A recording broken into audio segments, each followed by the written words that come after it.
Hi, welcome back guys. This is your friend, the Nika Fanfics. Back with amazing fanfiction. This is the series of What If Deku Had Merlin Archmage Quirk. Now before starting, please give this video a like and subscribe to the channel if you want more videos like this. Now let's get into the fanfic. As far as Izuku Midoriya can remember, that is not his name. Reincarnation, he found, is weird. Or perhaps it's weird for him, since he knew it's rare for a soul to be reincarnated to another dimension altogether. And he knew it is a different dimension, for the magic which spoke to his being was foreign, yet it was familiar. Quirks. Villains. Heroes. Knights. Dragons. Magic. At least he knew this life will not be boring. Children are curious things. They cry at every little things and excited by equally little things. If he was any lesser man-child, he is a child now, then he will probably cry, too. Or he will snap and lose his mind, for he is an adult, old man, trapped in a child's body and forced to repeat childhood in a sea of children. It is very frustrating, enough to drive people mad. Fortunately, 1,000 years of dealing with fate's machinations has given him immunity to his current situation. As it is, he enjoyed his time being an adorable little 4-year-old boy he is, drawing skies with crayons. Or playing with sand. Or whine to his caretakers and indulge other children in their game. Being a children again, he thinks positively, is undeniably fun. But then of course, those powers called quirks manifested. Katsuki, whom he lovingly calls Kaken, is the first one to manifest his, with small sparks which grew to explosions on his hands. Then one by one, as time goes, other kids manifested theirs too. Not Izuku, though. Which is, really, not a problem. For himself, at least. Because Izuku could care less, God knows if he is not fed up by superpowers in 1,000 years of his life. If only his dear mother Inko, he reminded himself quietly, did not look at him with teary eyes every time she thought he isn't looking. Honestly, it made him feel bad. You see, he rarely made women cry, in his long 1,000 years life. And this is his mother, to boot. So the next time his mother asked him to see a doctor to check about his quirk, Izuku nodded. He beamed to the woman's smile, and they attended the appointment. Turns out, he was quirkless. Something to do with his toe joint, what, and a science of genetics, what not. In conclusion, he will never manifest a quirk. One of 20% population of normal, human, or in this case, the abnormal ones in this earth to not have any wonderful powers. It won't really be a problem, and Izuku really doesn't care.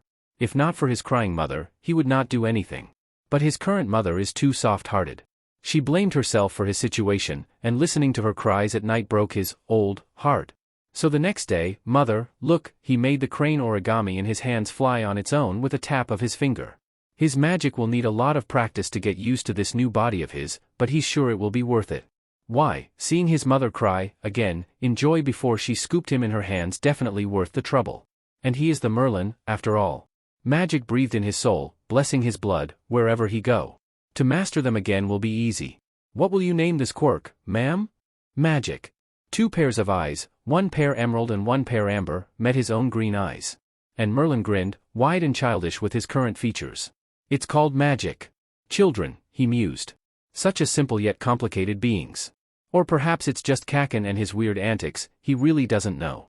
Merlin thought the little boy will be happy if he showed his quirk to him. After all, the blond boy has been angry and volatile yesterday, when Deku, cute nickname, did not manifest any abilities when everyone did. But now, as Merlin made every origami in the room flew on their own and the flowers outside bloom before their time, Kaken has somehow become angrier. The blond boy abruptly scared their classmates away by blowing up every origami he could find his hands on, yelling as he burned each one of them to ashes. And Merlin could only stare at black ashes and charred remains of colorful papers falling down to the floor. He could, of course, return them to their original state, if only to PSS off Kaken more. But Merlin does not understand. Arthur was not this volatile. Nor Galahad. Mordred maybe, but Mordred can hardly be a reference when he was raised by Morgana. So, really, Merlin's knowledge of raising children did not suffice for understanding Kaken. His green eyes met Kaken's glare from across the room head-on. While the caretakers are busy calming down crying children around them, Kaken stomped his feet as he walked to Merlin. Right as he walked on charred remains of burned cranes, however, Merlin waved his hand. The class watched in a dumbfounded awe as black ashes joined themselves together, changed to vibrant colors of origami papers as they stick together and patched themselves whole. In a few seconds, colorful cranes are flying in the room freely, again. Some surrounded Kaken, few flapping their paper wings to other children. Each looked pristine without a single tore or singe. Kaken froze. And then, Deku FF-. How dare you? With a sheet-eating grin, Merlin ducked and ran away of Kaken's way as the boy lunged to him. Merlin could only laugh more as he heard the blonde's growl and the caretaker's surprised yet horrified language behind him. Merlin doesn't understand now, but he will understand in due time. Listen, Deku, I'm going to be the #1 hero. One Merlin Emery's, Izuku Midoriya now, blinked to the blonde-haired child in front of him. He did not even try to stop his own face as it cutely scrunched up in confusion, and he tilted his head to little Katsuki in front of him. Okay? Try as he might, he couldn't quite hide the bits of his amusement he feels, and Kaken, the bright little boy, caught up with it. Izuku leaned back and bit his lip to Kaken's snarl. And you, such impressive growl coming from tiny set of lungs, are going to be my sidekick. The best sidekick known to the entire world. Izuku blinked. He would have laughed if he hadn't noticed how Kaken's shoulders are stiff and his nostrils flare in an attempt of showing confidence and power. Truly, Katsuki Bakugou is such a brilliant child, to have realized the boundaries, or lack thereof, of his quirk at the tender age of 5. And attempted to make use of it to his advantage, too. Such boldness. A bright, intelligent child, if not a bit rough on the outside. So Izuku repeated something he did to another blonde with eyes as green as the ocean and charisma hiding his insecurities. Merlin cooed. But of course. I love you too, Kaken. From now on, I will be your best friend. Ducked from fists of explosions, Izuku laughed merrily, letting Kaken chase him with screech of fury around the daycare. Yes, he thinks, today is definitely a good day. What are you doing, Deku? I'm making a magic staff, Kaken. Ha! Deku picked a stray branch, weighed it between his hands as he scrunched up his nose. Then he threw the branch away and picked up another. Did this little sheet just ignore him? A magic staff, Kaken. The green-haired sheet repeated, with that FING tone, the one he used when he was obviously indulging, as if the useless Deku is higher than him. Bakugou Katsuki. 7 years old Katsuki snarled before he made a move to tore away the discarded branch in Izuku's hands. Of course, Deku would sidestep away with that FING grin which made his blood boil. He swore he will burn that smile to smithereens. But before he could slam his explosive hands to Deku's face, he held the branch in front of his face with both of his hands. Then for a what the F- moment, Katsuki watched, as Deku stretched both of his hands to opposite direction, the brown staff also grow with it. He could see how the moss-haired sheet was frowning in concentration, and the brown color of the 1-meter-long branch turned black, one side crooked and blunted to a mockery of a hook. Deku said, swinging said staff testily, then made a face, this will do for now. And Katsuki saw red. Because how could he do that? When all Katsuki could do was spark fire and explosions with his nitroglycerin, Deku could levitate objects, blooms flowers, repair papers, and now grow a wood and transform it to a FING black stick. The fucker had no right. No right to surpass Katsuki, the one who will surpass All Might himself. His yells of rage and curses clashed with Izuku's chiming laughter. Their feet brings them out of the forest. Katsuki Bakugou absolutely detested Izuku Midoriya. They were 9 years old when Kaken finally snapped. Izuku doesn't know whether it was jealousy, which he always see in those red eyes, since their daycare days, childish tantrum, or his anger finally got the better of him. Izuku has been restraining his magic ever since, limiting only to things Kaken knew Izuku could do. And he thought he was doing a good job, all 2 years, pulling back and keeping Kaken's temper in check. But how Izuku healed a bird's broken wing only by rubbing the bird's wing gently and blew air to the little bird, was finally the last straw for Kaken. He let Kaken took his staff, because Kaken would be angrier either way, and watched as the blonde reduced his crafted, barely finished staff to splinters of woods and ash in his hands. He had known, of course. Had predicted, even, when will Katsuki finally be upset enough to realize that his quirk is far weaker than his magic. And no amount of prodding or training could change that. Izuku had known, had anticipated this, thus why he had been reluctant in crafting his staff properly all these years. He had known, but still. Are you satisfied now? Still, Izuku snapped, too, meeting Katsuki's red eyes with a pair of impassive emerald eyes of its own. Katsuki opened his mouth to argue, but Izuku cut it with, there are many people far stronger and smarter than you, quirk or not. He almost hissed the last part, you have a long way ahead to be #1 hero. You will not achieve it by destroying your friend's belonging, however. If you really want to be hero, then you better act like it. And he doesn't know whether it was his scolding tone, dubbed by Lancelot, or how he had lost his trademark, ever-present peaceful smile, or perhaps how his voice has dropped low. As Izuku turned away with a huff, he expected the blonde to fly at his way with battle cry and explosions on his hands. Surprisingly, he did not hear yells or explosions not before he rounded to a corner and out of Katsuki's line of sight. Izuku felt guilty, though. What was that? Snapping to a child who doesn't know better? A mean child with several emotional issues, sure, but a child nonetheless.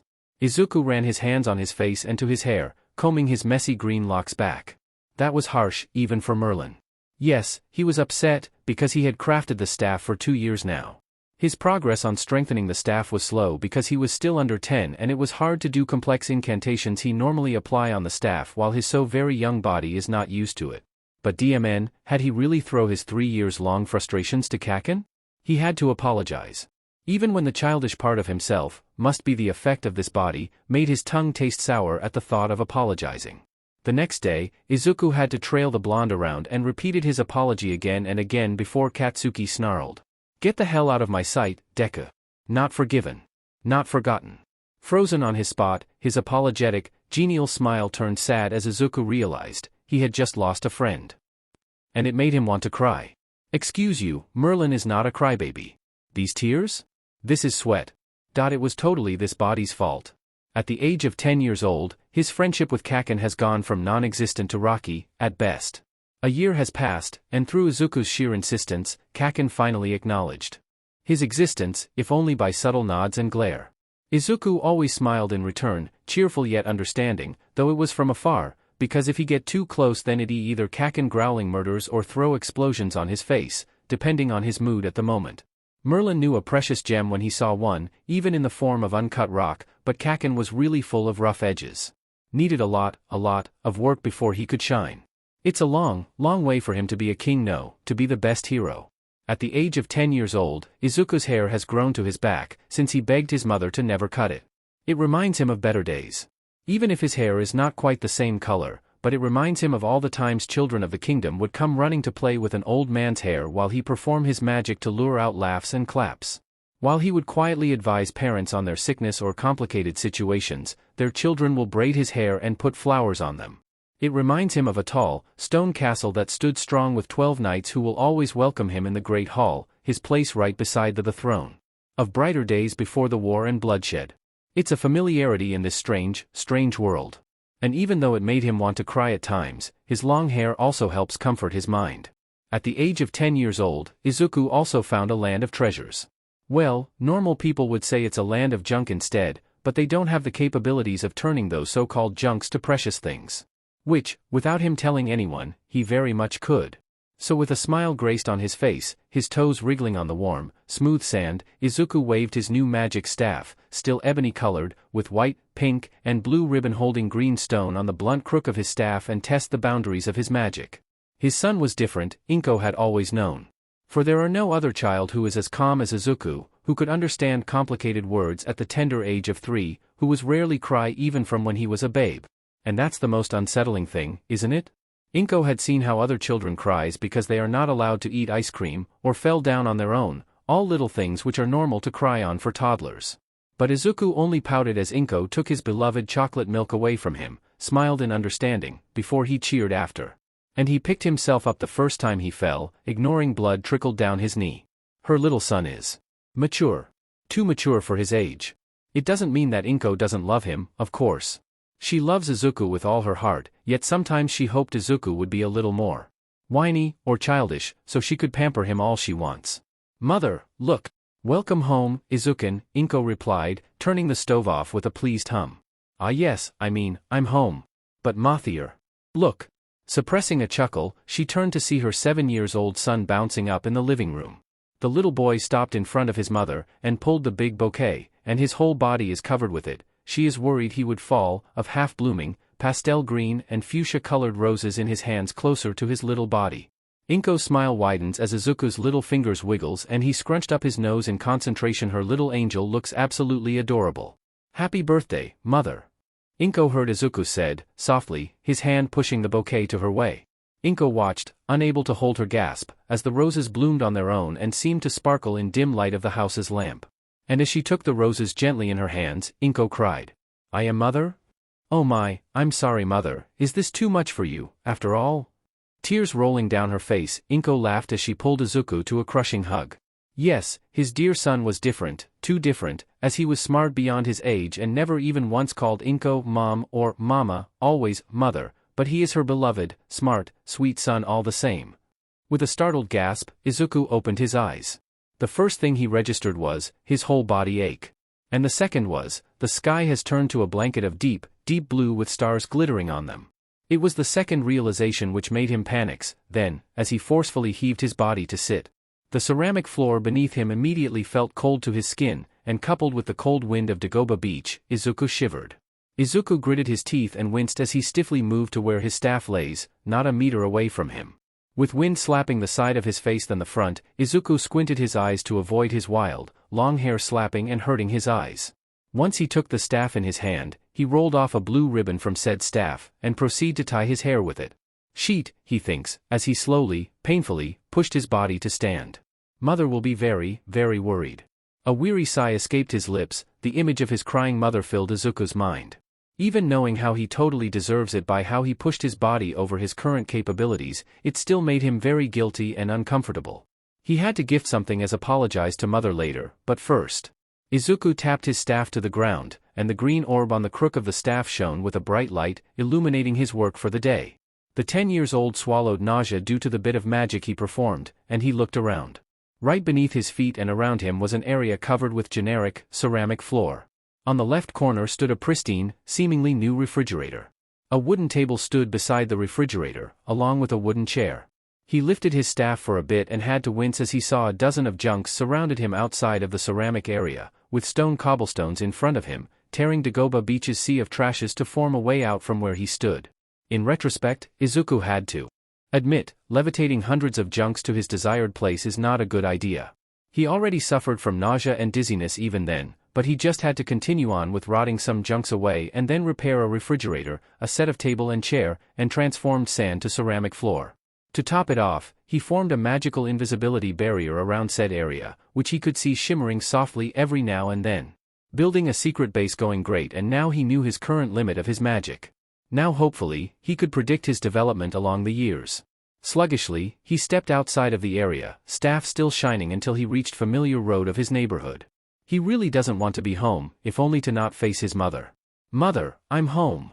In his exhausted state, he doesn't even bother to think why there are so many shoes on the front door. He simply took off his own shoes and dragged his feet inside. Izuku! A green blur came to his vision before he was engulfed in the warm, crushing hug of his mother. His black staff fell down and forgotten in attempt to calm down the crying woman. An hour later, after he swallowed a sobbed-out lecture from his mother, continued by Detective Tsukachi's stern lecture along with a blonde skeleton man's disapproving, and Izuku still doesn't know how he managed to look so disapproving with such stature, stare. Izuku get it, all right. I understand, Izuku said, guilty yet exhausted and a tiny bit annoyed and whiny, too. I understand, mother, dear detectives, I promise this will not happen again, and I will always tell my mother if I go somewhere away, and because he wanted to be petty, he added, even if it's just to a beach few houses away. Apparently, this piqued the detective's interest, as the man frowned and asked, you were at the beach? Izuku blinked, suddenly more focused. Yes? Both the blonde, skeleton-looking man and Detective Tsukachi frowned, but the latter looks very puzzled that it made Izuku squirm in his seat. It was then, after both men scolded and reminded Izuku that Dagoba Beach is a sealed property, that it was dangerous to wander there alone, and after both men excused themselves, along with apologizes from Izuku and his mother, he remembered his invisibility barrier. Izuku slapped his forehead, then slapped his mouth, for good measure. As he sank to warm water in his bathtub, he wanted to scream. Hopefully, his little slip won't bring any troubles. It was very doubtful thing, considering his luck, but one can hope.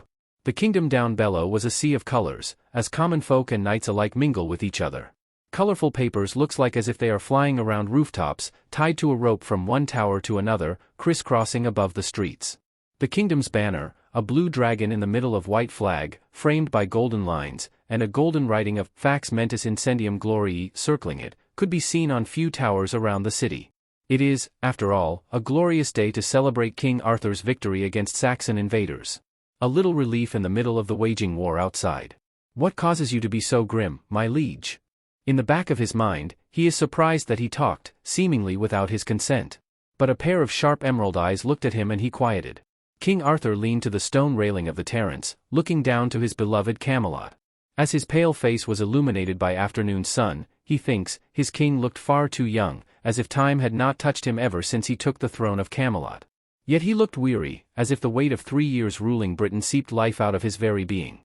His golden hair swayed softly under afternoon breeze, and again he realized why this man could lead armies easily. It was as if he was looking at something else entirely, holy and almost inhuman.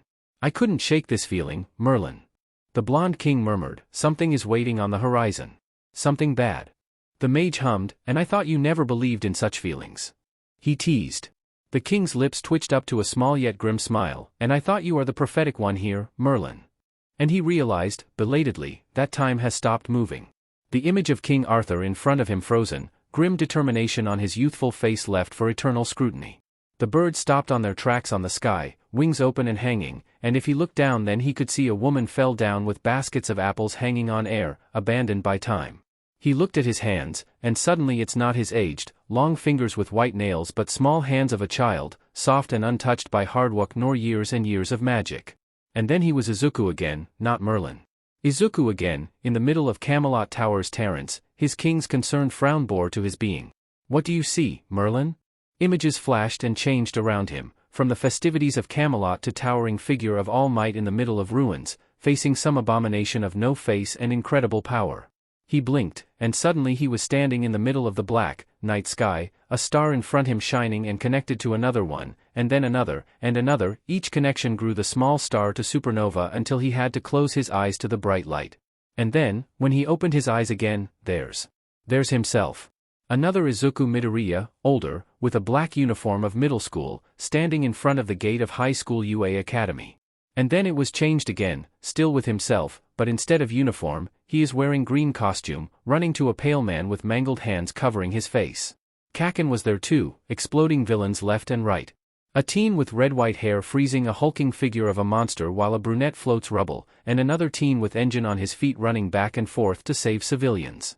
There are more than a dozen figures around him, and they are important, Izuku knows, but he could barely process all of this because this is fate.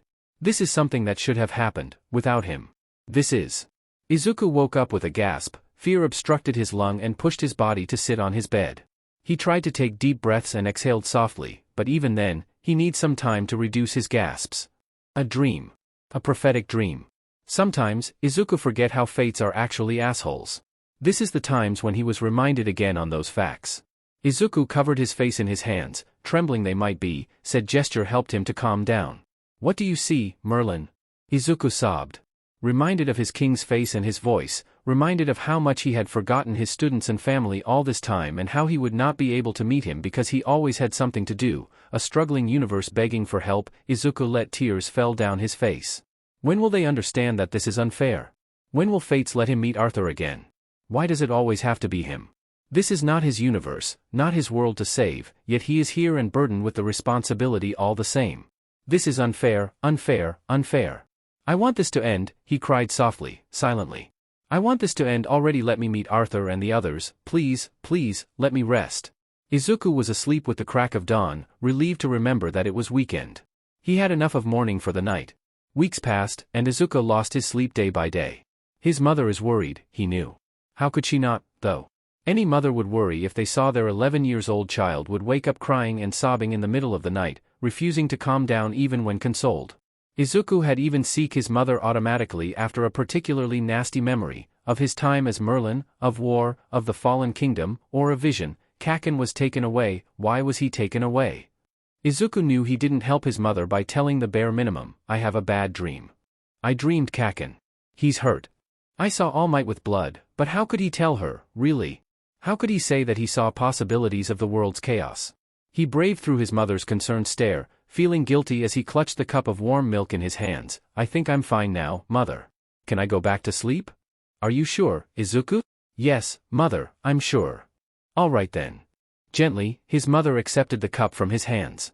As Izuku shuffled to lay down on his bed, Inko put the cup on his table.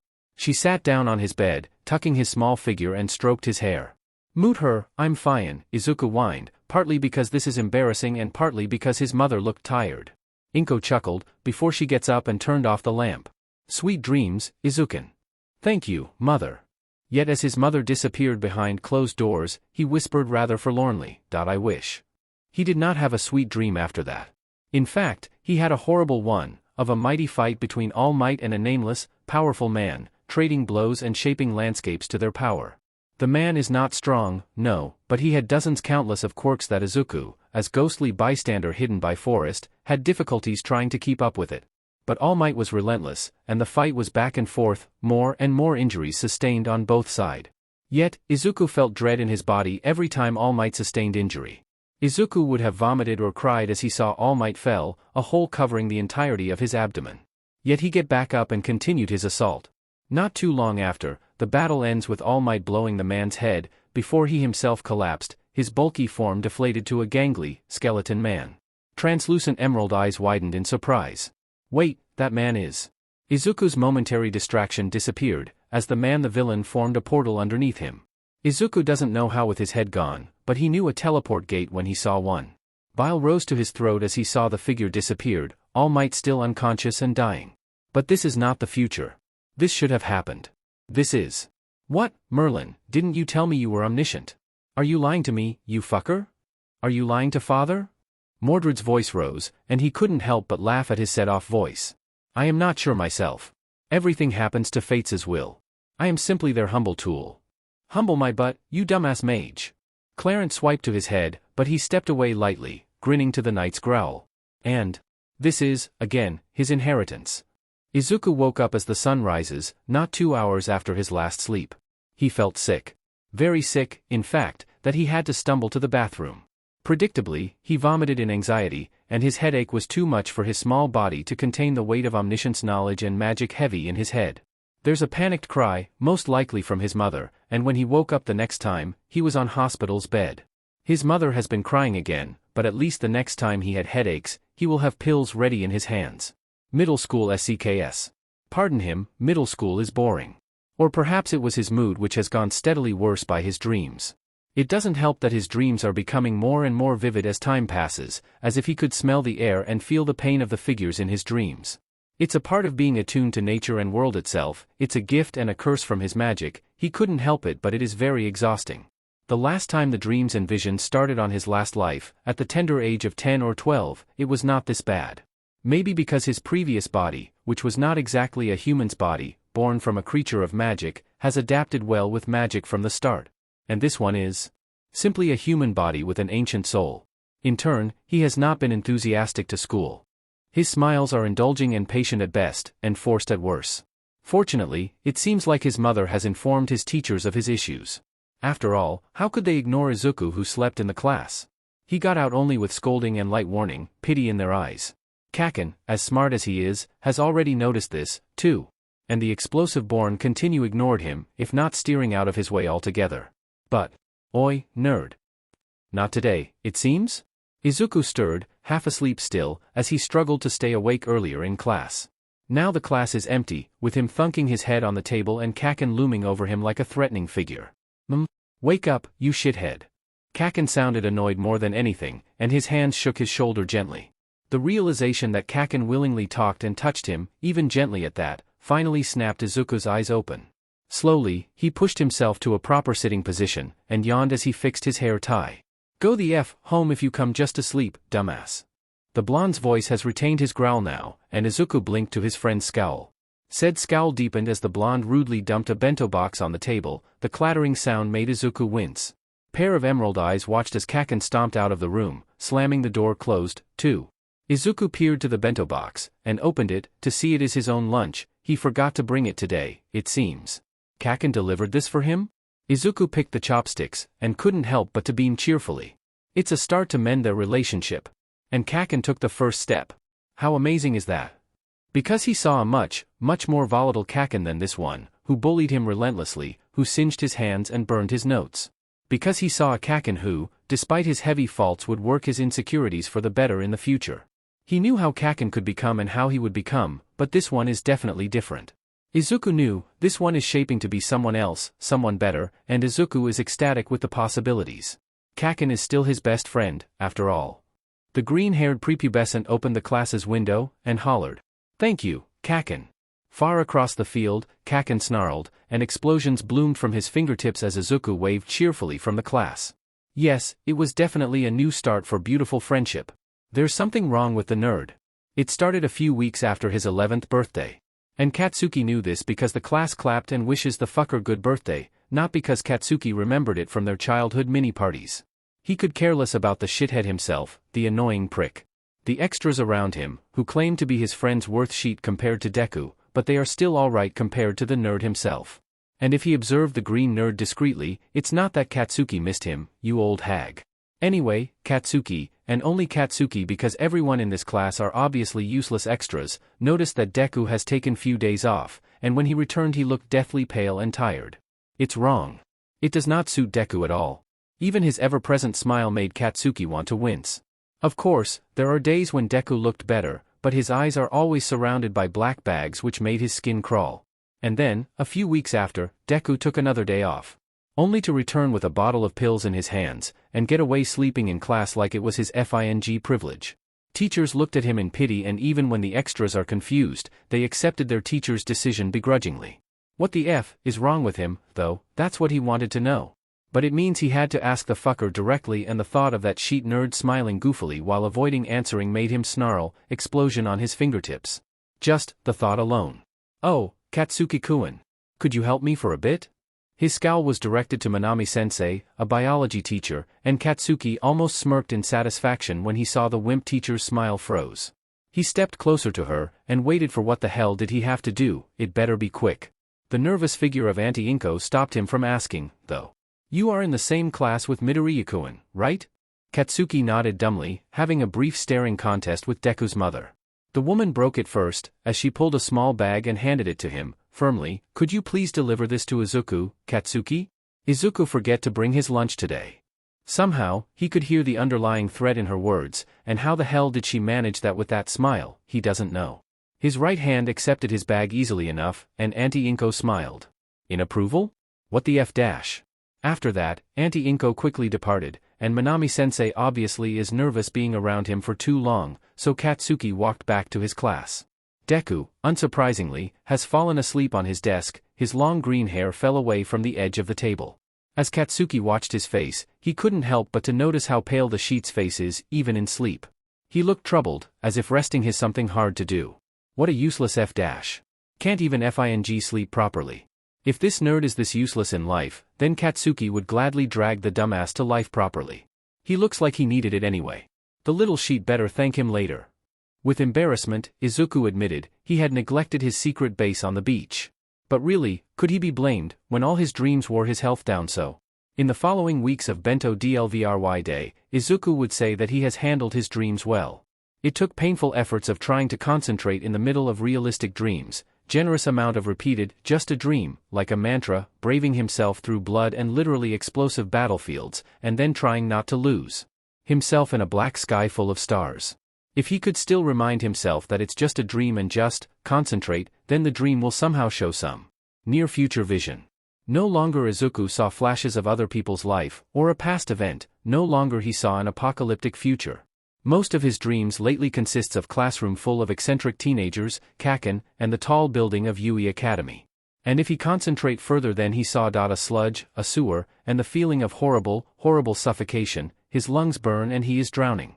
Izuku stopped concentrating altogether.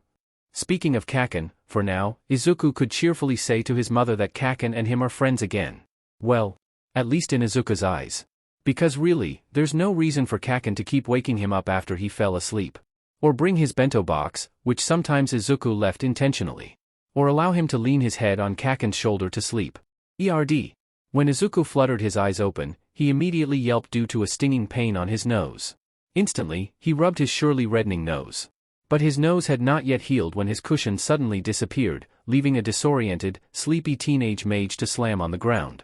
Are you FING? There's a distinct, frustrated growly noises as Izuku painfully heaved himself up. God DMN it, Deku. FING wake up already. We are late you FING dumbass.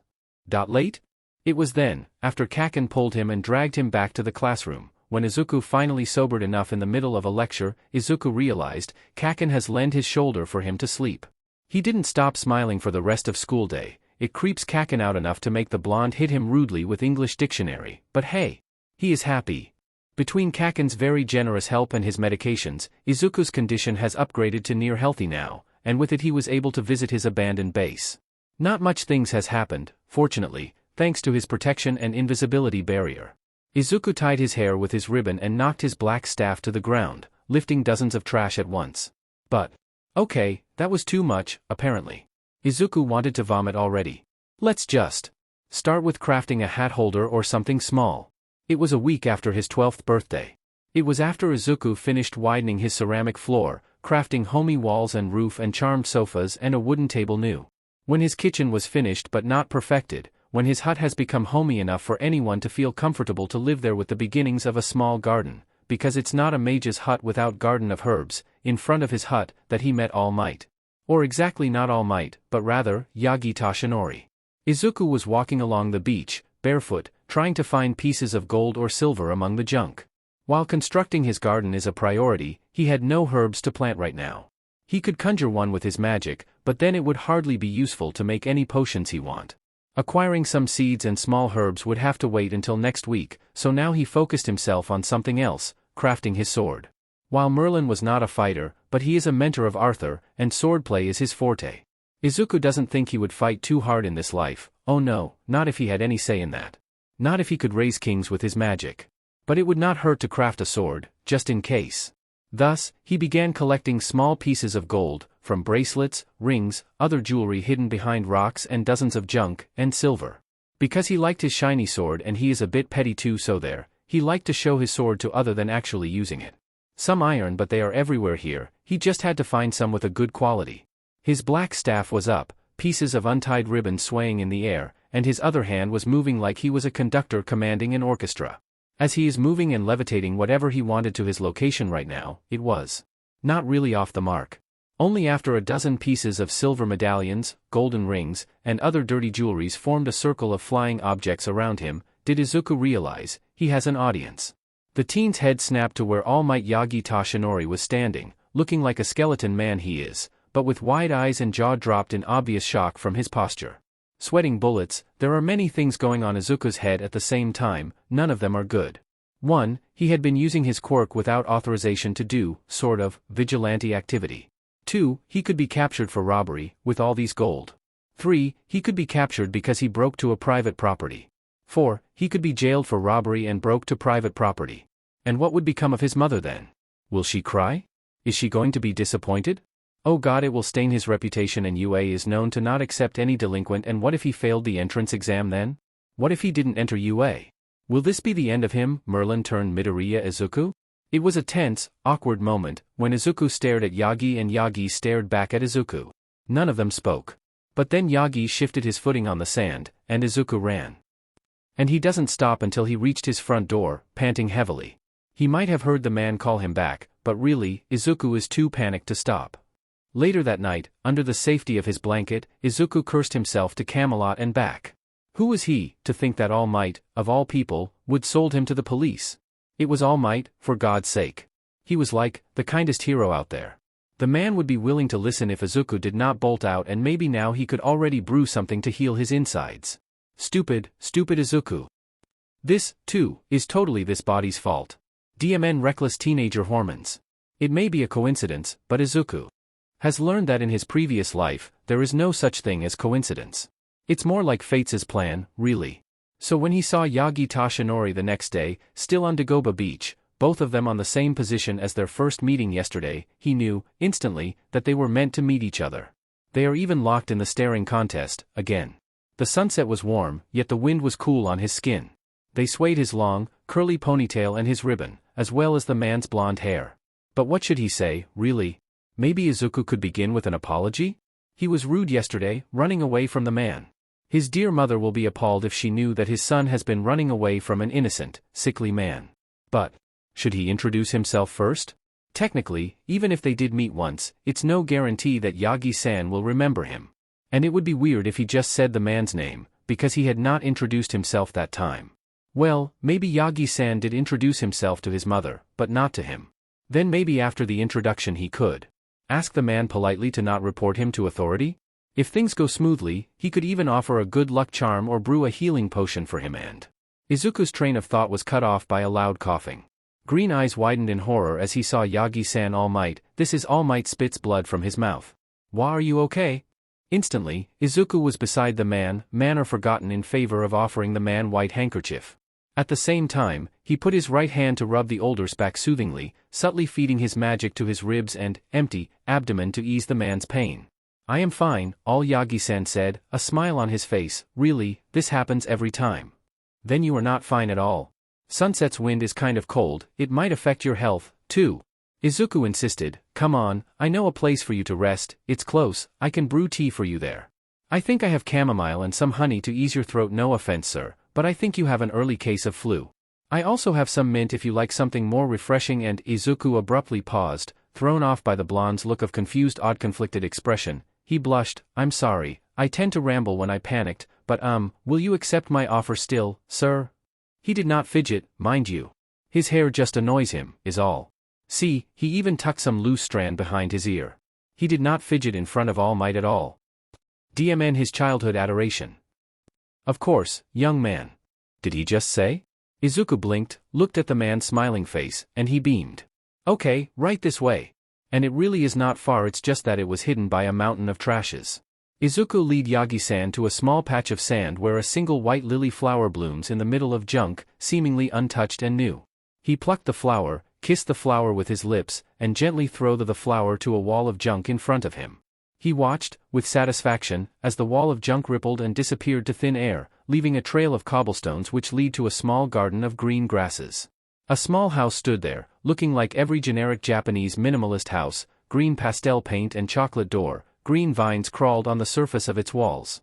And if Izuku purposely stood there, grinning, enjoying the look of All Might with jaw hanging open and eyes as wide as saucers, nobody will ever know. Long story short, they have a pleasant talk over warm cups of tea. All Might's tea was with honey while his was with milk. Izuku watched as the man relaxed and looked more happy with every second they talk and sip his tea. It means his subtle healing and good luck magic has worked, and Izuku's smile is wide and earnest in return. Yagi-san. Yes, young Midoriya? Will you, he picked a stray ribbon from his staff, playing with it, report me to the police? Yagi-san looked genuinely confused, then. Why would I do that, young man? Well, I did break to a private property, and building an illegal house too. He gestured to the small room. It was half finished, the kitchen for one is still a mess and the bed on the corner still looked so very lonely, but he was digressing. I mean, this is more like a hut, and I'm using my quirk too, so I think. Young Midoriya. Why yes? I don't know, what are you talking about? What? Yagi-san is smiling to him kindly, and he somehow managed to look cheery while looking like a skeleton at the same time. And what? But a pause. Oh. Teary-eyed, yet with a beaming smile on his face, Izuku continued, but you have to make sure you visit me every day, Yagi-san. I can hardly finish my tea alone, you know. At that, Yagi-san laughed. Young Midoriya. Yes? What? Are you doing? Izuku looked up just because Yagi-san sounded genuinely confused. And because he could hardly be sassy to this man, the teenager replied, I'm making a sword, Yagi-san. A sword? Yep, he chirped, as he waved his right hand, and at the same time, the flying jewelries melted, forming small, gold waterfalls to the stone in front of him. They filled the sword texture on the stone before he continued, my quirk is not meant for fighting, so I'm making a weapon as conduit. Your staff is not a conduit, then? Yagi-san asked, genuinely curious. For someone who kept quiet as he saw his prowess on magic in few days they have spent their time together, this is a surprise. Yagi-san always looked awed by what he could do, but he had been quiet so far. He had not pry, not one bit, in the presence of his extremely multifaceted quirk. And it made Izuku want to be as honest as possible. My staff is also a conduit. The difference is, my staff could be used for wide range of my skills. Think of it as an emitter of sorts. But my sword will only be used to cut things, nothing else. Like, Mike, you know. I could only be used for one thing, to amplify my voice, and amplify it with good quality. Even as he made countless silver flew to his direction and melt them as he did with the gold, without looking, he could see that Yagi-san has furrowed his eyebrows in confusion. Because, what's the point of crafting magic sword if you only use it to cut things, right? Izuku hummed, critically looking at his boiling sword, mixing them together. Now he needed a few more things. Supplementary materials, really. Are those Pearls? Cheekily, Izuku grinned to the dumbfounded skeleton All Might. As he formed a fist with his right hand, the flying pearls crumbled to dust, bathed the golden molten sword in sparks. Yes, it is. Just you see, Yagi-san, this is going to be awesome. Yagi-san can't visit often. He visited on workdays mostly, sunset, 2 to 3 times a week. But that's okay because Izuku knows he's All Might, and despite his injury, he makes use of his left 3 hours a day to do justice. Izuku is a bit sad, yes, but those sadness quickly disappeared because junior high school with Kaken is pretty fun. Meeting new people is always fun for Izuku, especially if he could make them scrape their jaws off the ground with his quirk show. Kaken still scowl at him every now and then, but at least now he did not kick Izuku away when he trailed after the blonde to go home together. Nor did he snarl and growl when Izuku opened a conversation with him. Although, their conversations do tend to end with Kaken yelling and burning his belongings, or just Kaken yelling and breaking in general, it was progress. His sword has not finished yet, it needs finishing touch with layers and layers of charms, but at least the herb garden has been decent enough for a few months now. His project of healing Yagi-san is going smooth. With a little skip on his steps, Izuku walked along Dagoba Beach. The trash around his secret base was mostly destroyed by him, leaving a clear beach on its wake. It's easier to spot the key to his hut now, but the invisibility barrier who had reflected stacks of junks now reflected the ocean and the surrounding perfectly. Nobody will ever know. He stepped to his second home, past the garden of herbs and flowers, and smiled to see a figure sitting on one of the sofa, reading a book peacefully. Yagi-san, hello. Hello, young Midoriya, Yagi-san greeted, face crinkling in happy smile. How was your day? It's fine. I managed to spook my classmates with flying, sparkling origami cranes today, and I'm sure Kaken was impressed because I saw him smirk. Izuku chirped, and walked to the kitchen. Honey today too, Yagi-san? Or do you want me to surprise you? A little surprise this time. Just a little? Please have mercy on this old man, young Midoriya. Yagi-san is not old. Izuku vehemently denies, followed by chuckles from the skeleton man. And this banter, too, is something he cherished. Izuku only knew the man for almost a half year now, and in said short time he gave the man his own access to his hut. Yagi-san was like a father which he never really had, both this time and the previous one. And it's refreshing to have someone to talk to or to be with to relax. Every time, he was reminded, time and time again, that Yagi-san is All Might, and even without the form of All Might, his kindness and sense of justice is carved to his very soul. He is really that awesome. As Izuku waved a teapot and a couple of cups to fly on their own to the table, he turned to his garden, picked a small pot of marigold, and returned to the curious look of Yagi-san. Here, Yagi-san, a gift for you. Izuku said, pushing the small pot of the yellow flower to the man. Young Midoriya, you don't have. I insist, he said, green eyes bright as he smiled to the man, for always being there for me. It's a good luck charm for you. He was quiet then, and Izuku was sure Yagi-san would deny again, so he quickly changed the topic with, what about the tea? How's my brewing this time?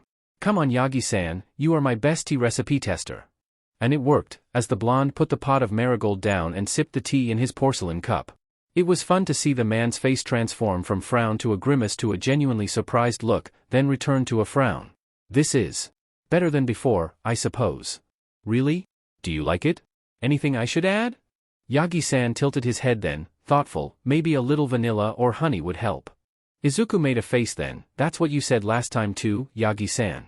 Too much sweet will be bad for your health. A pause, as Izuku grinned to Yagi-san's rather sheepish smile, but of course. I will try to add more sweet within reasonable amount. I like sweets too, anyway. Nobody said that a potion for healing is delicious. Especially for slowly growing organs. In fact, it was horrible and disgusting. It's only due to his genius in crafting potions that the potion itself has changed texture from murky, slimy red to clear water.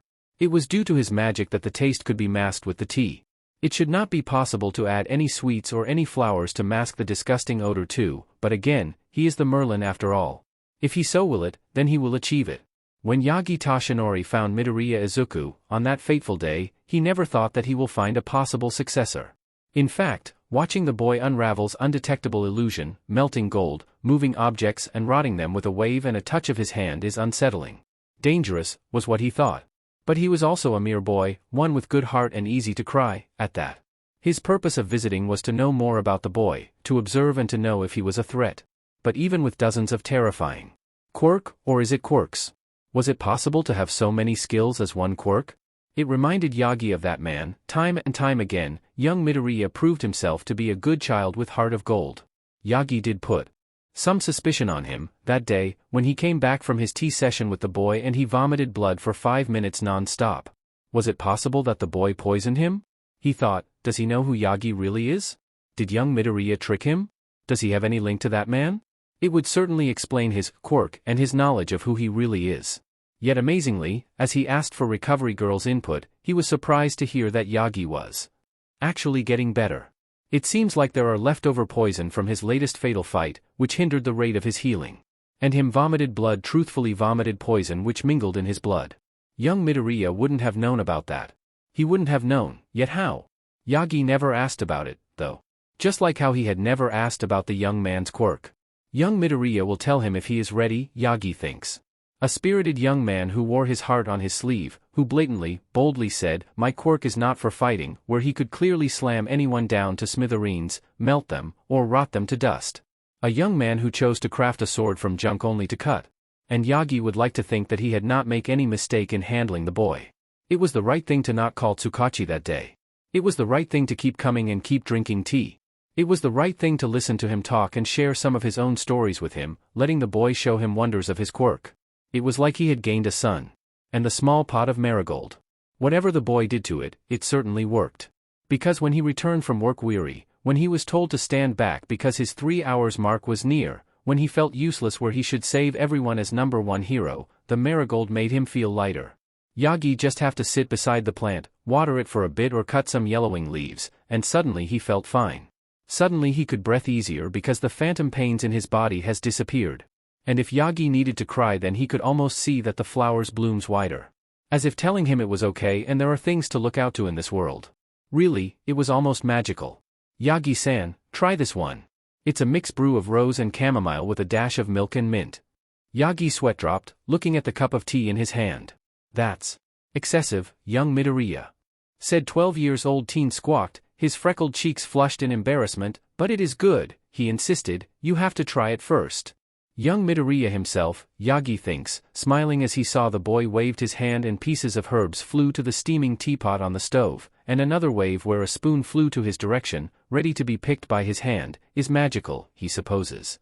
It took him, more or less a year, before he finished his beloved sword.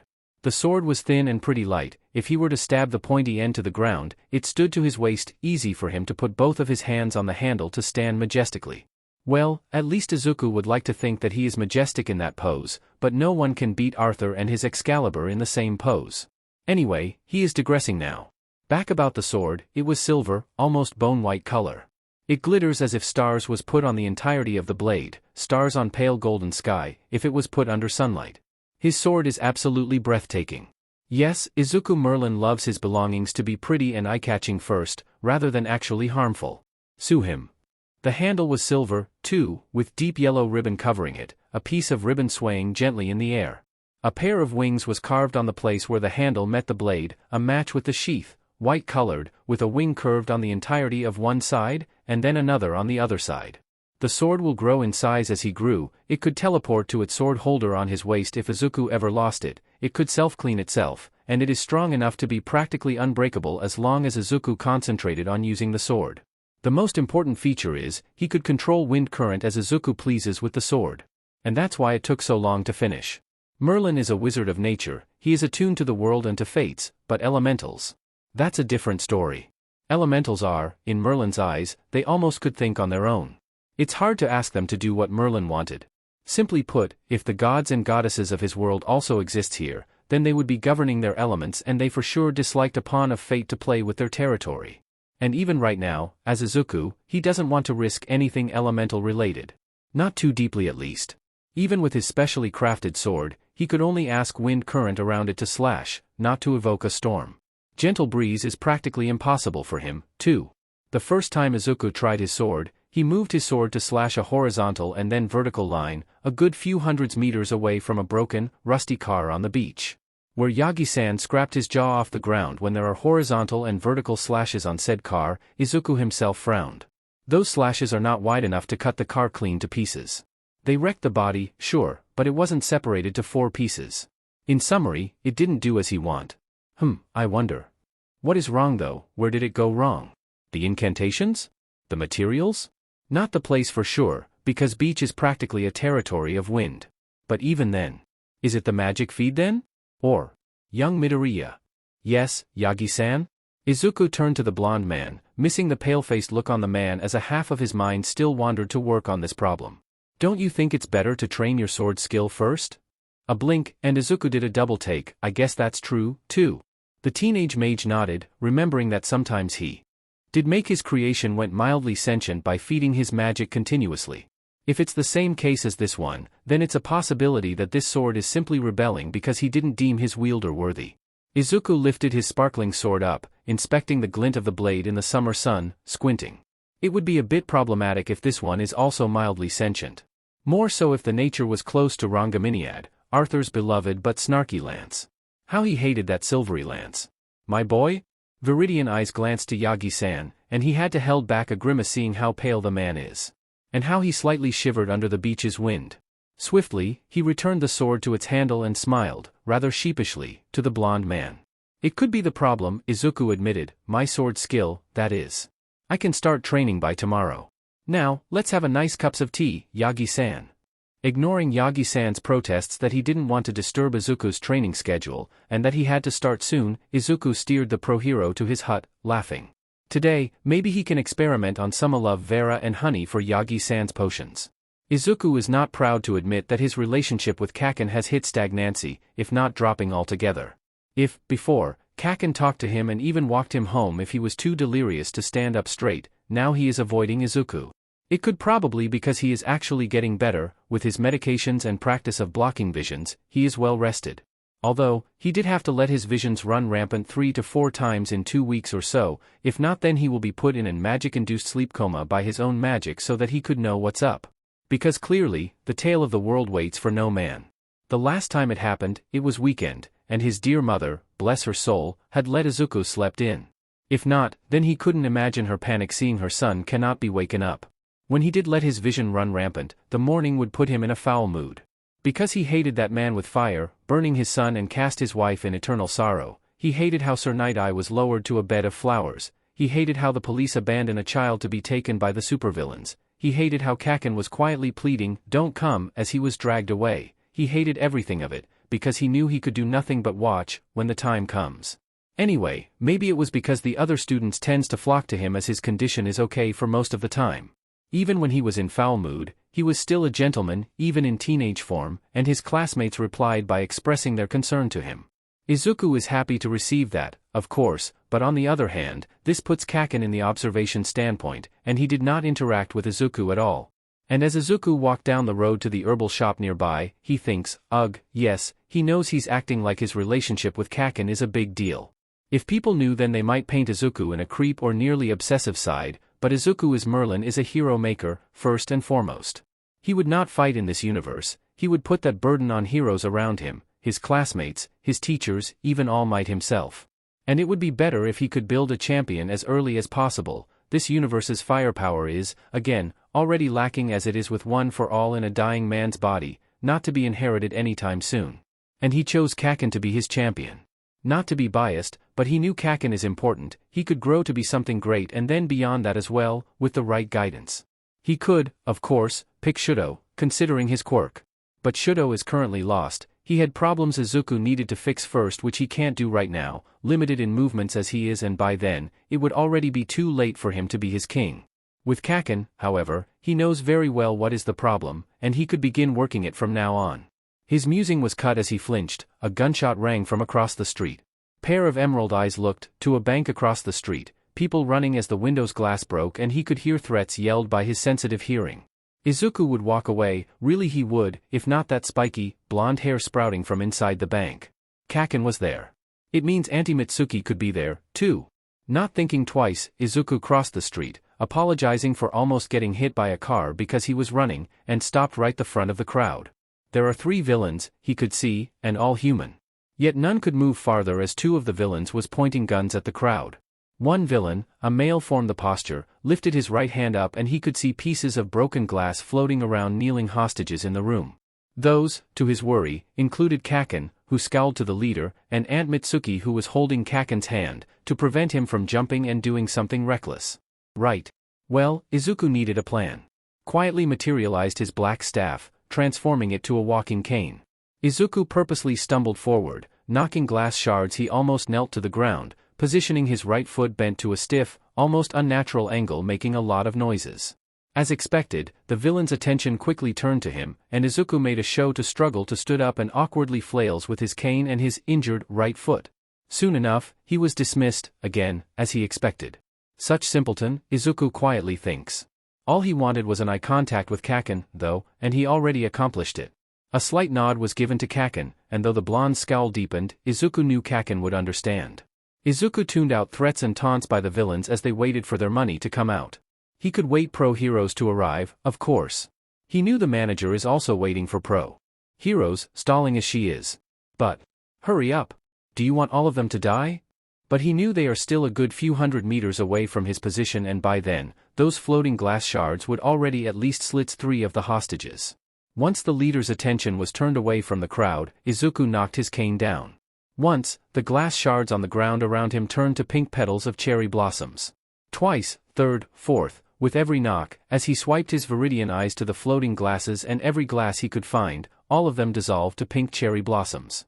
Gasps could be heard around. As the leader's quirk was cancelled, Izuku was right after all, he could only control glass, not a telekinesis. Kaken, not wasting any time, broke away from his mother to knock out one of the villain trio, at the same time as Izuku rushed in and quietly pulled the hostages out from their shock to run. The villain's clueless face as he fell down when Kaken sets explosions on his shoulder was hilarious, though. Kaken continued to rush to the leader, a terrifying grin on his face and explosions on his fingertips, accompanied by a scream. Die! The leader stumbled back, whipping out a dagger which Izuku is sure Kaken could handle. The problem is the third villain. Izuku doesn't know his quirk, which would set alarm in his head since the start. Izuku knew the gun in his hand was empty, he just emptied the last bullet by shooting 2 to broke the glass's windows. But there must be a reason why he pointed it to Kaken's back. What is his quirk? What could he do? If he could create bullet. Izuku jumped to protect Kaken's back, using his body as a barrier, a very reckless, Mordredish move, a part of his mind thinks. His suspicion was confirmed when he felt something hit his shoulder, and then his back, twice, third time. It was hard to stay awake then, so Izuku let his body fall and the pain doubled as he felt his body hit the concrete. As Izuku is struggling with blinding hot pain and agony to stay awake, to gasps awake, right before he closed his eyes, he noted that at least Kaken managed to knock the leader out. He thinks, why does Kaken look so terrified, all of a sudden? Katsuki had expected his day to go normal. Help his old hag of a mother to do grocery, accompany her to bank, and do some chores, sheets like that. It was boring as hell, but they do need to do their regular monthly grocery shopping, and his father was away for a work trip for the week. His hag of a mother, of FING course, would not back away just because his dad is not home. He dumped the responsibility to Katsuki instead. His day did go normal, for the first half of it. They used a DLVRY service to bring their groceries home, while his mother dragged him to the bank.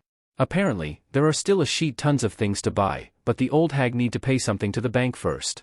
As well as taking some money. It was when he entered the bank that things went to FING sheet. There's a robbery taking place. 3 shitheads, Katsuki refused to call them villains, surely villains are at least smarter than these son of beaches, entering and demanding money.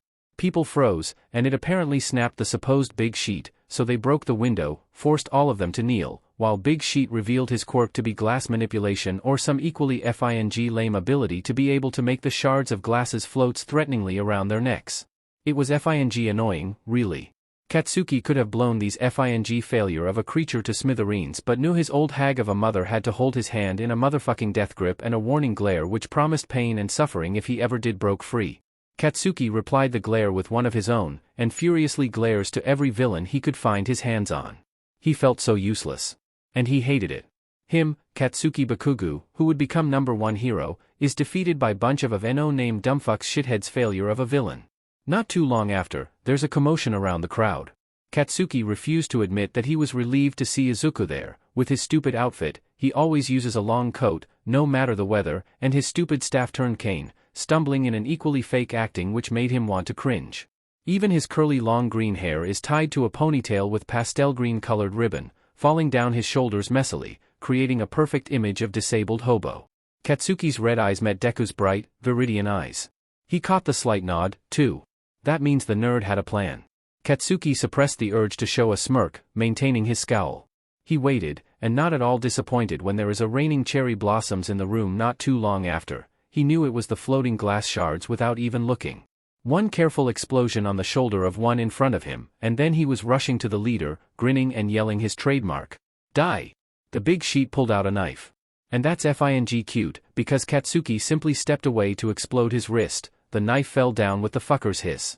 Continued by another explosion on his chest, the big sheet was thrown back and knocked out in an instant. Yet Katsuki did not even bat an eye to the falling figure of that PSS poor villain, because he heard gunshots and the thud of a body fell down to hit the ground. And the view he saw, he would never forget for the rest of his life.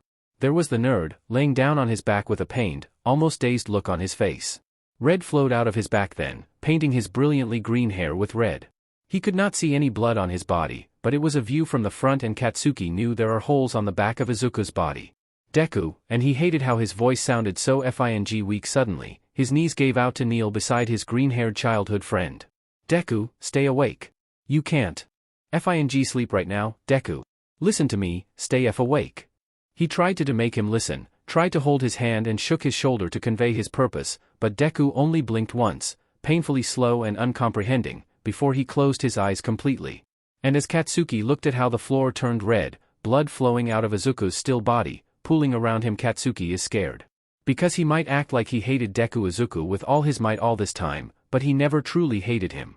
Even if he did, at times, hated Izuku, Katsuki would never want to see Izuku bleeding to death in front of him, lying still because he took bullets on his body to protect him.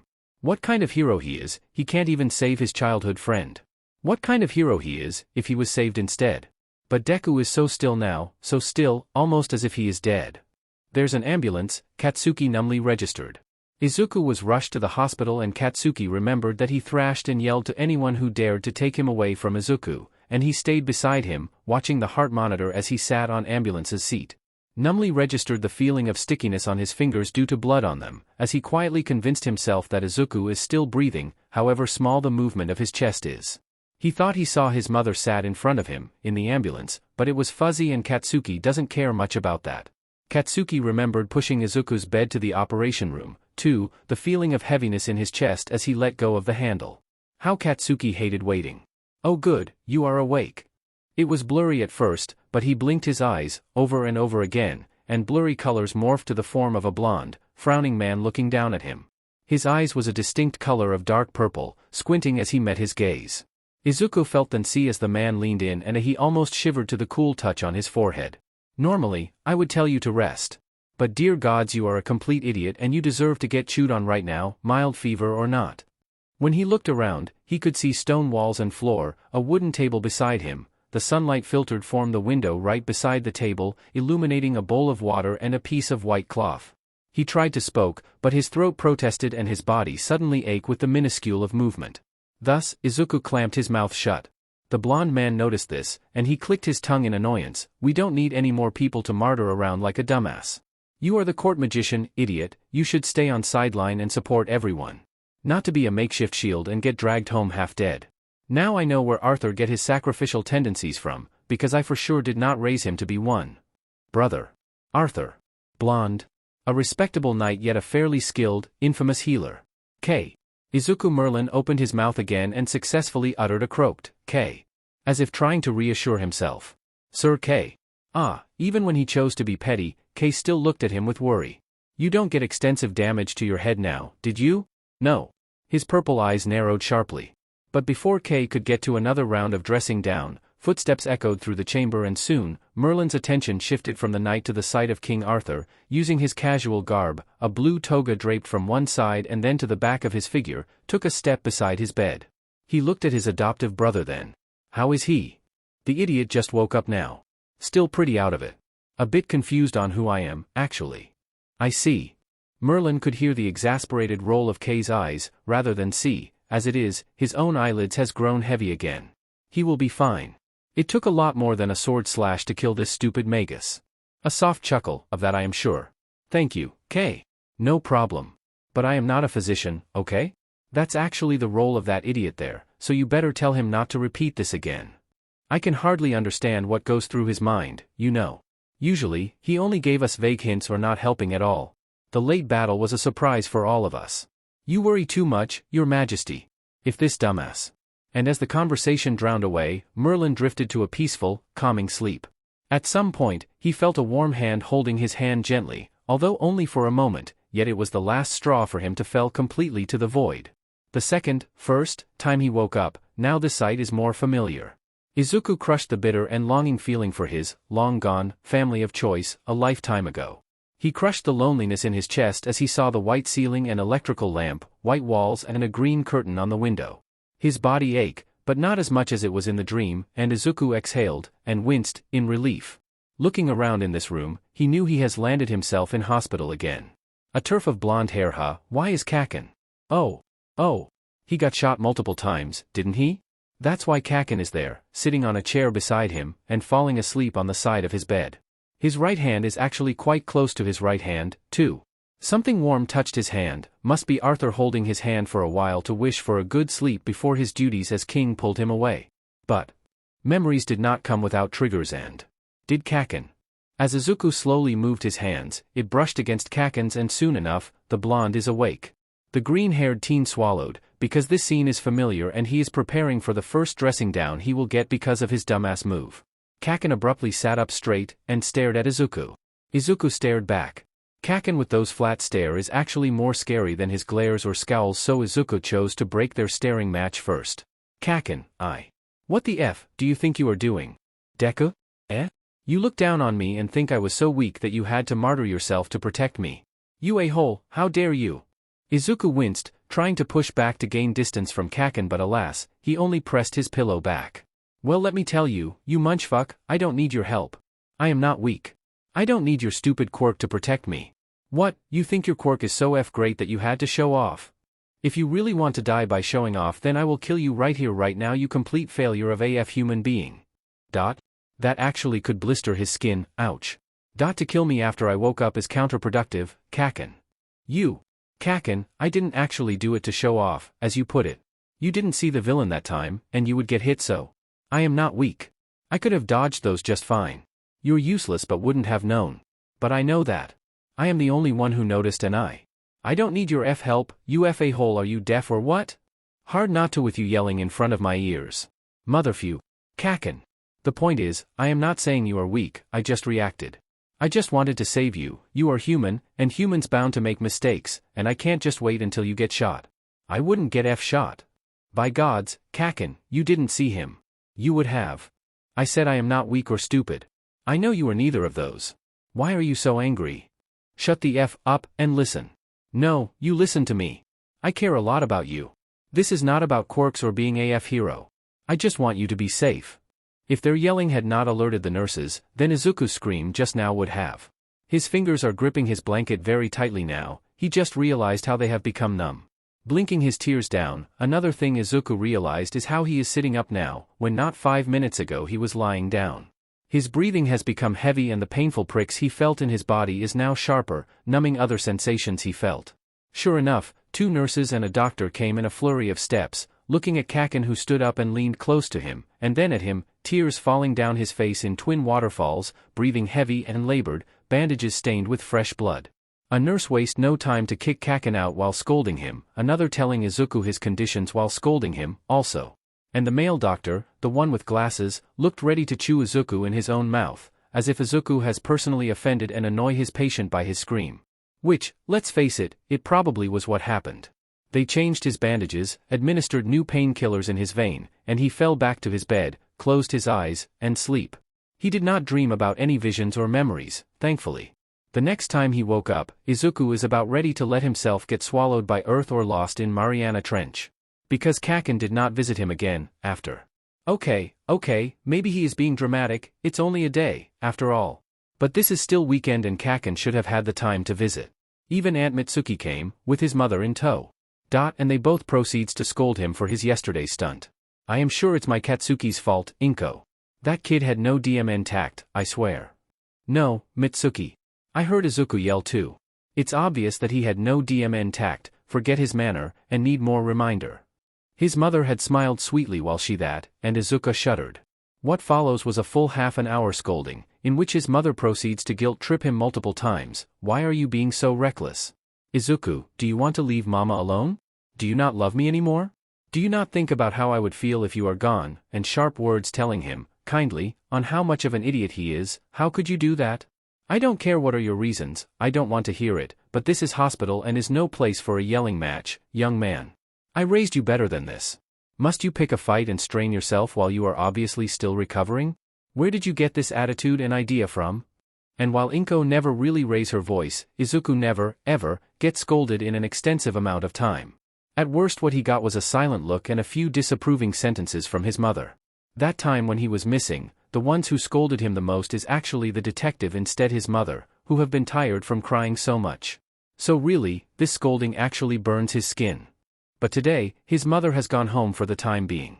He had nothing to do than rest, but resting is boring. Izuku wanted to do something now. He isn't sure about using his magic, though. He could get another dressing down for straining his body because he's using his quirk.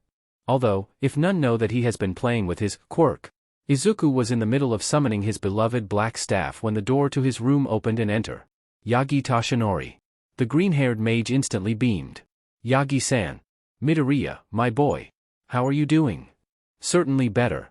The scars are still a bit painful, but nothing I can't handle. Izuku noticed how Yagi-san's hollow eyes looked sad and even upset when he said this, but he carried on. How about you, Yagi-san? I am fine, young Midoriya. Izuku blinked, observing the skeleton figure of Yagi-san and noticed that somehow he become a little bit scrawny. More so, Yagi-san had looked more exhausted, if that's possible. Obviously he lacked sleep by black rings under his eyes. He couldn't butte the man's body though, he would need a direct contact to his back, and he couldn't exactly do that by sitting on his bed. It's only 2 days, so nothing should be able to annoy last week's dosage of potion. Yagi-san's lungs should be intact and undamaged, and his gastrointestinal organs should start to reform now. But if Yagi-san himself is too stressed, then it's not impossible to. I am sorry, my boy. A slow blink, followed by another blink, this time in a baffled manner. Why are you apologizing, Yagi-san? The man, however, stayed silent.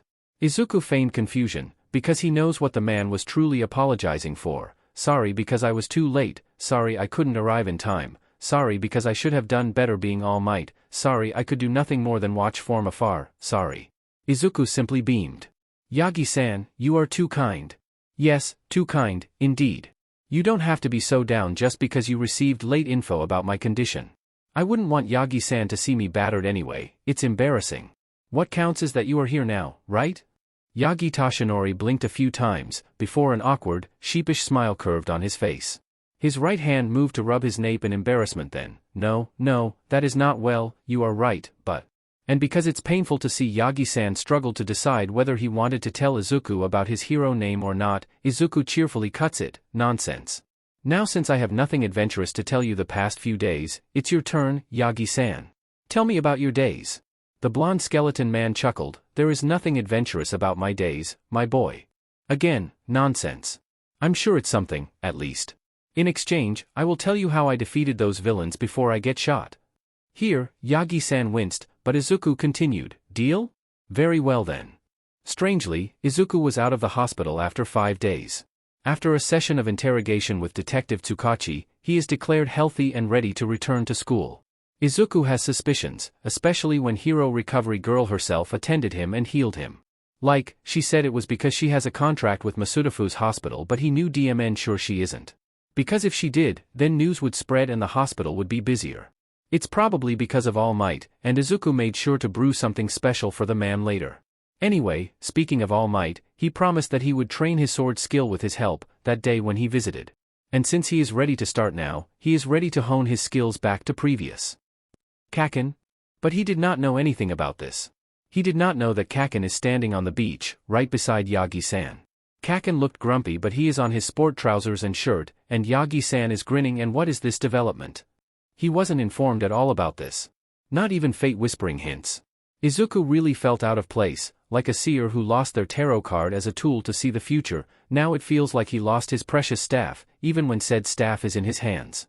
What the F took you so long, Deku? Not choosing to answer, Izuku stepped closer to the duo, looking honestly lost and confused as he looked at Yagi-san and asked for an explanation. My boy, I noticed your friend here is on his own workout, and I think it would do both of you good to train together. Young Katsuki here is a friend from the same school as you, right? And you both are aiming for heroics. Yagi-san, oblivious to Izuku's sharp intake of breath and Kaken's zeroing glare on him at the heroic, continued, there are so much you both could learn from each other. Izuku doesn't know what happened, and his mind is working overdrive to predict where would fates want to take him.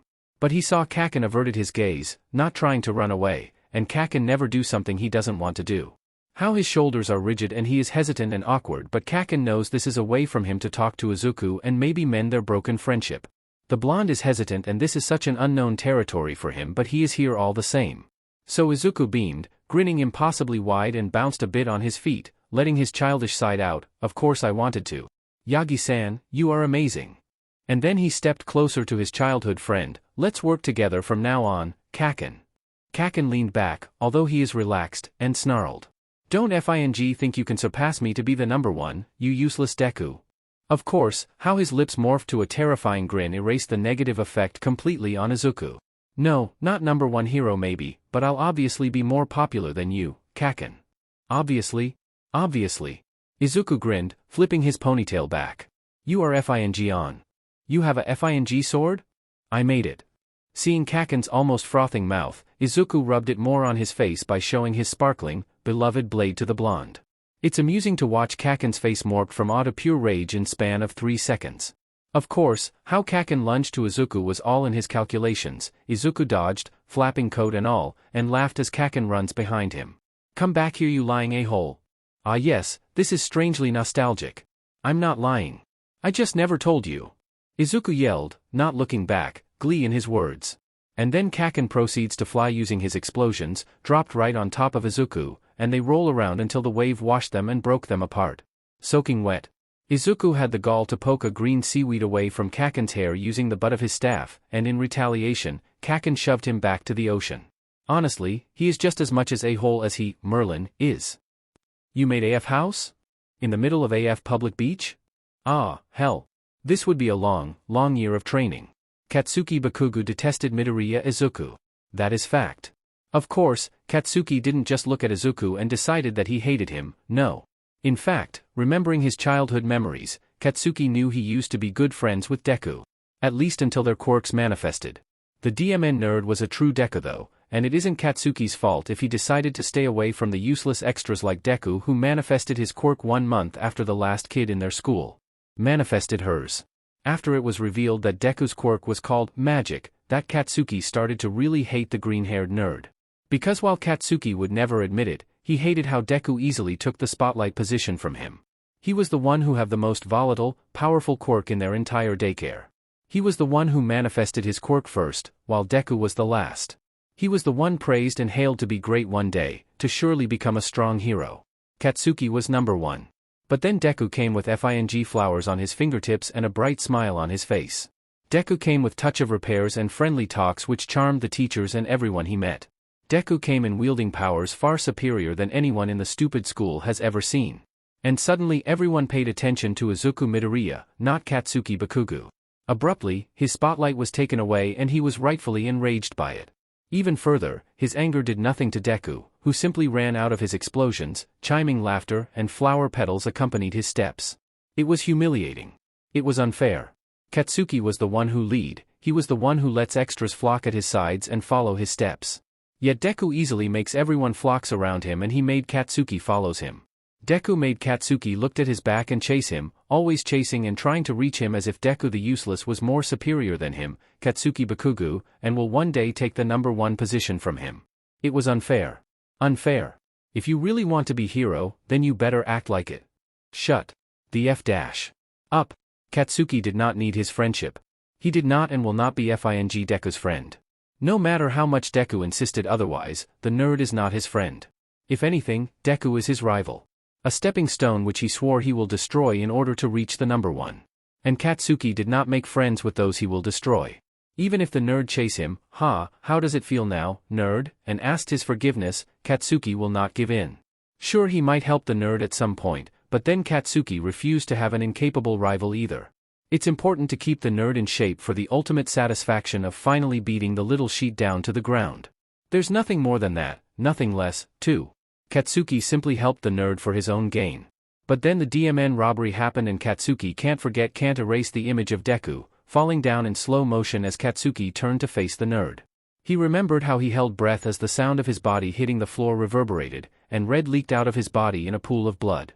And when Katsuki closed his eyes, he couldn't help but to see 3 red holes on the back of Deku's body, while Izuku was pale and still, his hands cold in Katsuki's warm hands. He can't if Deku died to protect him, if Izuku was gone trying to protect someone who spat on his face for years, who denied his kindness and burned his belongings, who insulted every fiber of his being, then Katsuki he just can't. Katsuki will never be able to live with it. I care a lot about you. Why, you idiot? I just want you to be safe. After what I have done to you all this time. It was stupid. It was truly idiotic. For Deku, mostly. But he supposes, he himself is at fault. Katsuki was lucky that Deku was a stubborn nerd. He pushed through surgery while losing a lot of blood and woke up only after 1.5 days after surgery. Katsuki was lucky that Deku wanted to live, had the will and is entirely too cheerful to die. But what if it had been different? What if Auntie Inko's cry intensified because Deku couldn't make it? What, then? What if the only memory Izuku have on Katsuki right until the moment he drew his last breath is how horrible he was all this time? How could he be so weak? How could he let someone like Deku save him? What if Deku did not make it so save him? What then? Let's be friends again, Kaken. DMN it, Deku. DMN it all to hell. And it was with the rage that he couldn't sleep well, it was with determination to get better, that Katsuki took a run that evening. His plan on the day was to make up for all his lose of sleep for the past week. Deku is out of hospital and it calmed him for a bit, albeit slightly. Katsuki wanted to take advantage of it to get more sleep, but it seems his mind can't be calmed that easily, after all. Young Bakugou Katsuki, I assume? Katsuki stopped as a blonde, skeleton man stopped his track. Regulating his breathing, the teen tilted his head, silently observing the stranger. He remembered that the man has been a constant presence around the nerd's hospital room, probably the shithead's friends or something. With attitude as gentle and smile as bright as Deku, Katsuki isn't surprised if he somehow managed to bend the entire neighborhood to be his friends, adults or kids alike. Get out of my way, old man. Katsuki sneered, a dangerous hiss on the nickname to the stranger. Please, I just wanted to talk for a bit, and the skeleton actually looked a bit nervous. Good. My name is Yagi Tashinori. I have known Midoriya for a while, totally called it, and he has been talking a lot about you. All wonderful things, of course. Knowing that, and young Midoriya's wish, I am asking you if you want to train together with him. Katsuki's eyes narrowed further, but he did not comment on anything, so the skeleton continued, I am an assistant of a infamous pro hero myself, so I know a thing or two about hero life. Since you are training and young Midoriya needs his training, too. This could potentially went to disaster. Not to say the skeleton is too suspicious, even when his figure screamed, extremely fragile, please handle with caution, he is still a stranger, and the phrase stranger danger holds true even now. But he spoke about Deku as if they are good friends, and knowing Deku, he probably decided that this skeleton is too frail for life and decided to befriend him on principle. And this is a chance, even if Katsuki would never admit it. This is a chance to mend their relationship. Where is it? Pardon? Where the hell are we going to train? The skeleton man's smile is bright and familiar, then he realized it's somehow eerily similar to Deku's. Let's go to Dagoba Beach, young Bakugou. How the hell did you fall there, nerd? No. Izuku vehemently yells, through sand and trashes, his voice muffled. Young Midoriya. No, I'm fine. What the F, do you mean no? The teenage mage heard Kaken yells, and continued with a repressed screech, and you are spitting blood now? As Izuku tried to push himself up from the hole which he managed to fell down to, he grimaced. Maybe he had to give some more spice and cinnamon to Kaken's tea later. For the time being, though. Ow, my back, my knee, Who the hell dig a 20 meters hole and cover it up with a rug? And why did he had to slip when he was climbing a mountain of trash, trying to reach something sparkly? Mistakes were made and regretted dearly, today. Onward, my noble steed. Why is Kaken stopped pulling? What is Kaken doing? Oh, he's going to explode the... No. I'm sorry, Kaken, don't. And down the wooden table go, along with the refrigerator on top of it and a chair where Izuku sat on the top of said refrigerator. Sand exploded to various directions, along with a big boom and Izuku's terrified yelp. Crawling off from rubble like a soldier on battlefield, Izuku squinted to see Kaken standing up, snickering and untouched from any dust or pieces of trash. Just for being petty, Izuku pushed a tiny wave of sand to rise up and fell down on his blonde friend's figure. With Kaken's enraged yell, the only thing he remembered after was the feeling of thrown away and the splash of salt water on his face. DMN it, Kaken. It's exhilarating to duck away from Kaken's explosions and set his foot to a foundation to strike back. It has been a long time since he had to focus his attention fully on swinging his sword and not getting severely injured. And it has been a long time since he feels proud of what he was doing, what he was teaching. Because even if Kaken didn't fully realize it, Izuku and Yagi-san has guided him to be something more sharp and disciplined from Kaken before. Nowadays it's a challenge to predict where will Kaken strike, because he pushed away his anger at his best ability and actually used his smarts to overcome Izuku, with his explosions or not. Without his magic and only his sword skill, sparring with Kaken is both thrilling and fun. And if they end up tied almost every time, this time with Izuku pinning Kaken to the ground with sword an inch away from Kaken's neck to decapitate while Kaken's right hand griped his sword hand and the other one spread out to his neck, ready to explode his face. Izuku relented first, smiling and pushed himself away from the blonde. Good work today, Kaken. Yeah, you too, nerd. Here, Kaken. What the hell is this, nerd? It's a pot of red spider lily plant, can't you tell? The Latin name is Lycoris radiata. All in his calculation, Izuku simply ducked out of the way of a rock which sails on terrifying precision to hit his head. Laughing a bit nervously, Izuku edged away from his scowling friend. Izuku is equally proud and terrified that Kaken managed to guess where he would duck enough to make the rock graze his ear. Anyway, since their training has ended for the day, both Izuku and Kaken took time to sit beside each other on the shore, enjoying the sunset's warm sun and cool wind. Yagi-san did not come for today, but as before, it never stopped both of them to train together anyway. It's a gift for you, Kaken. It has nothing to do with my, and because Kaken looked ready to explode on calling out his lie, Izuku corrected, alright, it has to do something with my quirk.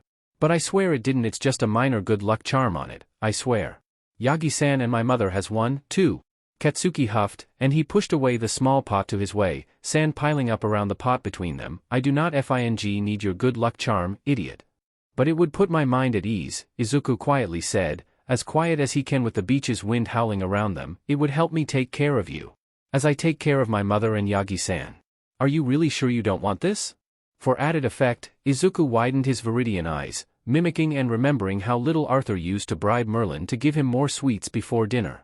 Since he now has the adorable quality of a kid and big emerald eyes, of course he will use it to full potential. Fine, fine. Shut the F up, you crybaby. I'm taking this. Haha. Victory. Is what Izuku said in his mind, as Kaken, annoyed, pulls the pot of spider lily plant back to his side, even to his lap, scowling with a slightly red face as he do so. And if there are literal pink flowers popping out around Izuku as he smile, it's fully intended to give more brightness and cheer, not that anybody have to know that, of course. We did it, Kaken, Yagi-san. Looking at the finally clean Dagoba beach, Izuku runs through the sand, laughing as he goes. As he trudged his way back, he could see Yagi-san smiling brightly while Kaken looked amused yet relaxed beside him, hands tucked in his pants pockets. Of course we did it, you DMN nerd. Congratulations, young Midoriya, young Bakugou. You both have done something even beyond my expectations. Izuku spreads his hands wide, letting the wind plays with his wild green mane, laughing right on the shore. Yes, Merlin did work hard before this, but with a body construct of a true mage, he never did need to work out, overflowing by magic as he was. He doesn't know if working this hard could feel this satisfying. Or maybe it's this human body's emotion speaking, but who cares? The beach is ours. WOHOO. He is having the time of the world. Walking down the street to go home, Izuku quietly cursed his memory. Caught up with latest training, excitement to try more potions with new herbs he grew, and then exams, he forgot to let a day for him to let his prophetic dream run rampant. Because of that, Izuku was knocked out cold in school. It was luck that he woke up right after the last PRD ended, if not then maybe the teachers would call ambulance, and then it was found out that he was in a coma and well, the point is, bad things happened to that route.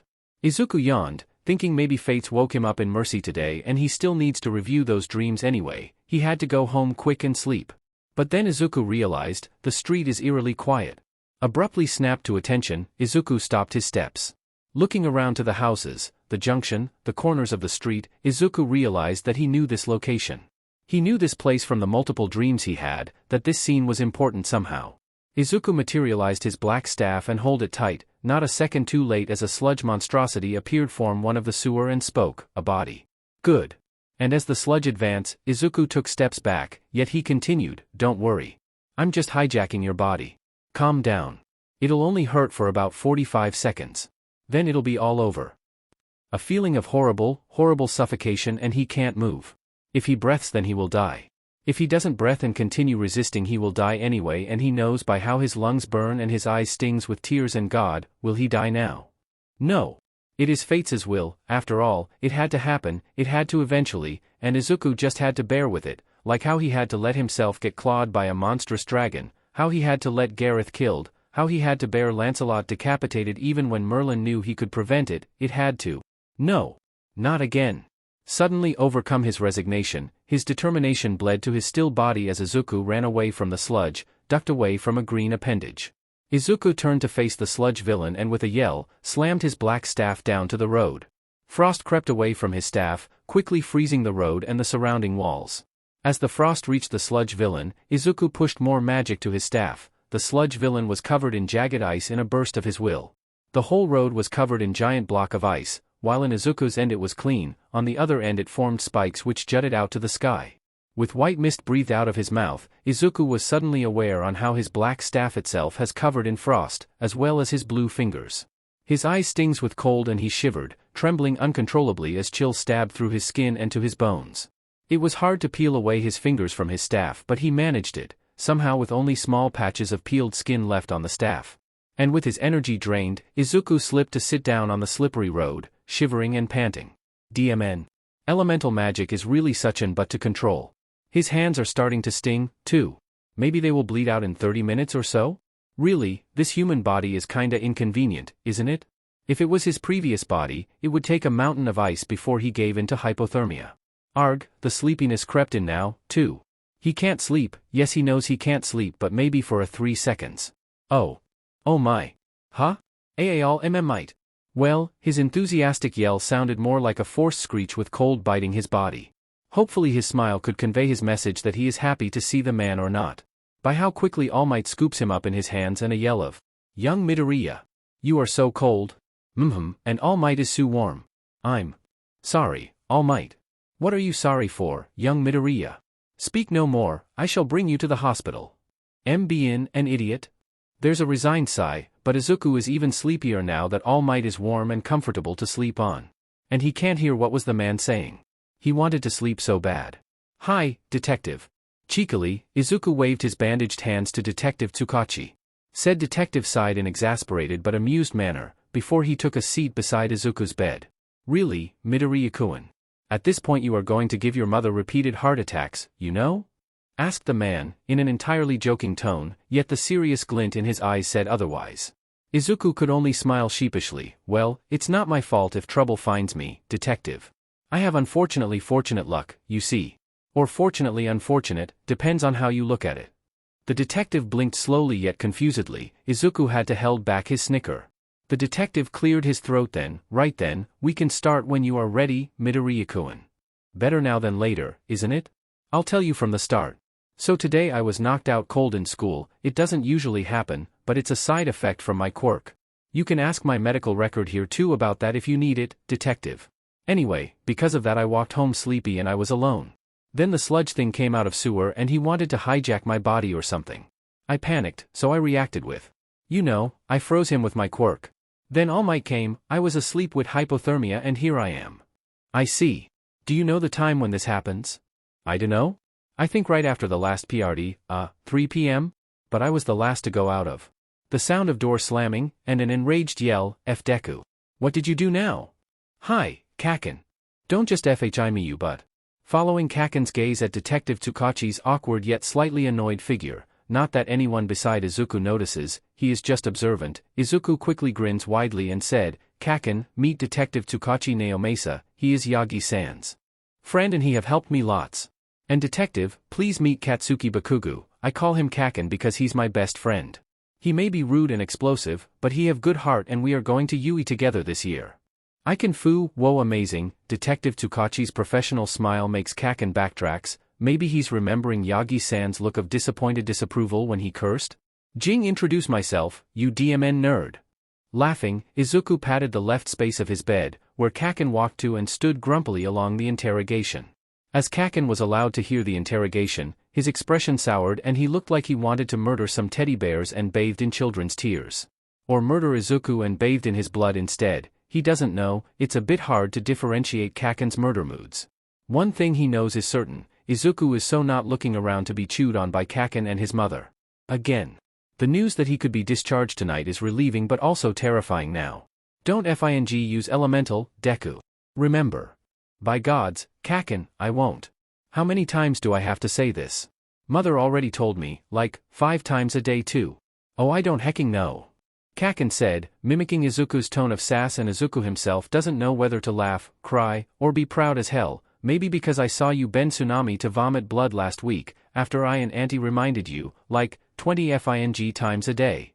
Izuku threw his hands up, exasperated, also a gesture of, fine, you win. Katsuki huffed, and he turned away to his area of exam. Since those from the same school will not be put on the same area. Just so you know, that was not tsunami, that was just simple ocean wave. Which turned to be half tsunami because his control SCKS, but his point still stands. It's also not his fault that he wanted to try elemental magic 3 months before UE exam. What if he panicked again and automatically reached for elemental spells as the sludge villain incident? The skill could come in handy. So what if his controls SCK? That's the point of training them, DMN it. Stupid Kaken, Izuku grumbled. And somehow Kaken must have heard that or predicted that, for from afar, Kaken turned to his direction and leveled his deathly glare, explosions on his fingertips as a sign of threat if Izuku dare to use any elemental magic on this exam. In act of pettiness, Izuku stuck his tongue out to Kaken and hurriedly ran away to his own area. As Izuku stepped to the area, he breathed in and out. This is where everything starts. Not the written exam, because that was easy as hell. No, it is this very test which started everything. As it is, he could see the players around him, if Izuku put it in a cold angle, his pieces of chess. Ida Tenya, looking entirely too serious yet chivalrous, brows furrowing in concentration. Uraraka Ochako, who sat down in meditation, trying to calm her erratically beating heart. Aoyama Yuga, smiling in a relaxed manner, sparkles around him, yet Izuku could see the line of nervousness in his figure. Hagakure Toru, blending perfectly with background. Ijiru Kirishima, with hands folded in front of his chest, and he looked at the city in front of him in concentration. Minoru Mineta. The one he would be willing to sacrifice, if Izuku's effort on correcting his behavior did not work. Polish the important pieces so none of them would have to fall. Dear gods, so many things he had to do. What are you all waiting for? The exam already starts. Go go go. In a fit of panic, students ran forward, tackling robots and trying to be as fast as possible. Izuku? Ah well, it's more interesting to watch their quirks play in colorful display, you see. It's far more interesting to watch from where he stood on his place, at the entrance, unmoving. And as Shinso Hitoshi, who ran forward last, looked at him as if he was crazy, Izuku only smiled brightly and waved a good luck to him. But of course, if Izuku wanted to enter 1A, he had to work a bit. Thus, Izuku walked forward, entirely relaxed, not slow yet not fast. It was just his luck that there's a few one-pointers appear from the rear. He thought the students already destroyed all of them. No matter. A little more work is fine. Izuku pulled out his gleaming sword and slashed the robots' heads clean. That's 3 points. Izuku walked for a little bit, and his attention was caught with a little trail of blood, leading to a shadow beside a building. He followed, and there, he found Hagakure and Shinso. Although he can't see any bleeding from Hagakure, the way she couldn't stand up is a clue enough. She sprained her ankle. And Shinso. Looking at the tore on his hand, there's the source of the blood. Hi. He greeted, cheerful. May I help you both? Oh, you don't have to. Why do you want to help us? Shinso asked, and the acid in his voice surprised Izuku because really, what did he ever do wrong? Someone who isn't serious like you, shouldn't you be collecting points or get out of this place if you don't want to be hero? Oh dear, was he really that obvious? Was his disinterest really shown back there? It's not like he doesn't want to be hero. He admired All Might, but only All Might, because this society is honestly corrupted. Again, it's not like he doesn't want to be hero, because Merlin make those heroes, Merlin make kings, he guided them, and in doing so, he himself have become a hero. But does he really want to be a hero of this day and age? Nevertheless, my name is Midoriya Izuku, it's nice to meet you too. Izuku beamed, let's talk about my background and motivation later, we still have 30 minutes of exam, we shouldn't waste time here. Izuku picked a pebble, and as he crushed it in his hands, petals of pink flowers fell down, right on top of Hagikure's sprained ankle.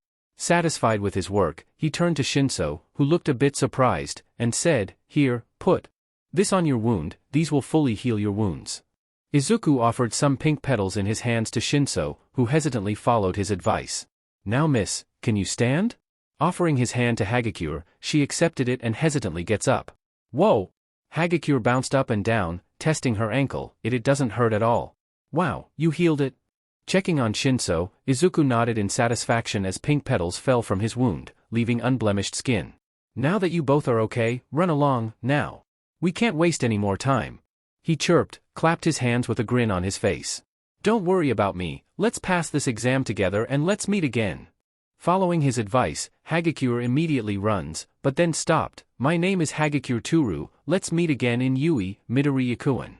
And she continued running, picking up a steel rod as she goes. "And you?"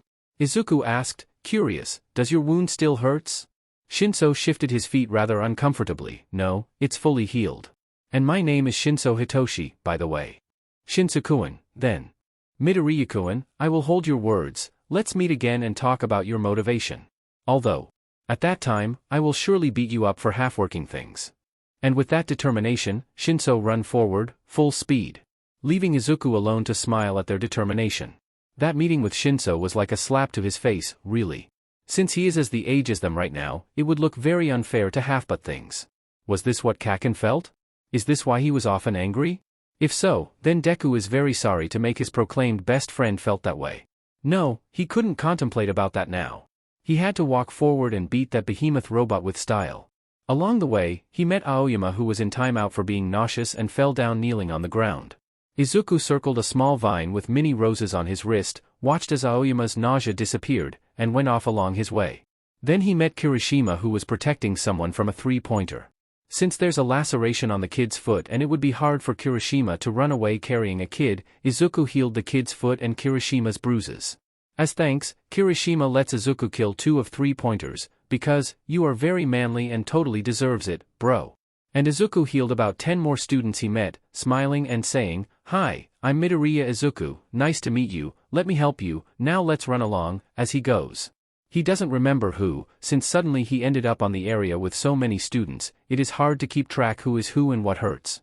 But finally, what he awaited has come. The ground shook and the 0-pointer loomed, out of nowhere. And that is his mine of points to pull his pitiful 9 points up to Class 1A. As expected, Uraraka Ochako is there, trapped between rubble while the 0-pointer loomed over her figure. Izuku took off to a run, but a hand gripped his hand which stopped him. Izuku he looked questioningly to a pale-faced Kirishima. "What are you doing?" "Midoriya, we have to run to the opposite way." Izuku blinked, "But there's a student there," he calmly pointed to Uraraka. "Isn't it a hero's job to save people?" "Be rational," Shinso, who he doesn't know came from where, piped up behind Kirishima. "The teachers won't let that student get hurt. This is exam, we have to get away." "Yes, but why would you just stand there while you could help?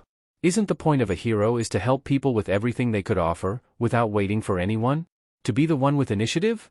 Izuku looked around, and there's Aoyama, Hagikure, and the kid which he saved. Monoma, is it? Ah, he forgot the name already. Oh, this is definitely a pleasant butterfly effect. Izuku couldn't help but to grin widely, brightly. "I'm going in first." With that, he pulled away from Kirishima, and took off full speed to the behemoth that is 0-pointer.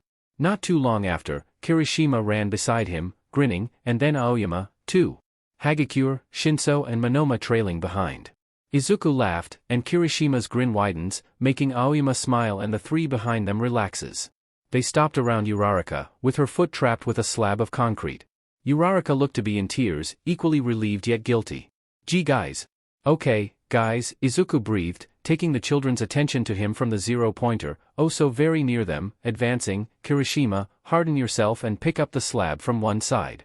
Monoma, copy Kirishima's hardening quirk or strength quirk and help Kirishima pull it up. Shinso, observe, if the space is enough for her foot to be pulled, Hagikure and Aoyama will pull her out.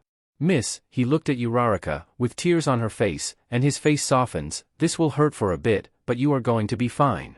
Uraraka nodded in determination. "Don't worry about me, I'm sure it will not hurt much." Izuku smiled and nodded.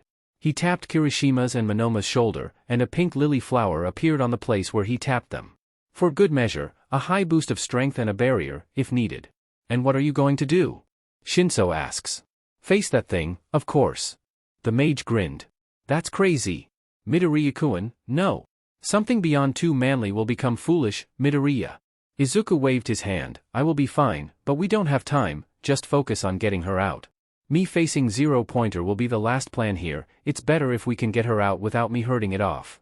It is extremely unlikely though, not that Izuku will say it out loud. They looked determined and quickly works his instructions so he doesn't need to face the zero-pointer. A pleased smile curved on his face, really, such nice children. True to his words, Kirishima and Monoma just barely managed to pull the slab of concrete enough for Hagakure, Shinso, and Aoyama to pull her out. By the time Aoyama goes to piggyback Uraraka, the shadow of the zero-pointer's foot completely shadowed them, ready to crush them to splatter. Izuku did not blame his students' pardon, friends to froze in that moment. This is the first terrifying experience for them, this reaction is normal. The green-haired mage lifted his black staff high, and he slammed the staff to the ground. A field of pink flowers bloomed from his staff, creeping their way to where the zero-pointer stood. The foot came closer and closer in an agonizingly slow motion, and in the edge of his vision he could see few of his friends closed their eyes and braced for impact. Of course, the impact never come. The robot froze, completely. Pink lilies and white carnations flowers bloomed from the gaps between its joints, then sprouted out from the gaps between its fingers, its neck, its waist, then its eyes morphed to white carnations clusters, like a giant bouquet, and followed by the blooms of pink lilies on every surface of the robot. Hey, you guys can open your eyes now, Izuku said, a laugh in his tone. His companions opened their eyes at the same time. The robot was fully covered to form a pink behemoth of lilies and carnations, then the shape of the robot itself disappeared and melted to a mountain of flowers, flowing down and drowning them in a bath of pink and white petals. Looking at their gaping faces, Monoma coughed out a pink petal and Shinso brushed away some carnations from his hair. Izuku laughed. The bell chimed then, the exam has reached its end. While Midnight loudly gasped along with a portion of their otherwise gaping staffs, Aizawa Shoyuta narrowed his eyes to the monitor. His black eyes focused on the laughing figure of the green-haired teenager, ushering other teenagers to walk. From the monitor, Aizawa couldn't see any sign of fatigue from the greenette, but then again he could be wrong. Aizawa only took his eyes off from the monitor when the group was approached by Recovery Girl and Cementos. The two heroes began assessing and healing them. His eyes roamed to the stack of papers in his hands, his fingers began to flip paper and paper until he found the data of said kid. Full name, Midoriya Izuku. Gender, male. Former education, Aldera Junior High School. Such power from a young age. Midnight said, a hint of awe and disbelief in her voice, continued with a pleased hum, I would have give him bonus points too for those beautiful flowers. And he doesn't even look winded at all. Mused Blood King, glancing to him from his left, you are in for one hell of a student this year, Aizawa. Aizawa skimmed the bio written on the paper. Yes, the boy will obviously enter his class what with his sky-high rescue helping points and that stunt. When he reached the quirk description, he slowed down. He chose to read it slowly rather than scanning. Quirk, magic. An emitter 1 type quirk which allows the caster to perform parlor tricks of magic from the age before quirks manifested, without sufficient materials or prior training to perform such tricks. These tricks include, not limited to, changing colors of items with direct touch. Repairing items, this ability ranged to every items except electronics with direct touch or visual contact. Levitation of small objects with visual contact. Producing flowers, ribbons, papers, coins, pens, money, cards, seeds, and other known small objects 2 out of air. This particular ability needed to be performed with small gestures normally performed in magic performance show such as not limited to, a gesture of pulling something from sleeves, clapping hands, knocking objects, etc. Healing small bruises and or cuts with direct touch. Blooming and growing flowers and plants to his will, direct touch not needed, but admittedly preferable. Known limits of this quirk, according to testament of Midoriya Izuku himself, is that he cannot perform tricks he hadn't seen before, although there are doubts on this limit. 3 and prolonged use caused extreme nausea and cases of vomiting. Further tests needed to butte more limitations and development of quirk. And as Aizawa looked at the date of this data, he didn't succeed on suppressing his scowl, hidden by his scarf or not. This is the quirk assessment of 11 years ago. This couldn't even relate to what feats the kid pulled. He literally changed a ton of metal to flowers, not producing them from thin air. He didn't even do it on direct touch, and with no sign of nausea at all. Not to say the sword resting on his hip. Aizawa clearly saw how it could cleave robots in one sweep, clean cut, all of them.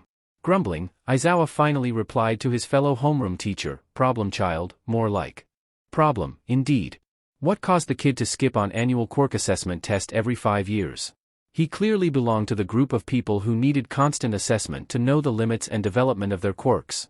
Briefly, Izawa's eyes roamed to another area, where another student with the same uniform as the problem broccoli kid exploded a zero-pointer's head in his area head-on, effectively blinding and halting its way. He fell down, but managed to smooth his landing with yet another explosion before he rolled down. Small, barely recognizable, but Izawa could hear a "die, fucker" from the monitor. From the way Midnight and 13 snorted, Izawa knew they could hear it too.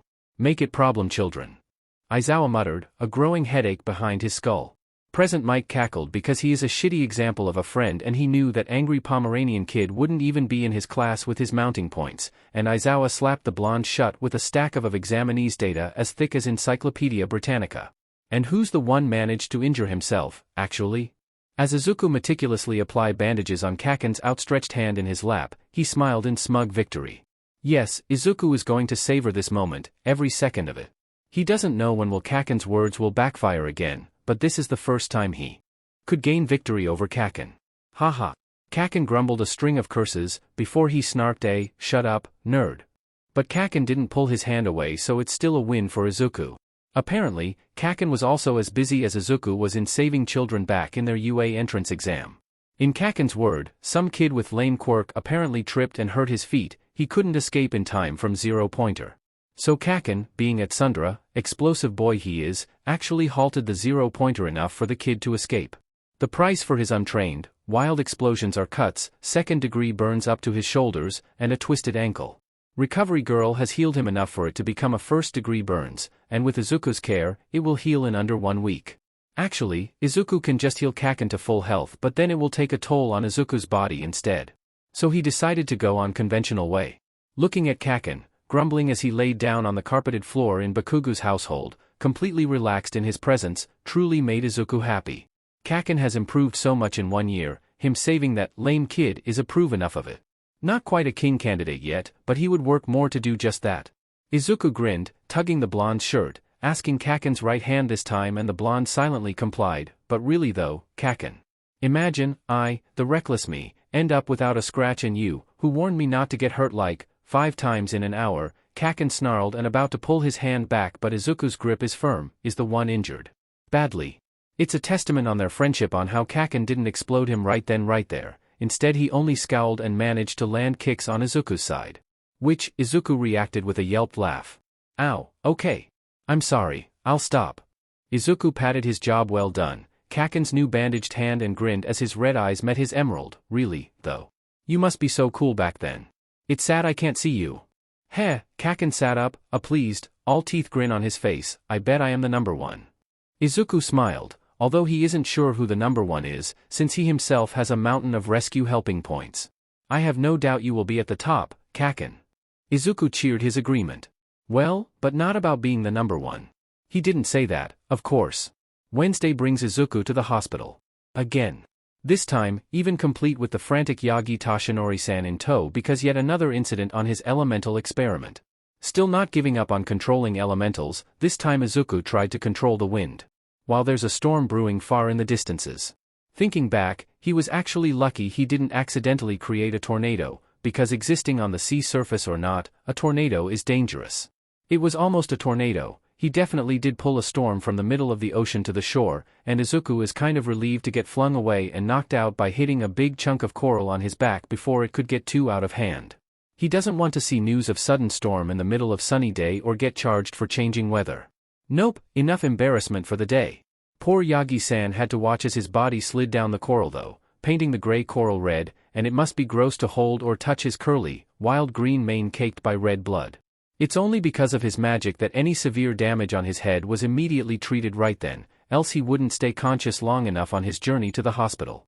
And Recovery Girl looked like she's ready to throttle him any minute. I'm sorry.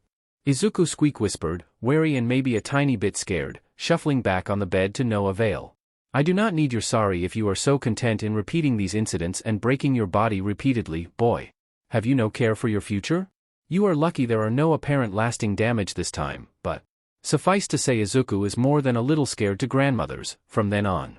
And it went with the usual drill, that is Izuku's mother guilt-tripping him by lectures. Izuku felt so guilty he wanted to die, meekly listening to her. Kaken basically broods and angry in his room, and Yagi-san hovered around from time to time with anxiety and worry rolling off him in waves.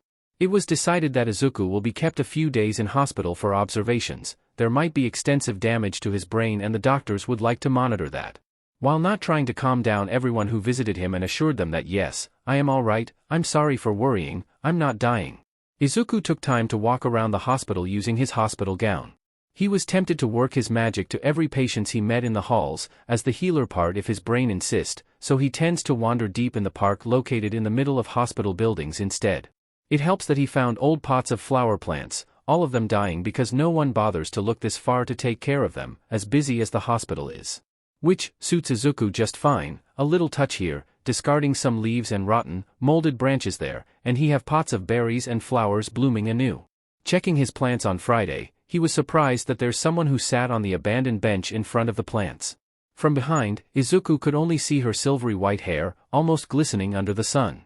"Good morning," he greeted, soft and tentative, he stepped closer to the woman in hospital gown. "Good morning," answered Todoroki Rei, smiling dazedly yet politely. His surprise was hidden by his cheerful smile. The teenage stepped closer to check on his plants and let the woman observe quietly. This is no coincidence, too. And Izuku is not going to abandon good opportunity when it presented itself in front of him. Turning to face the Todoroki matriarch, Izuku gestured to the blooming flowers, smiled, "I have been looking out for these plants, beautiful aren't they?" Slowly, the woman offered a rather empty smile, nodding. "They are very beautiful. Do you come here often, ma'am?" This time, he did not get an answer. Quietly, Izuku peered on how her expression has turned closed off. No doubt he had triggered something inside her. Pity flashes in his viridian eyes before Izuku plucked some flowers and tied it with a pink ribbon he produced out of thin air.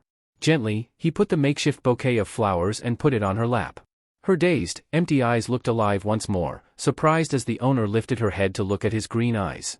Izuku smiled, bright yet gentle. "I think those flowers even look more beautiful in your hands."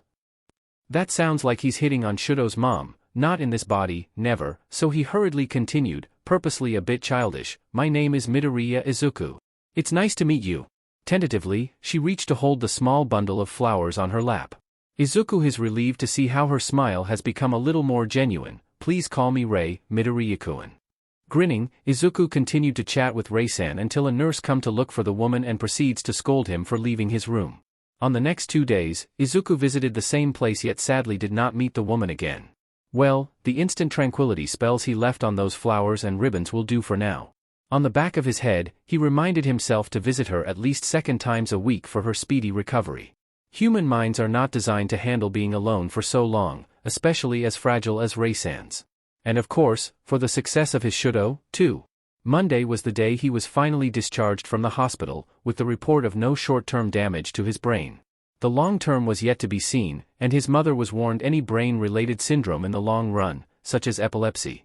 Not that Izuku cared though, patting his mother's hand in reassurance that he will be healthy for a long time. Hopefully.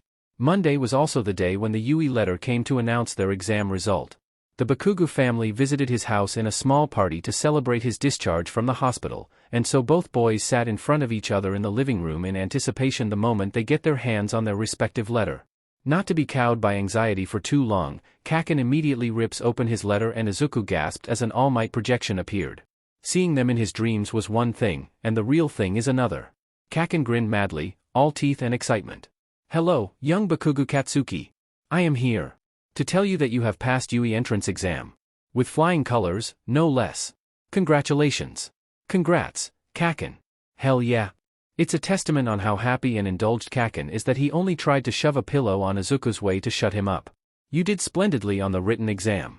And you blow everything out of the water on the practical exam." All Might praised, before the projection changed to a list of points, and Izuku's grin faltered just a little bit on that. "For your brave act of selflessness, we awarded you 30 rescue points. Your total points is 95. That's amazingly history-breaking, young Bakugou. Yui has never recorded such points in decades. For that, you have rightly earned your 2nd place." Then All Might's image returned, grinning and giving thumbs up. "Bakugou Katsuki, I, along with Yui High School teachers will be waiting for you. Until we meet again. And before Kaken could possibly explode on those information, Izuku opened his letter and received the same greeting Kaken had. Though if he squinted, he could tell All Might's image is almost vibrating in excitement. Or it could be an error from the letter. My boy, you place on the first place of the practical exam. All Might's image said, with the shocking 132 points. Not only you have gone out of your way to help other examinees, you also displayed excellent control of your quirk and showed the value of heroism to others. Even young Uraraka Ochako, Kirishima Ijiru, Aoyama Yuga, Hagakure Toru, and Shinso Hitoshi has insisted to divide their points for you. What? Izuku blinked, surprised. And true enough, the image changed briefly to Ochako begging, he saved my life. Please, take my points for him. To Kirishima's, Midoriya is the true man, he helped everyone. Please give my points to him. To Aoyama's, the monsieur was running around healing everyone. Surely you can divide my points for him. To Hagakure's, I know my points aren't much, but he helped me, so please give a bit of my points for him. And finally Shinsu's, he didn't destroy many robots, too busy helping everyone. I don't need my points anyway, give them to him. Izuku felt this urge to melt and hug his friends, even though they are only projections. His emerald eyes are almost full with happy tears. Such sweet children. Truly seeds of true heroes. But All Might's image returned. Yui is honored to have you as our student. I am looking forward to teach you, young Midoriya. Once again, congratulations. Once All Might's image disappeared, Izuku's emerald eyes are locked on Kaken's ruby ones. How Kaken looked flatly at him really terrifies Izuku, because he could handle anger and tantrums, for how familiar Izuku is to Kaken's anger. But he couldn't find anger or disappointment in Kaken's eyes. Worse, he didn't know what Kaken is thinking. And for that, Izuku shrunk back, waiting. Izuku opened his mouth to broke the atmosphere but was stopped when Kaken stood up. Izuku was ready to bolt out the moment there are explosions, but surprisingly even when he ducked away with a yelp Kaken bonked him on the head. Hard. Kaken. He whined, but the blonde looked away too quickly for Izuku to read his expression. While nursing his head, Izuku heard a, hurry up here, nerd, from the dinner table. Grumbling, conflicted between happy because Kaken's less hostility and upset Bo's Kaken gave him a bump on the head, Izuku stood up and trotted to dinner table. All is well and good, at least. Izuku smiled, now he can really start preparing everything for the long show. Kirishima Ijiru thought he has finally become brave. He thought he could be useful, far from his past self who cowered in fear in front of a hulking villain. As he destroyed robots and helping a kid out of harm's way, finally he could be a hero. As he ran behind Midoriya and his new friends he thought he has changed, that he finally have courage. That his efforts did not go to waste. But as the looming figure of Zero Pointer shadowed them, he couldn't help but to feel exactly that, useless. That he has, once again, defeated by his own fear by freezing in the face of death. Worse, he couldn't do anything but to watch his new friends die. There are no pain or death though, because Midoriya Izuku is there. Kirishima was struck with awe at how easily the teen destroyed the Zero Pointer, even laughing at the face of despair. Midoriya Izuku has literally smiled his path to victory, smiled as he saved everyone. Maybe his smile is not as wide as Crimson Riot or All Might, his smile was not the toothy kind, but it was soft and gentle yet bright, reassuring and calming all the same. And Kirishima wanted, no, he longed to be like that. He longed to be able to smile in the face of danger and came out victorious. He wanted to be able to reassure everyone just with his smile, just by standing and spoke words of encouragement in his laugh. He wanted to be able to save everyone and easily lead them to safety, just like what Midoriya did. Midoriya Izuku is awe-inspiring. And as if Midoriya himself was not enough, his blonde best friend is something else, too. Kirishima doesn't know anything about him except the Kaken nickname, but he does have this intense presence that made people cautious and screamed back off, especially by how he frowns and tucks his bandaged hands in his pants pockets, but when Midoriya stepped beside him, he became less of back off and more of something like look at me, I'm here. When they stepped together, illuminated by afternoon sun, they became something else. And you might call him poetic, but he certainly isn't a fool. Kirishima could see that the blonde is strong, that when Midoriya smiled this Kaken smirk has turned a bit softer, that they easily stepped in rhythm. They supported each other without words. It was, admittedly, a sight to behold. A sight that Kirishima will remember. Oh? Kirishima-kun, isn't it? Yeah, it's me. Nice to meet you again, Midoriya. Red Eyes moved to the lounging blonde with his feet on the table. And you too, Kaken? Ha! The F, did you call me? And that is why, grinning, Kirishima is determined to make both of them his friends. He could surely become as manly as them, with Yui and the both of them as friends. There are still 2 weeks left before UE starts. 2 weeks of holiday for third-year students before graduation, and Izuku is determined to use that time to work on Todoroki Rei. His mother was easy enough to convince. He told her that his, to-be, friend's mother is in the mental hospital and that Izuku wanted to help. Inko, in knowledge of her son's prowess on healing and moved by his seemingly innocent request, broke to a teary-eyed hug and promised him to always bring bento box for her, if the hospital allows. Kaken and Yagi-san is a bit tricky to convince though. For one, it's hard enough to convince Kaken to reduce their training from every day to twice a week, and while Yagi-san didn't outright say no, he is very confused and very concerned as well. Why the hell would you visit hospital every day? Izuku stepped back, his grin falters as Kaken's fists bursts to medium explosions, in tandem with his yell. As scared as he is to that explosion, he's grateful that the smoke works as a cover when Yagi-san's body, beside the blonde, is also steaming. The thought of Yagi-san almost bursting to all might right there and then make Izuku want to cackle, if only the situation is more appropriate. Please, hands up and surrender, Izuku replied. I swear I'm alright. No secret training or anything. No headache, backache, or broken bones. You can ask my mother? It's just there's someone I need to visit there, someone who needs my help, in particular. Izuku doesn't know whether it's his determinate, serious tone who made the blonde looked away while gritting his teeth, or maybe how his expression dared the both of them to argue. Kaken scoffed then, and through the beach's wind Izuku could hear the telltale grumbling of stupid nerd and idiot business. The green-haired mage had to hold back a smile. A cough then, and Izuku's emerald eyes met Yagi-san's rather hollow ones. If I may know, young Midoriya, who is it you're going to visit? For a moment, Izuku runs scenarios, pros and cons to tell the man and Kaken about Todoroki Rei. In his last life, he had been nothing more than cryptic, telling hints and individuals in riddles that it drove the knights mad every time he spoke. Merlin liked to think it was the best course of action he could offer, but where it had lead them? Where it had lead you? Reaching a conclusion, Izuku smiled and said, It's Todoroki Rei. Do you know her, Yagi-san? There's a flash of surprise on the skeleton man's expression, which quickly covered by a sheepish smile. A pro hero, indeed.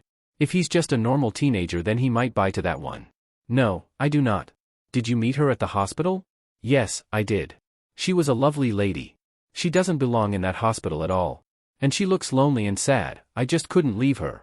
And while Yagi-san did buy to Izuku's words, his eyes turned to Kaken's ruby eyes, which narrows in suspicion. Ever so smart, his blonde childhood friend already realized that there's something more to it than him wanting to help a sad beautiful lady on principle. Kaken didn't say anything though, and Yagi-san closed their short meeting with a warm smile and then I wish you luck, young Midoriya. And of course, a steady recovery for her. Which brings him to this particular situation. That is, of Izuku, nagging the nurse that he's familiar with to pass to Todoroki Rei's room.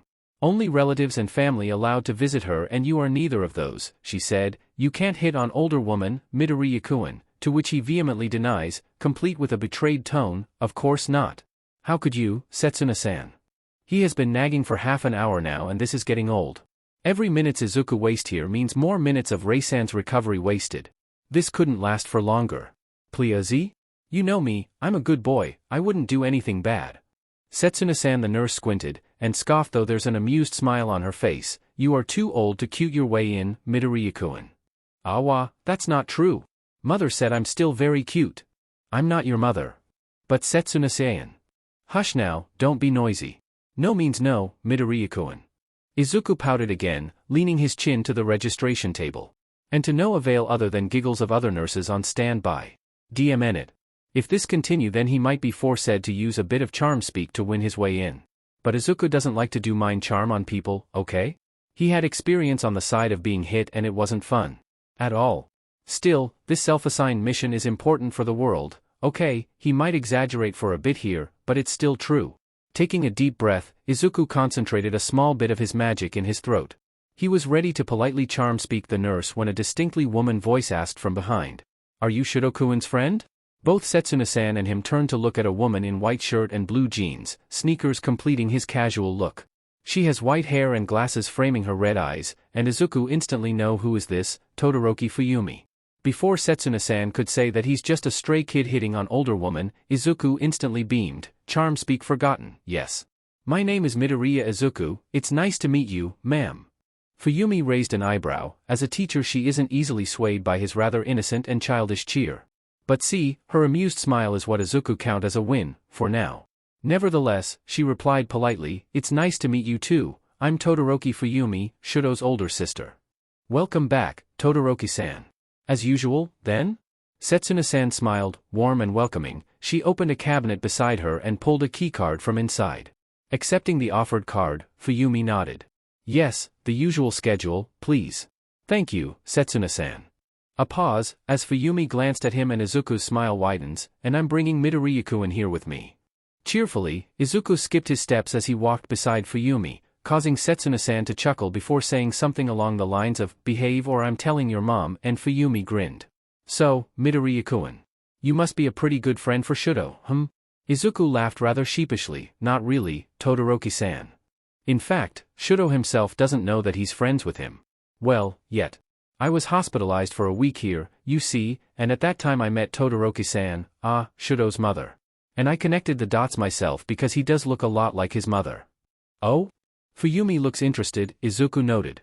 But there weren't any time for her to comment further, thankfully, as they reached the wooden door of Todoroki Rei's room. Fuyumi opened the door after soft knocks, and from behind, Izuku could see how Todoroki Rei's empty expression morphed to a small, gentle smile as she looked at her daughter. "Good afternoon, mother. How are you doing today?" For a moment, Izuku felt like a stranger, standing there, shifting his feet from one another as he watched the mother-daughter interact. And he couldn't help but to eavesdrop and observe how soft and slow Rei-san's voice is as she answered her daughter animated questions, how she would minutely flinch as Fuyumi puts her right hand on top of her mother's. But then, from behind Fuyumi-san's sitting figure, his emerald eyes met Rei's pale blue eyes, and there's surprise clearly in her eyes. With a cheerful smile, Izuku stepped beside Fuyumi, right beside her bed. "Hello, Rei-san. Do you remember me?" Maybe Fuyumi took a pity to Rei's quiet stare, for she smiled and leaned closer to her mother. "This is Midoriya Izuku-kun, mother. He said he met you a week ago and wanted to visit you." In his mind, Izuku praised Fuyumi's tact for not mentioning Shudo. Saying how he is Shudo's friends could trigger something undesirable, possibly disastrous, for the bedridden woman. "Maybe you could remember." With Izuku leaned closer to Rei's bed, his right hand outstretched to reach behind her head. He could feel how Fuyumi tensed beside him and how Rei flinched, but his smile did not falter, as he brought back his hand in front of his two audiences. A small, blooming sunflower is in his fingers. See, Rei-san, even the sunflowers remember how you tend for them last week, they followed you here." And then it was quiet, Fuyumi waiting for a response, as well as Izuku, who nervously started to shift the flower to cover his face. If her reaction is bad, if somehow he triggered something in her memory, he could be kicked out. And if he's kicked out, then he will potentially lose Fuyumi's trust, and without Fuyumi, he will lose his access to Rei-san. Then he couldn't heal Rei-san and nothing will ever change. Shudo will still be doomed to a path of cripple while he could be more useful when. Izuku's train of thoughts was cut short when he felt fingers gently tugging the sunflower out of his fingers. The mage complied, surprise clear on his face. Izuku blinked, and he saw Rei's smile, more animated than before, as she took the sunflowers in her hands. "That was very sweet of you, Midoriya-kun." Rei replied, a hint of humor in her voice. And before Izuku could form a coherent enough answer, Fuyumi continued, "Right? I thought it's just me, but he's actually a young womanizer, Mom. I guess we have to be more careful around him." But I'm not." Izuku replied, shaking his head furiously, his long green hair falling messily to his shoulders. "I'm just but the flowers do fit her beauty."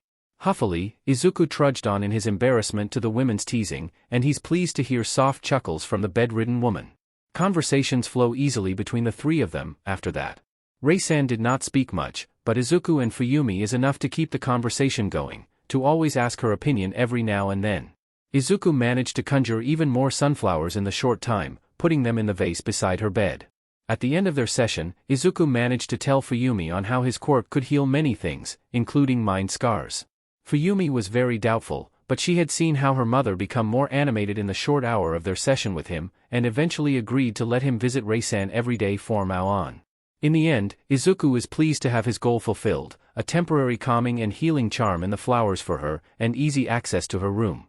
Izuku went home with skips in his steps and formulas of potions in his mind. This should be another project going smooth. 2 weeks really passed quickly when you spent half of the time brewing potions and crafting a lot of magic items, while another half was spent interacting and checking up with everyone. Since Izuku began his tea session with Rei-san, and occasionally Fuyumi, the woman had gained healthy color of her skin. Occasionally, she would zoom out and drown in her own mind every now and then, but instead of breaking down or lashing out, she would take a deep breath and then return to reality.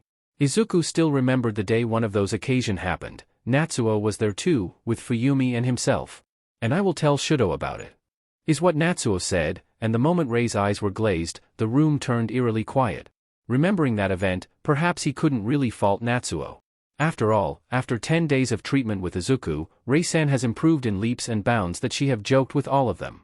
She looks like everyday mother if not for how she is on her bed and is using hospital gown. For Natsuo to lose control and say the, Izuku assumed, taboo name, is stupid but it was expected. The three of them watched, with no small amount of concern, at how Rei-san's head was lowered slowly, as if she was drowning somewhere else. Even Fuyumi has edged closer to the emergency button. But to their surprise, Rei simply heaved a long sigh, head still bowed down. When she lifted her head, they were greeted with a teary, painful smile which made Izuku's heart ache. Yes, surely he would like to know about this as well. Between the relief rolling in waves from both Todorokis in the room, Izuku smiled, wide and earnest. "Congratulations," Izuku wanted to say. "Congratulations for winning that nasty fight with yourself." Izuku hoped, with his nod to Rei, with his smile, that Rei-san understood his message. But it was 3 days ago, now. Even though tomorrow is the first day of Yui, Izuku is content to sit in Rei-san's room as he crafted last batch of his magic item, that is a bundle of lily flowers. Izuku is content to chatter about his quirk, and Rei-san is attentive as she tied a bundle of lilies to a bouquet with ribbon, a smile on her face. "Your friends would love these flowers, Midoriya-kun."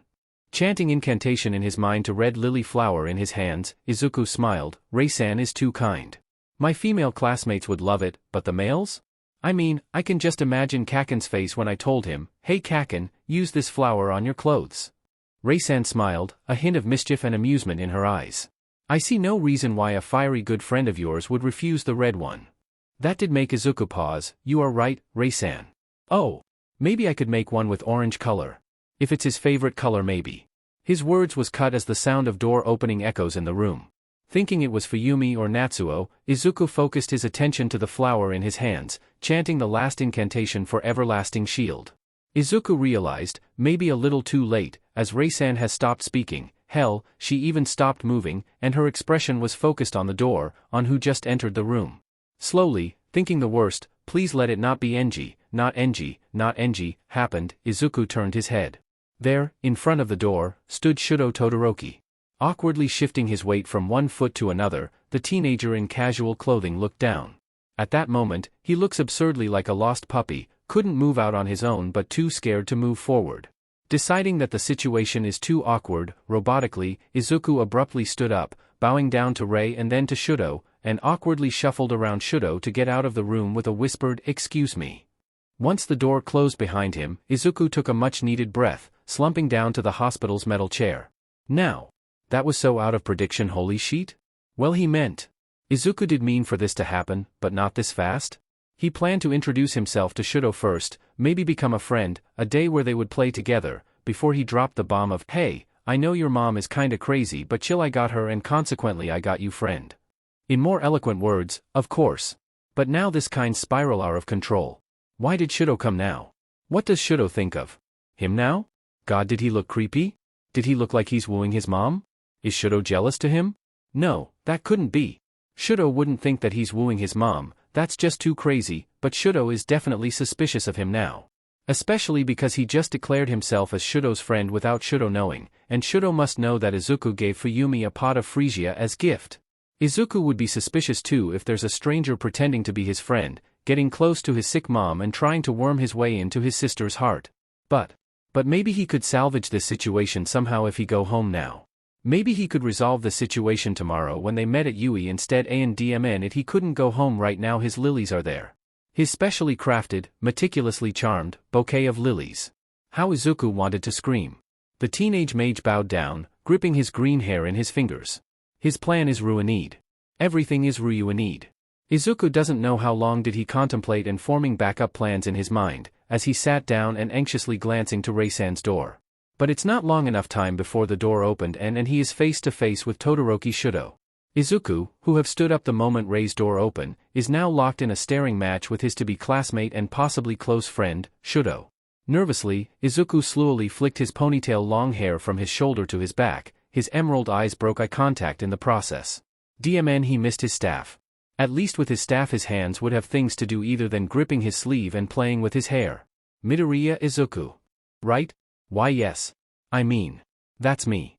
From outside, Shudo looked like he's staring intensely at his face, but Izuku knew how Shudo observed his face carefully and a barely imperceptible frown marred his scarred face. He's trying to remember Izuku from somewhere, so maybe all hope is not lost. My sister said you're my friend. A flash of doubt, a whole lot of suspicion. I don't remember you.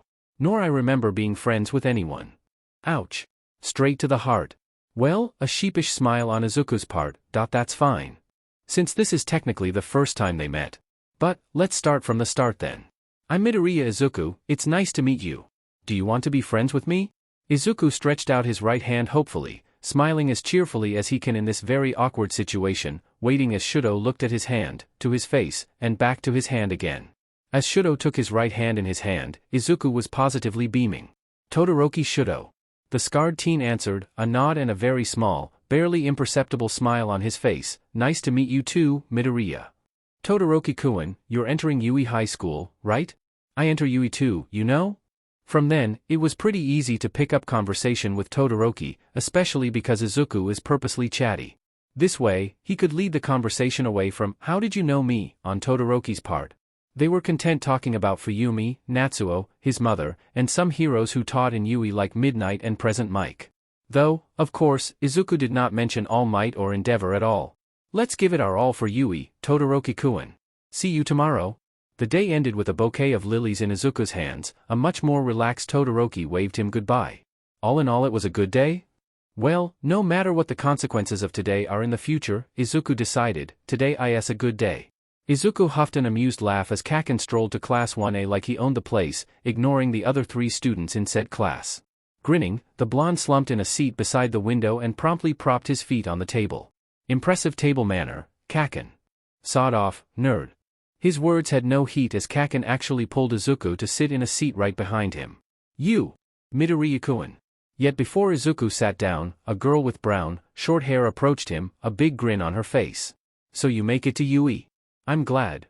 Uraraka Ochako took a deep breath, slumping in relief as she almost leaned to Izuku. Izuku laughed, patting the girl's back gently. I'm glad you're worried about me, Uraraka-chan, but have more faith in me, please. But I heard you didn't even score any points. How could I not be worried? Midoriya-kun. Yet before he could answer, a floating uniform trotted to his way, taking his attention away. So you make it to class A too? And you too, Uraraka-chan. The invisible girl almost squealed in delight. I'm glad I know many people in this class. Uraraka, excited to meet the only girlfriend who saved her that day, went for a hug. I'm glad you are here too, Hagakure-chan. As both girls hugged and went to chat some things, Izuku turned his head to yet another student who approached him. This one is also one Izuku was familiar with, all red hair and sharp teeth. Izuku grinned. Kirishima-kun, isn't it? So you are in class A too? Yeah, it's nice to see you as my classmate, Midoriya. Kirishima then peeked around Izuku's figure, looking at Kaken who stared boredly forward amidst the girls' chatter. And you too, Kaken. Izuku bursts out laughing at the same time Kaken snapped his head, and how did he not get a whiplash by that, to Kirishima and leveled the red head with his patented death glare. Ha! The F, did you just call me, shitty hair? Now, Kaken, be nice. F off, nerd. Undeterred by his yell, Izuku went to pat Kaken's hand, grinning as he looked at Kirishima. And Kirishima-kun, this is Bakugou Katsuki, my childhood friend. As you can see, Kaken is my exclusive nickname for him, so don't call him that, alright? Thank God for Uraraka, for before Kaken could explode on Izuku's statement about exclusive nickname, the girl piped up, are you both from the same middle school? And Kirishima-kun. It's nice to see we are in the same class. And it's nice to see you healthy again, Uraraka. Izuku waited until Uraraka is done giving her share of nice to meet you again greeting to Kirishima, sitting down before he replied, yes, I and Kaken are from the same middle school. Izuku smiled to Uraraka, in fact, we have been in the same daycare too, you know. We are childhood friends, running for our dream of heroics. Both Uraraka and Kirishima looked surprised at that, but then Uraraka hugged her cheeks with a smile on her face like she's seeing something out of novel, and Kirishima beamed a grin. That sounds wonderful. That's very manly. Even when Izuku could see the telltale of pleased grin on Kaken's face, the blonde rebutted hotly, "Don't yell at my ears, extras." Uraraka pouted then, looking at Kaken, rude. How did you get such rude childhood friend, Midori-kun? I would like to say it's fate, but honestly our mothers are just close. Izuku ducked out of Kaken's hand, which tried to shove him in annoyance, laughing as he leaned away in his chair, almost falling down if not for Kirishima, who steadied his chair with a grin. He sure looks like a super manly guy though. Ida, who just arrived in the class, must have heard a portion of their conversation, for he rushed to their small group and promptly scolded Kaken for putting his feet on the table. A manly guy wouldn't sully the school by putting their feet on the desk. Ida said. Ha! Who do you think you are, FING hotshot? And a hero shouldn't be using those crude words. You think I care? Shut your trap, glasses. Before any fight could erupt, as Kaken has become more agitated by Ida's chivalrous scolding, Izuku chimed in. Now, his voice was purposely loud as it carried through the class. Izuku glanced to a yellow bundle peeking from behind the table in front of the class. We shouldn't fight here. Sensei is already in the room, you know? As one, all students in the class turned their heads to the front, where a man in yellow caterpillar sleeping bag rose up. Stepping out from his sleeping bag, their homeroom teacher looked like he could use days of sleeping, Izuku thinks. His black, sleep-deprived eyes met Izuku's emerald for a few seconds and Izuku felt chill run down his spine. Oh no? You lot didn't even notice I was in the room. Their teacher said, voice low in irritation. If you just come here to make friends and play, then go home. The atmosphere in the room dropped, as many students froze and caught up in their teacher's serious tone. Izuku though, he retained his smile. Aizawa-sensei's teaching method is one he sometimes used to his Merlin students, after all, as last resort it might be. I am your homeroom teacher, Aizawa Shoyuta. Change to your gym clothes and head to outside training ground now. The class broke to confused mutters. One of the student, it was Momo, Izuku thinks, asked what about the opening ceremony, and their homeroom teacher scoffed, the grin to all of them. A chilling, oh no bad news kind of grin. Time is precious. Hero course don't need such vain things as opening ceremony. Gear up. As soon as Aizawa-sensei stepped out of the room, hesitantly, all students followed the man. Day 1 of hero course, here we go. Quirk apprehension test? Aizawa-sensei scoffed, looking very tired already as he faced a crowd of shocked, noisy teenagers. He pursed his lips and dug a stopwatch from his pants pocket, looking like he hated every second of being here. You've done this before in high school, don't you? Physical tests like strength, ball throw, short distance run and jump. Izuku had to smile at that, because no matter how tired his sensei sounded, his voice still carried loud and clear, taking attention easily to himself. This man is a teacher, a natural one. The difference here is you're allowed to use your quirk. His black eyes turned to Kaken then, and the blonde ever so slightly straightened his figure. Bakugou. Throw this ball as far as you can using your quirk. With a bloodthirsty grin, Kaken stepped forward. He took the ball from Aizawa's hand and began to take his stance. While Izuku saw this in his dream, nothing could compare the real, impressive shockwave and the look of red fire tail in the sky following the ball, which Kaken threw along with a yelled, die. 709.8 meters. He could hear a shocked, what? Or, wah, even, die. Did he say die? As the students chatter on Kaken's result. Genuinely impressed, Izuku claps his hands, and his grin widens as Kaken turned to lock his red eyes with his emerald, excited and obviously very proud. Though he did look even more bloodthirsty for outsider. This looks like fun, Midoriya-kun. Beside him, Uraraka excitedly grabbed his hand, pulling him gently to the front as she bounces, a grin on her face. Laughing, Izuku patted her hand. Sure is, Uraraka. Let's do our best, guys.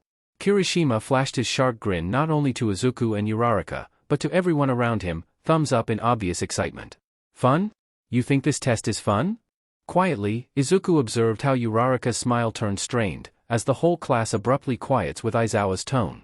Her grip on his hand slowly tightens, and Izuku pats her hand more in a seemingly failed effort to calm her nervousness. As I said, this is the hero course. We have no time to play around. Whoever gets last score today will be expelled. To the horrified and shocked looks of his students, to the dreadly silence around him, Aizawa-sensei tilted his head up.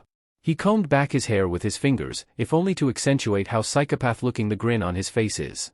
Izuku smiled fondly, because once upon a time he too had used the same gesture to scare his students.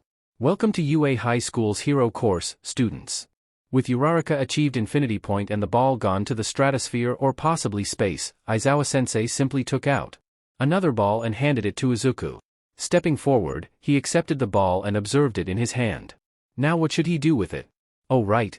Izuku fully covered the surface of the ball with his fingers and closed his eyes, concentrating on the magic feed from his fingertips. Barely 5 seconds later, he slowly opened his hands to reveal the white ball, now curling out its white wings and flapping them slowly like a newborn bird. While majority of Class 1A was slack-jawed, Izuku could see how Kaken snorts. Not affected by the ruckus, the ball flew by its gained wings. Numbers went up and up on the device in Aizawa-sensei's hand until he turned the device to his students, showing infinity. Izuku pulls Uraraka to high fives, making her forget her insecurities. Izuku is not strong. Yes, he is trying, but he knew he couldn't rival Ojiro. It's not like his grip on his sword is not strong, but as the saying goes, in swordmanship, you have to find your strength.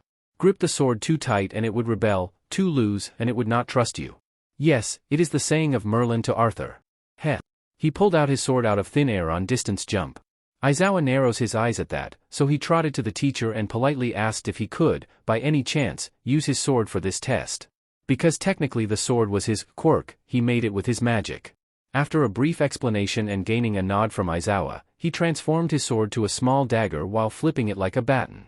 Ignored his classmates' looks, he stepped forward. Izuku threw the dagger as hard as he can, and only when it flew out of the box he pushed the teleportation spell he has on the sword. Easily, he stepped out on another side of the sandbox. A little too far, in fact, offering his sheepish smile as he turned around to his gaping classmates. For the distance run, he is in the same group with Shudo and Aoyama. Izuku thinks he and Shudo is kind of in an awkward position, since he haven't had the time to talk to him since this morning.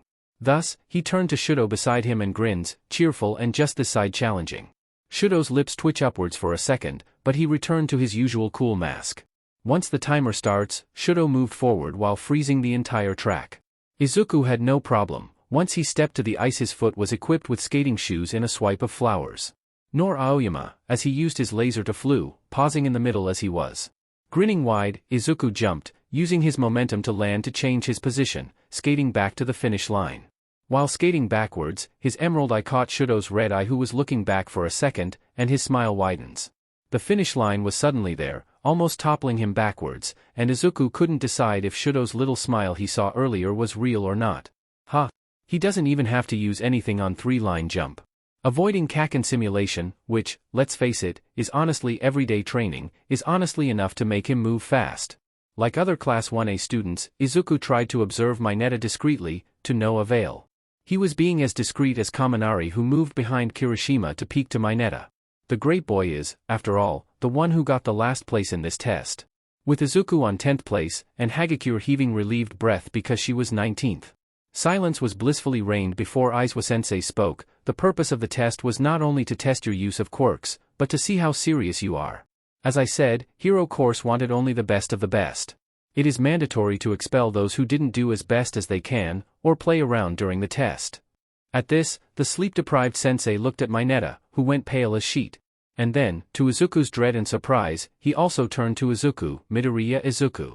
Do you mean to mock all students in this entire school by deciding to play around?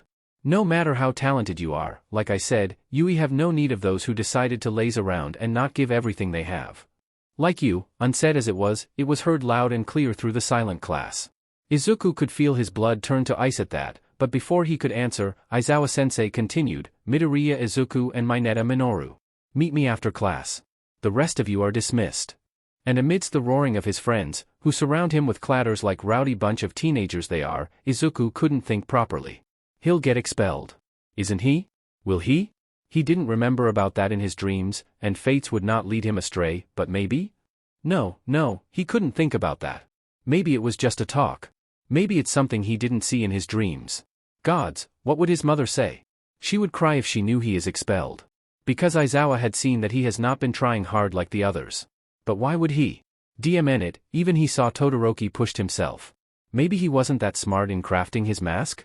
It's not like he can give his best, because his absolute best would be him changing his own body to fit everything in that test. But that would take time, or he could change the reality of the test itself with only Aizawa realizing? That would be overkill, but it was his absolute, very best. What? Why Deku-kun? I don't understand. You were very manly, Izuku. Aizawa-sensei wouldn't do something without reason. We shouldn't hang around here. Dismissed, everyone. I'm sure it will be alright, though. Midoriya-kun? I think he froze in shock, poor guy. But if he gets expelled and fates didn't show him, it's just another day. Like how Kaken suddenly trained with him. Like how Todoroki suddenly appeared to talk with his mother. The difference now is this is not a good development at all. Has fates finally tired of his bullshit of changing their ways and decided this is punishment? To make his life, and everyone's, life harder? That hardly sounds like fates, but what does? He, 1,000 years pawn knew, right? Nothing at all. This is spelling disasters and cries of his mother. Izuku wanted to cry. Oh no, he will lose his hold of his friends. He haven't even done fixing Shudo's problems. He hadn't even start with Tsuyu, or Koda, or even Tokoyami. Hell, if he is expelled he can't even help Shinzo. This is too sudden. He needs to plan. By gods he needs to plan. Izuku wanted to scream and cry a lot. But maybe he can salvage this? Think Izuku, think. You are the Merlin, think. First and foremost maybe he had to, if he could. TTY nerd. Ow. And his thoughts was crumbled along with Izuku, clutching his head while kneeling on the floor, tears on his eyes. That hurt. What was that? And why? Kaken. Izuku whined, in pain and very much childish. Why is his best friend hit him so hard in public place like this? So mean. Shut the hell up. The blonde snarled, his spiky blonde hair up and in obvious irritation. Picking up his discarded bag which Izuku assumed used to hit his head, he scoffed. I'm going ahead. With that, the blonde stepped out of the classroom, leaving Izuku and half of Class A in shock. He's so rude. What is his problem? Uraraka complained, muttering and frowning to the door, obvious disapproval on her face, before he turned to Izuku with obvious concern on her face. Are you alright, Midoriya-kun? I do think you need to check to the medical bay, said Ida, fixing his glasses. Concussions can cause lasting damage and I heard how hard that student hits you. Kirishima on his left winced, apparently agreeing to what Ida said. I heard it too, it was a manly way to snap you out, though it must have hurt a lot if you weren't rock like me. I heard cheese could heal concussion. Want some? Aoyama, sparkling, holding sparkly bar of cheese out. Where did you put that in your bag? Loose secret. I'm alright. Izuku replied, still on his whiny voice. It is hurt. His head hurts outside and inside. And he wanted to cry due to his worries. Izuku pouted for some seconds, but he steeled himself anyways. It's fine guys, just go home. Aizawa-sensei said so, and I'm sure it's nothing. But. Uraraka falters. I agree. Hagakure pipes up from behind him, apparently still around. It's nothing, sensei is rational, so is Yui. No one wouldn't waste someone like Midoriya-kun. There were still some arguments, like Kirishima who wanted to accompany or wait for Izuku anyways, same as Uraraka. And Ida insisting they really should get home by now, supported by Hagakure and surprisingly, Aoyama. But finally the remaining Class 1A went home, with Mineta and Izuku the only ones remaining in class. Izuku won the silent staring match with Mineta, and so the grape kid huffily went ahead, purposely hitting his foot as he passed.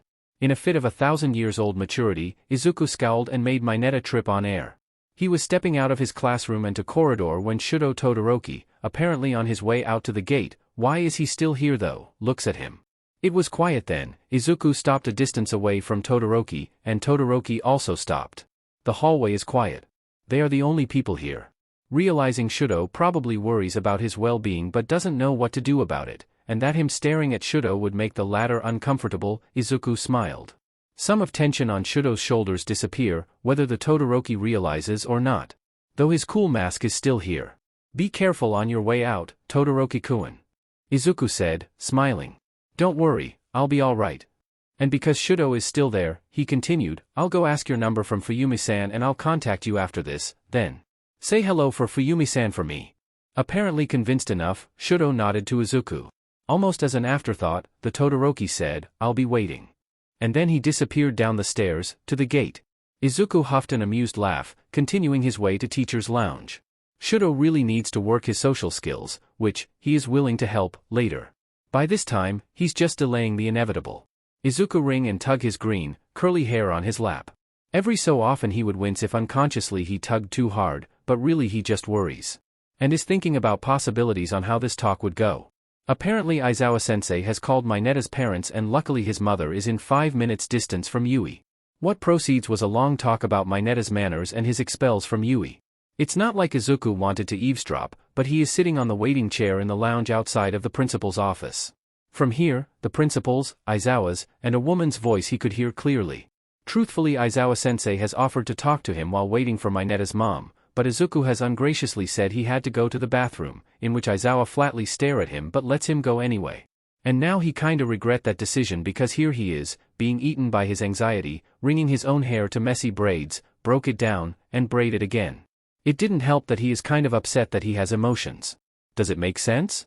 He never, ever, in his previous life, have this kind of intense emotions, save from when Arthur died. His magic has always keeping him calm and he was one with magic. Now he is human. The norm is human have complicated emotions. And while Izuku is grateful of it he also hated it. Especially at these times. Can you just stop? A part of his mind thinks, stop your anxiety, stop thinking too much useless things, stop. His mind was going on another round of what ifs. Another part of his mind countered and said, no, it will be fine, we got this, we can do this, you know what to do with this, you know your decision, you know how to make it happen and we are going to make this work, and Izuku was really about to cry. Fortunately then the door opened to distract his mind. Walked out. Of the principal office was a very silent, very pale, quiet Mineta and a scowling woman who he assumed his mother beside him. He ducked his head and let his green hair fall to hide his eyes as the woman, still scowling, turned to look at him. Izuku did hear the woman scoff though, before she walked out and their footsteps disappear from the hallway. He did not even see what was the woman wearing, didn't even remember her face from his dreams, he just is too anxious to think about other things than this. Midoriya Izuku. At the voice of Aizawa-sensei, he finally looked up to lock his eyes with the teacher, who was standing in front of the door. Izuku stood up with a nod from his to-be homeroom teacher, hopefully, and followed him inside. The principal's room is surprisingly homey. It still very much is an office though, a table, 2 chairs in front of it, and the principal on the other side of the table. There's a pot of plant on the corner, a set of sofas on the other side of the room and photos of Yui building on the walls. On left corner up Izuku could spot the glint of hidden camera, and there's a door leading to what he knows as the meeting room. But his assessment was cut short as he locked eyes with his very cute, very smart principal. Good afternoon, Midoriya-kun. He's nervous. He is very very nervous. Good afternoon, principal. Izuku's voice was level but small, to keep it from being shaky. The principal's smile widens and Izuku tried to copy it, hoping it didn't look like a grimace. Do sit down, please. Obediently, Izuku sat on one of the chairs, waiting as Aizawa hands the principal some papers, documents about him, he assumed. And resumed his position beside the principal. Now I'd like to confirm why you are here specifically, Midoriya-kun. The principal began, aside from your less than desirable performance on Quirk assessment today, we would like to know why did you not update your official Quirk profile document. As you already know, it is mandatory to do so every few years, especially with Quirk like yours. So far so good, a part of his mind thinks. This is all according to his prediction. And now comes the real part. He can do this. Izuku took a deep breath. He summoned every inch of a court mage, advisor of King left from inside his mind and wrapped it around himself like a blanket. Remembered how he would talk and how his expression worked, recalled every memory to detailed perfection and bring them forth his mind. Everyone is allies and are enemies at the same time. You are working for the world, for your king. Failures are unacceptable. Izuku Midoriya Merlin Emrys opened his eyes and smiled, serene and sharp yet captivatingly beautiful. It is, unfortunately, a topic best discussed with everyone involved present. A part of his mind recoiled on how Aizawa narrows his eyes and Nizu Principal's eyes glint with interest. Yet he maintained his composure and continued, Nizu Principal, is it possible to hold an emergency teacher conference right now? Aizawa looked ready to say something, but Nizu nodded, linking his paws into one to hide a growing, very amused smile on his mammal face. Of course it is, Midoriya-kun. Excellent. He replied, smile widening in faux cheer, then we can begin with the conference. As the teachers finished seating themselves, Nizu cleared his throat and smiled. He looks too cheerful today, all teachers think, sweat began forming in their forehead in anticipation. After all, nothing comes good out of the principal's too wide, too happy smile. And truthfully, none can blame them, not even himself. Nizu had already known that Izuku Midoriya is something else. From when he read the kid's document, to when he watched his performance on Yui exam, he knew there is something different from Midoriya. Something no other teenager his age have, though he did not expect it would be something quite like this. I am calling all of you here today as a request from our dear student. Frowns began forming, but Nizu cheerfully continued, Midoriya Izuku, if you could please step forward and begin this meeting. Ignoring how slack-jawed and how side his to-be staff's eyes become, how they threw their mammal principal disbelieving looks, and is that worry and absolute shock on Toshinori's face. Interesting, very interesting, Izuku obediently stood forward. He gripped his staff tighter to suppress some of nausea and nervousness he felt as he became the center of attention, with Nizu moving his chair sideways a bit for him. Midoriya Izuku was a jittery, shy kid. He couldn't look at Aizawa's face without going pale further, couldn't keep his voice loud enough to keep them from shaking. A second he was a timid teenager, uncertain and definitely tried his best not to cry. Then another second he was not. It was not a timid teenager standing in front of them. It was not a shy student who stood to lead the teachers' conference. It was a hardened adult, a politician on warpath. The human teenager named Midoriya Izuku has transformed himself, essentially from a FTS to an adult in a second. Nothing changed from his appearance per se, even that staff did not affect anything too much. But before he was hunched and hide his face, now he looked at everyone fair in their eyes as he made papers flew on their own with a wave of his hand.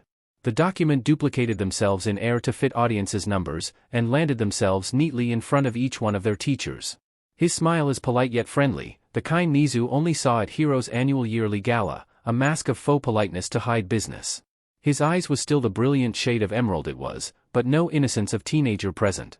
Nizu could see how they watched every move, every expressions of everyone in the room, and Nizu knew he would act accordingly. He is guarded, but determined to win. What abrupt change in a span of a second. It was almost impossible, it was impossible before Nizu. Meet this kid. It was possible that his timidness or this professionalism was mere act, but Nizu doubted that.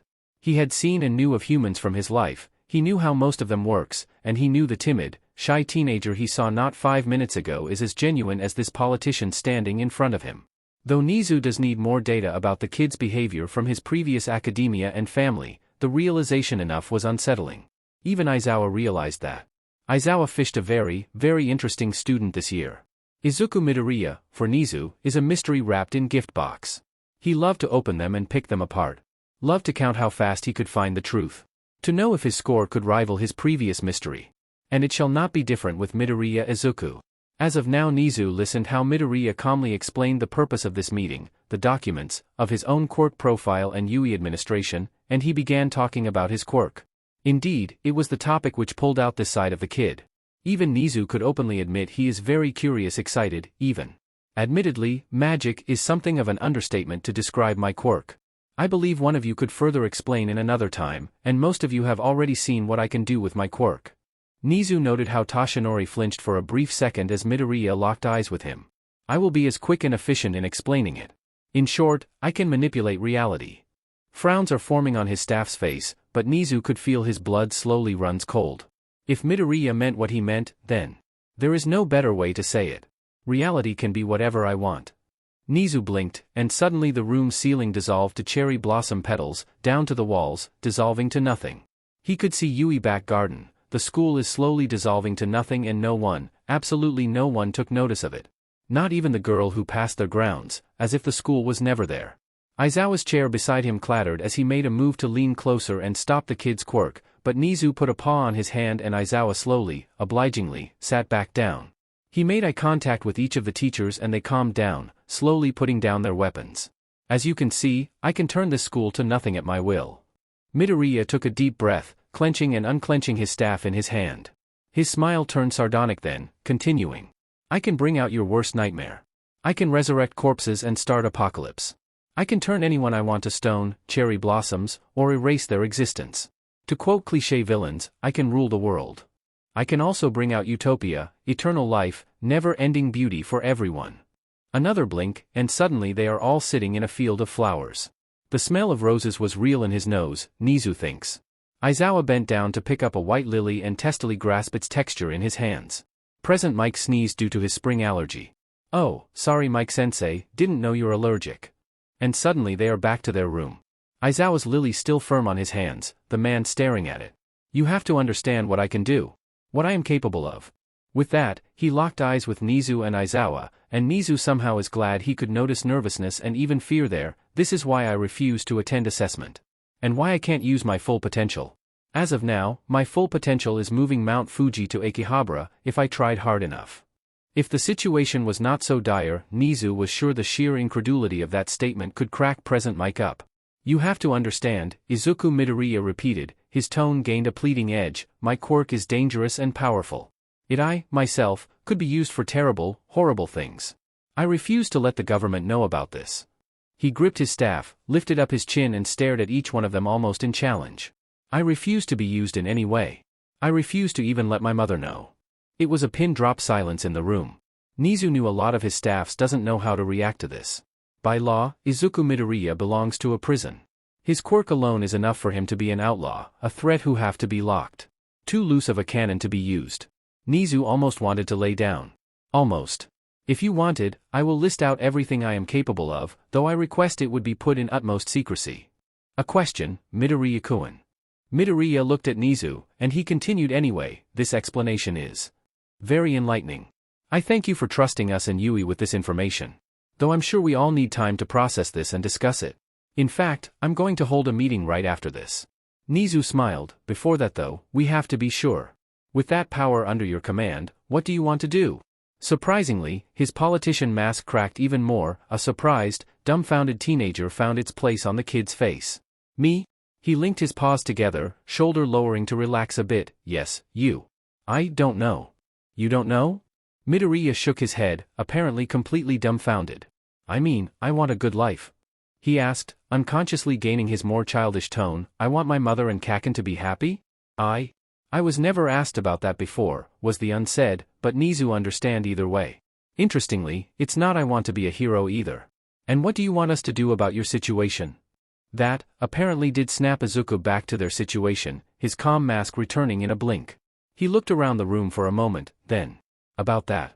I'm not done yet, Nizu principal. Really, now. The reality manipulating is physical aspect of my quirk. If he wasn't so proper, Nizu would curse right now. And apparently Midoriya has an idea about it, for he shoot an barely imperceptible apologetic look his way. As an addition, I have dreams. Prophetic dreams. Though saying it prophetic is not quite right, because it shows a definite past and a possibility of future. This will such a long, long day. Nizu wanted to lay down so much. Right about now. He also wanted to curse and laugh at the same time. Also pick apart this kid's body and mind after it. And he knew at least Aizawa is in the same perspective as himself. What does youngsters call it these days? Mood. When Izuku was finally out of the room, exactly 1 hour and 15 minutes after he entered, he practically melted to the waiting chair. He laid down on the long chair and ignored the administration lady look at him. He doesn't care, okay? To steal Kaken's words, he is nauseous as F-. He doesn't even know if he could walk for long after this. Admittedly, using time-space spells like those, even for 6 seconds at top, really drains his reserve. His body is sore all over and he wanted to vomit. At least, Izuku thinks, he can rest now. The adults can all talk about him and make his ear hot as much as they can, and he is glad he is outside now. It was fun though. A bit. He forgot how fun it is making adults try to hide their pale face or their constipated face. That sounds really sadistic. Wow, was he always this sadistic? Shrugging, Izuku dug his blazer's pocket and relieved to find a bottle of pills in it. He forced himself to sit while he propped one pill and forcefully swallow it. 15 minutes later he already feel well enough to stand up, and proceeds to drag his way to Yui Gate. Emerald eyes lit up as he saw the figure of Kaken, leaning to the gate as he play with his phone.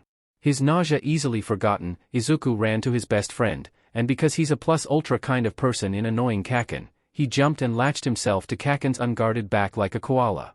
With Kaken screeching in fury, Izuku lets out his laughter, just as loud as the blonde's screech. Get the F down, you idiot clingy. No. Get the F down. No. I'm nauseous. Can't walk. If you have the FING energy to FING leech on me, then you can FING walk. But Kakaasian. Down and FING walk now. I'd piggyback once we're out of train. I'm seriously nauseous and I want to see. Wait, really? The F dash. You deaf suddenly? Don't move so much. See, I'm down now. Hee hee, Kaken is the best. Whatever. Just hurry the F up, the hag is FING noisy. And stop grinning like that, idiot. Are we really sure the kid can be trusted? Midnight's tone was sharp and wary, but Yagi barely registered it in his mind as young Midoriya's words and actions not 10 minutes ago still echoes in his mind. I know it's hard to believe, young Midoriya's voice sounded calm, but his expression was just this side of pinched. I can prove it to you, if you want. Principal Nizu, the teenager hesitates, and Yagi looked at his employer and his kind of student warily. He's a child. Chio said, a disapproving frown on her face. Power Loader, with the lily flower which Aizawa picked earlier in his hands, piped in, yes, but a child with space-time bending quirk. He doesn't sound suspicious or wary, to Yagi's relief, merely stating fact, even though he stressed some words. And it deserves the stressing, for a very chilling fact it was. Just when Yagi thought the staring match would go forever, young Midoriya said, in barely a whisper, 0754. The air went even thicker, with every teacher watched as Nizu principal abruptly stilled, staring at the green-haired teenager like a statue. Kindness shouldn't be paid with they were he did not deserve it the most. No, eventually the mammal principal answered, his voice cold and detached even when his mammal shoulders drop, as if defeated. None of them did. Young Midoriya sounded and looked so very sorry, then.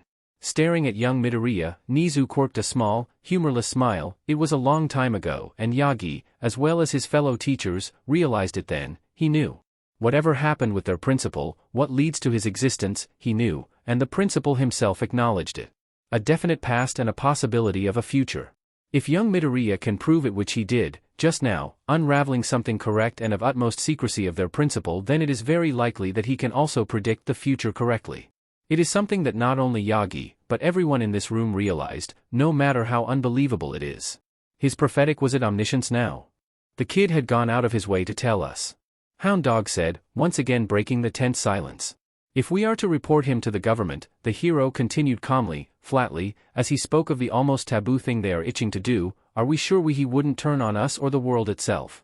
Betrayal is a bitter medicine which breeds violence, that, Yagi can admit. But then again, this is young Midoriya. The one who chose to use a sword to cut, when he can pulverize everything to nothing at a mere thought. And maybe Yagi is biased, but young Midoriya is kind and gentle, he would never. Yet Yagi is a hero first and foremost, and he always knew, there's always a chance for someone to turn, to twist, to become an abomination. He's too long in this industry, he's NTMT with it, as is every teacher's in this room. This is mainly why Yagi chose to not open his mouth. Yagi believed in Midoriya wholeheartedly, with every inch of his life, but a human psyche development he knew nothing about. He wanted to desperately shout to tell everyone that young Midoriya is to be trusted. To tell them all good deeds the kid ever done and how very genuine it all was, how kind he truly is. But between Midnight's practical cynicism, Hound Dog's silent and cool assessment, Aizawa's cold expression and Nizu's quiet ponder, he knew he couldn't win. It would be inappropriate for him to convince them that way. What do you think, Tashinori? It was Nizu's voice, Yagi realized. The principal finally spoke, after he lets his employees runs their own ideas and thoughts on their own. Yagi thinks he was more or less spooked after young Midoriya spoke of his past out of nowhere, but then again, it could be that the principal simply runs hundreds of ideas himself in his head. No one ever knew with the principal. I sincerely believe, Yagi begins slowly, and he realized how everyone looked at him now, how his words held weight even in this form. Young Midoriya can be trusted. You may call me biased, he rumbled, breath stuttered as he held back a nervous cough, because I have been meeting with young Midoriya since 2.5 years ago. I have trained him, I knew him. For as long as I knew him, he is an honest and kind boy. He would help a stray sickly old man, kittens, giving crying children flowers, listens to fruit vendor who ranted about his drunk cousin, calming rabid dogs. He does not fit containment. He would run away in virtue of helping others. And then it was quiet. Yagi doesn't know if he spoke too much, if his opinion was regarded as less because of his bias, but he's only saying what he knew and what he believes is right. Yagi was nervous to know what his colleagues think of him, so he did not look away from Nizu's stare. The mammal met his eyes squarely and slowly, a smile curve on his face. Unconsciously, Yagi exhaled a relieved breath. Then it is decided. Nizu nodded. We will keep Midoriya Izuku's conditions, actions, and warnings as SS rank secret in Green Code until his graduation. Any warnings and predictions of his are to be questioned and recorded thoroughly. Any and other changes and additions will be discussed in further meetings under the same code. The principal paused to see his employees nodding in agreement. Aizawa, arrange a temporary hero license privately for Midoriya Izuku as soon as you can. The statement didn't only startle Aizawa, but almost all of the teachers. Before any could spoke up, however, it is clear that Midoriya already has the skill to be high-rank hero, and he will get himself to a lot of problems. At this, Nizu smiled cheerfully and Aizawa twitched in what Yagi recognized in apparent stress. This is a precaution of such problems. Yes, sir. Aizawa answered, slowly leaning back to his chair while Present Mike sends him a slight pitying look. As for his latest warning, the principal continued, and Yagi's mind instantly refocused on young Midoriya's parting words. I forget, you might want to clean the house. Young Midoriya turned around and resolutely stared at the principal, who stared back. Who knows, you might find rat or cockroaches. A small smile curved on his lips. And vultures, too. Noisy bunch, those. A lot of times there's something hitchhiking their noise. Young Midoriya added absent-mindedly, before he bowed down and finally left the room. Gradually check all our cameras' records and employees' records for the past month. Give me reports every day. Tighten our security for the week, especially from outside. Keep an eye on anyone suspicious mingling around. Again, the mammal principal waited for his employees to show their agreement, before he said, dismissed. From, unknown number, XXXXXXXX. Shitudu. It's me. Midoriya. To, Midoriya. What's that at the end? From, Midoriya. This? It's called kamaji. Like emojis or emotes. To, Midoriya. I see. To, Midoriya. Are you alright? From, Midoriya. As well as I can be. Don't worry. From, Midoriya. There's something I need to talk with Aizawa-sensei and Principal Nizu about my quirk, and in the end it's alright. From, Midoriya. How about you? To, Midoriya. What about me? From, Midoriya. How's your day? Fuyumi-san's already home, right? To, Midoriya. It was fine. She did. To, Midoriya. She just made spaghetti. From, Midoriya. Gasp. That's delicious. I want sumi. /omega. To, Midoriya. Sure. From, Midoriya. For real? To, Midoriya. Nei-san said we can keep some for tomorrow morning. I'll bring it tomorrow. From, Midoriya. Yay spaghetti. Gotta skip breakfast tomorrow. From, Midoriya. Thank you very much Shudo. To, Midoriya. You're welcome. From, Midoriya. Welp. I gotta go, Shudo. Mom's calling me. Talk to you later. Who's that? Shudo puts his phone down on the dinner table, looking to Fuyumi-san as she puts plates of spaghetti on the table. Midoriya. He answered quietly, pouring water for both him and Nei-san. You made friends, Fuyumi-san said, a laugh in her tone as she sat down. Shudo looked at her to see her smile widely. I'm glad, Shudo. Shudo, honestly, doesn't understand. Fuyumi-san almost always asked him about friends, and he had told her, repeatedly, that it was not needed. Friends held no benefit in Shudo's eyes. None of them are strong enough or understand him, they all talk behind his back. School always and will always be boring for Todoroki Shudo. A mere break before he trained himself to be stronger. Fuyumi-san doesn't think so, though. She thinks having friends would be good for him, and she's a teacher, so maybe she's right. But she taught middle school students and he's in high school right now, so he can make his own decisions on having friends or not. So what changed? Fuyumi-san asked, after a fork of spaghetti. Shudo glanced to his sister, and thinks for a bit. He thought it really wasn't necessary, having friends. And he still thinks so, even now. But then there's Midoriya Izuku. The day Fuyumi-san told Shudo of Midoriya Izuku, your friend, Shudo thought the guy as a creep before. What else is he, because he's clearly snooping around until he gained access to his sickly mother. Midoriya might be his middle school friend, or maybe junior high school, as Shudo doesn't really remember anyone in his schools, but it gave the guy no right to snoop around like this. And Shudo clearly has no friends, so. But then, Nei-san told him that Midoriya has been helping their mother with his quirk, and it was working. Shudo didn't believe it before. It might be denial, because it has been years and no doctors has made any breakthrough. Why would he even believe this friend of his can do anything? Maybe it's his fears of meeting his mother again, because if she got better, eventually, she would ask for him. But eventually Shudo got curious. Fuyumi-san smiles a lot, these days. One day she brought a small pot of moon orchids, she tended it every day, and then she would smile for the remainder of the day. She would also ask Shudo to join her in the dinner table to eat together, or living room to watch dramas and eat snacks together. Sometimes with Natsuo if he returned from his boarding school. Shudo couldn't help to be swept by her light mood. Slowly, he allowed himself to smile, too. He couldn't help but to feel something akin to hope in his chest of his family. The orchid, Shudo sometimes observed, would actually glow under moonlight. Maybe that's why Fuyumine puts it on the window, and sometimes moved it on living room, in clear sight of sun and moon. If not to protect Fuyumine and his mother, he thinks, he wouldn't force himself to visit his mother that day. But Shudo was glad to visit her. Not only he could talk to his mother and see his mother smile after a long, long time, meeting Midoriya Izuku is akin to a breath of fresh air. Sure, Shudo held his suspicion even after his mother's health was proof of the guy's skills, but Midoriya broke through it easily with his smile and light conversation. Coming home from hospital that day, Shudo realized, he's feeling lighter. He can't quite stop his small smile on his face, he doesn't know why.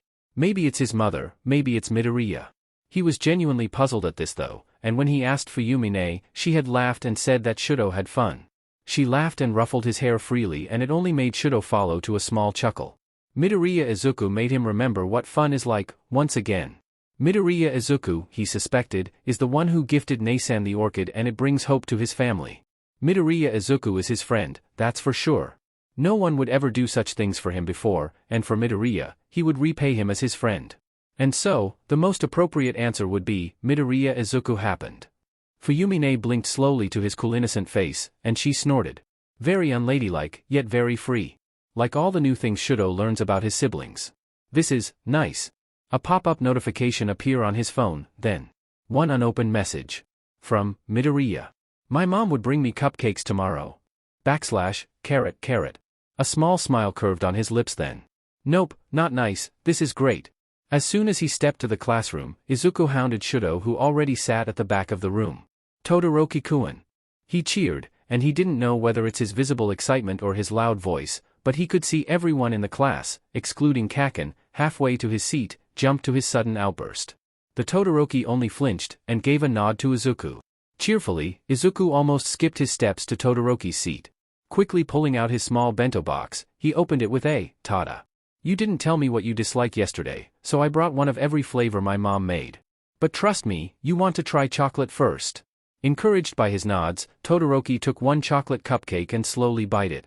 Izuku could see it the moment his two-colored eyes widened in surprise as he chewed, and he ate all of it in one bite and savoring them almost like a chipmunk. I know, right? The chocolate melt in your mouth, isn't it? Todoroki of course, offer nothing but nodding repeatedly.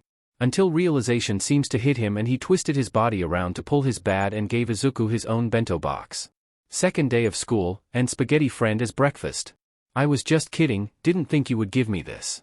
Izuku laughed, and Todoroki shook his head a bit before he swallowed. I would, was Todoroki's short yet a bit confused reply, but then there's a small smile on his face as Izuku opened it. Itadakimasu, Izuku said quietly, sitting on Mineta's seat beside Todoroki. Only after a few bite and two more cupcakes in Shudo's mouth did he realize, the class is awfully quiet. And there's still half an hour before class start, enough time for teenagers to make a ruckus. Kaken took time to take a snooze, relaxed in his seat, as Izuku forced him to be early today. The others Momo, Kuda, Shiro, Kaminari, Tokoyami, all pretended to not just stare earlier. Kirishima, once he met Izuku's eyes, smiled and gave thumbs up, as is Hagakure who waved. Always supporting him in his endeavor on making friends. But this does give him ideas, though. Izuku quickly finished his spaghetti and took the box with him with a, let me wash it first to Todoroki-kun, which Izuku suspects still on another plane of existence due to the cupcakes. Izuku put his back on his seat, and ignored Kaken who opened one eye to see what will he do next. Approaching and tapping Momo's shoulder, he asked, can you help me fix my hair? Yaoyorozu-san, right? She startled for a second, before she smiled and sheepishly said, sure, though I'm afraid I'm not really good at it. You are better than me, of course, said Izuku, I can't even make a ponytail correctly. And thankfully Yaoyorozu smiled at that. We are playing with Midoriya-kun's hair now? There's an excited squeal, and Hagakure stepped from her seat to approach both him and Yaoyorozu. Can I help? Ladies, Izuku said, fake whining, please make it as beautiful and as it is practical, yeah? I don't know what style suited me best with hero training this afternoon. There's a realization on both girls' eyes, and then determination. Hagakure pulled out her phone to browse a lot of braid styles, from what he can hear from the ladies' conversation. He couldn't exactly look at them, with Yaoyorozu collecting his hair behind him and slowly combing his wild curls. Since Midoriya sat in Aoyama's seat, which is in front of Yaoyorozu's, he instantly took interest to what the ladies are doing and added his own comb and bobby pins. Izuku was quiet the entire time Aoyama playing with his bangs and tried to style it to something akin to his own shiny blonde bangs. Uraraka came after Aoyama, Yaoyorozu, and Hagakure finished making 2 side braids and about to conjoin them in the middle 3rd braid. And because she looks a bit dejected, he produced flowers from his sleeves, out of thin air, so she can fit them in his hair. Hagakure and Yaoyorozu are happy, of course, and Uraraka helped, with Ashido cheerfully giving her own red crystal pin for him to use. It soon becomes something akin of contest to see how many flowers they can fit on his hair with their giggles behind and Aoyama's effort on distracting him with cheese facts. Do you know there's an electricity power plant on cheese? There's a, really? Yes, Mon Ami. I've been trying to tell the world we can rule with sheer power of cheese but nobody would listen. We can also poison everyone with cheese, which sounds more and more like cheese supremacy at this point. Aoyama's hard effort is commendable to make Izuku avoid looking back altogether, if Izuku didn't already know what these children are up to. Izuku is willing to indulge them though. Only Kaken, who occasionally caught his suffering glance, snorted, but otherwise made no move than seeing and actually enjoying it. Kirishima hold his laugh as he meet his glance, but otherwise also do nothing. The ladies are a force of chatters, and half of the class seeing them hit pretty well over Izuku's braid. Jiro grunted as she tried hard to make a flower ring, per Ashido's insistence. The sight of Jiro who carefully put flower crown of lavenders and lilies on his head with a dozen or so other flowers blanketing Izuku's braids is the sight in which present Mike entered, and he promptly yelled, "Good morning, flowers." "Excuse me?" Izuku blinked, then put his cup of pudding down. He turned his head and blinked in confusion as he saw a figure looming behind him, nervously shifting their feet. The teenage mage fully turned his body around then, abandoning his lunch on Yui's cafeteria table to face another student who approached him. Dimly, he recognized that conversation in his table has stopped, his classmates watching the proceeding. Brown hair, glasses, have he seen this student before? Yes? Izuku asked, smiling. Why you dropped this? The student said, fixing his glasses with one hand and offered a pink lily in his other hand to Izuku. Mouth forming an O, Izuku accepted it with a grin. Thank you. Cheerfully, he tucked the lily on his ear, fixing his straying green hair as he did so. And, patiently, Izuku waited. Is it just him or the cafeteria is quiet suddenly? I want to say thank you. For healing me. Entrance exam. Entrance exam, he said. Quietly, Izuku observed the student's smooth brown hair, his rectangular glasses, his expressions. Ah. Ando-san, right? At his name, the student tensed for a bit. Izuku gave Ando-san his dazzling smile, an encouragement for him to continue this conversation. So you managed to enter? That's good. I'm glad to see you're here. In which class are you in? Class A watched, as more and more students get up from different tables across the cafeteria to greet Izuku. Support, administration, general studies class, it seems like everyone knew of Midoriya. Kirishima looks odd but amused, noting that more than a few of them leave with blush on their faces. Uraraka and Hagakure held their giggle to the whole thing. Kaminari looks on in awe and envy, Siro resigned himself as a shield while Mina recorded the whole thing with giggles from behind his back. Ida looks ready to say something about interrupting lunch, but he couldn't bring himself to say so, due to how happy the students are after talking with Midoriya. Shudo remains blissfully unaware, much to Jairu's amazement. The other one who doesn't look affected, Momo sees, is Bakugou. He looks bored, even. The blonde merely took Midoriya's unfinished lunch tray when it was apparent that Midoriya wouldn't stop talking soon, and decided to feed him. Between conversations, Midoriya would pause when Bakugou elbowed his side, and he would turn his head to eat from the spoon Bakugou offered. Then he resumed talking, as if it's the normal thing to do. It looks so natural for them that it's unnatural for everyone else who sees. Every time anyone made eye contact with Bakugou, he would glare and they would return to their lunch. It's cute, Momo thinks. The thing is, their group Izuku precisely commanded attention. The moment Izuku stepped to the cafeteria with Class 1A, everyone looks at them. At Izuku. To the boy who cheerfully walked with a blanket of multicolored flowers on his hair to his back. To the flower petals he left behind his steps, falling from his hair. It didn't bother him at all. If anything, the girls, and Momo herself included, is proud of their handiwork and the attention it deserves. They just didn't expect Izuku to have fans in there. Technically, first day of school. No one except Bakugou, it seems. My man. Tucking a stray hair to the back of his left ear, Izuku accepted the water bottle which Kaken shoved to his face, before facing Kirishima. The redhead looks gobsmacked but still with a grin on his face. Izuku blinked. What? What did he do? Are you an artist, Midoriya? The question instead came from Kaminari, appearing to his left, with Ojiro in tow. The electric boy looks envious, somehow. while Ojiro thankfully just looks amused. Seriously, what did he do? No? Izuku asked, genuinely taken aback. Why do you ask? Why do you ask? Why do you ask? Don't you see how many fans you have? On our first day of school? Kaminari said, and he sounded so frantic, complete with hand gestures that Izuku had to shift backwards. I don't have fans, Izuku replied, a bit affronted. Really, he doesn't. Those are just impressionable students or children and by no means are his fans. They would get out of their blushing phase in no time and be responsible adults. And when they do, they wouldn't be his fans. They would find someone else to gush about. All Might is a good example. As is Creati. Or Charge Bolt. Seriously, Kaminari, what are you talking about? Unknown to Izuku, Class A looks at Izuku in pure disbelief. Katsuki looks on, snorting. No, I don't, the teenage mage insisted, a bit in confusion at seeing his classmates' look of pure disbelief. Even Ida and Shuji. Yes you do. They might even have a crush on you. No I don't. We were just talking, Kaminari. To be friends, no one was confessing their love. Kaminari looked so frustrated, expression flitting to rage to disbelief and other myriads of outrage. It would be funny if only the situation is not so confusing to Izuku. And when in doubt, ask Kaken. What's so amusing about this? Stop smirking. Leave it, extras. Said Kaken, after a scoff. He left everyone to corridor leading to training ground. Wait. Kaken didn't really mean that, did he? You sweet summer child. Ashido said, her pink hand patting his back gently. Yet the devilish grin on her face somehow made him even more confused. Baby, don't worry about it. She cackled before leaving, catching up with Jairu who gave him a look. That's it. Izuku is officially lost. That's right Midoriya-kun, don't worry, don't think about it. Uraraka chirped. Even without seeing her expression, Izuku had an inkling that she's far too happy about something he doesn't know about. Finally deciding to leave the matter in the back of his head and categorizing it as things teenagers do, from 1000 AD to modern world, Izuku turned to follow his fellow classmates to the training ground. And to men's change room.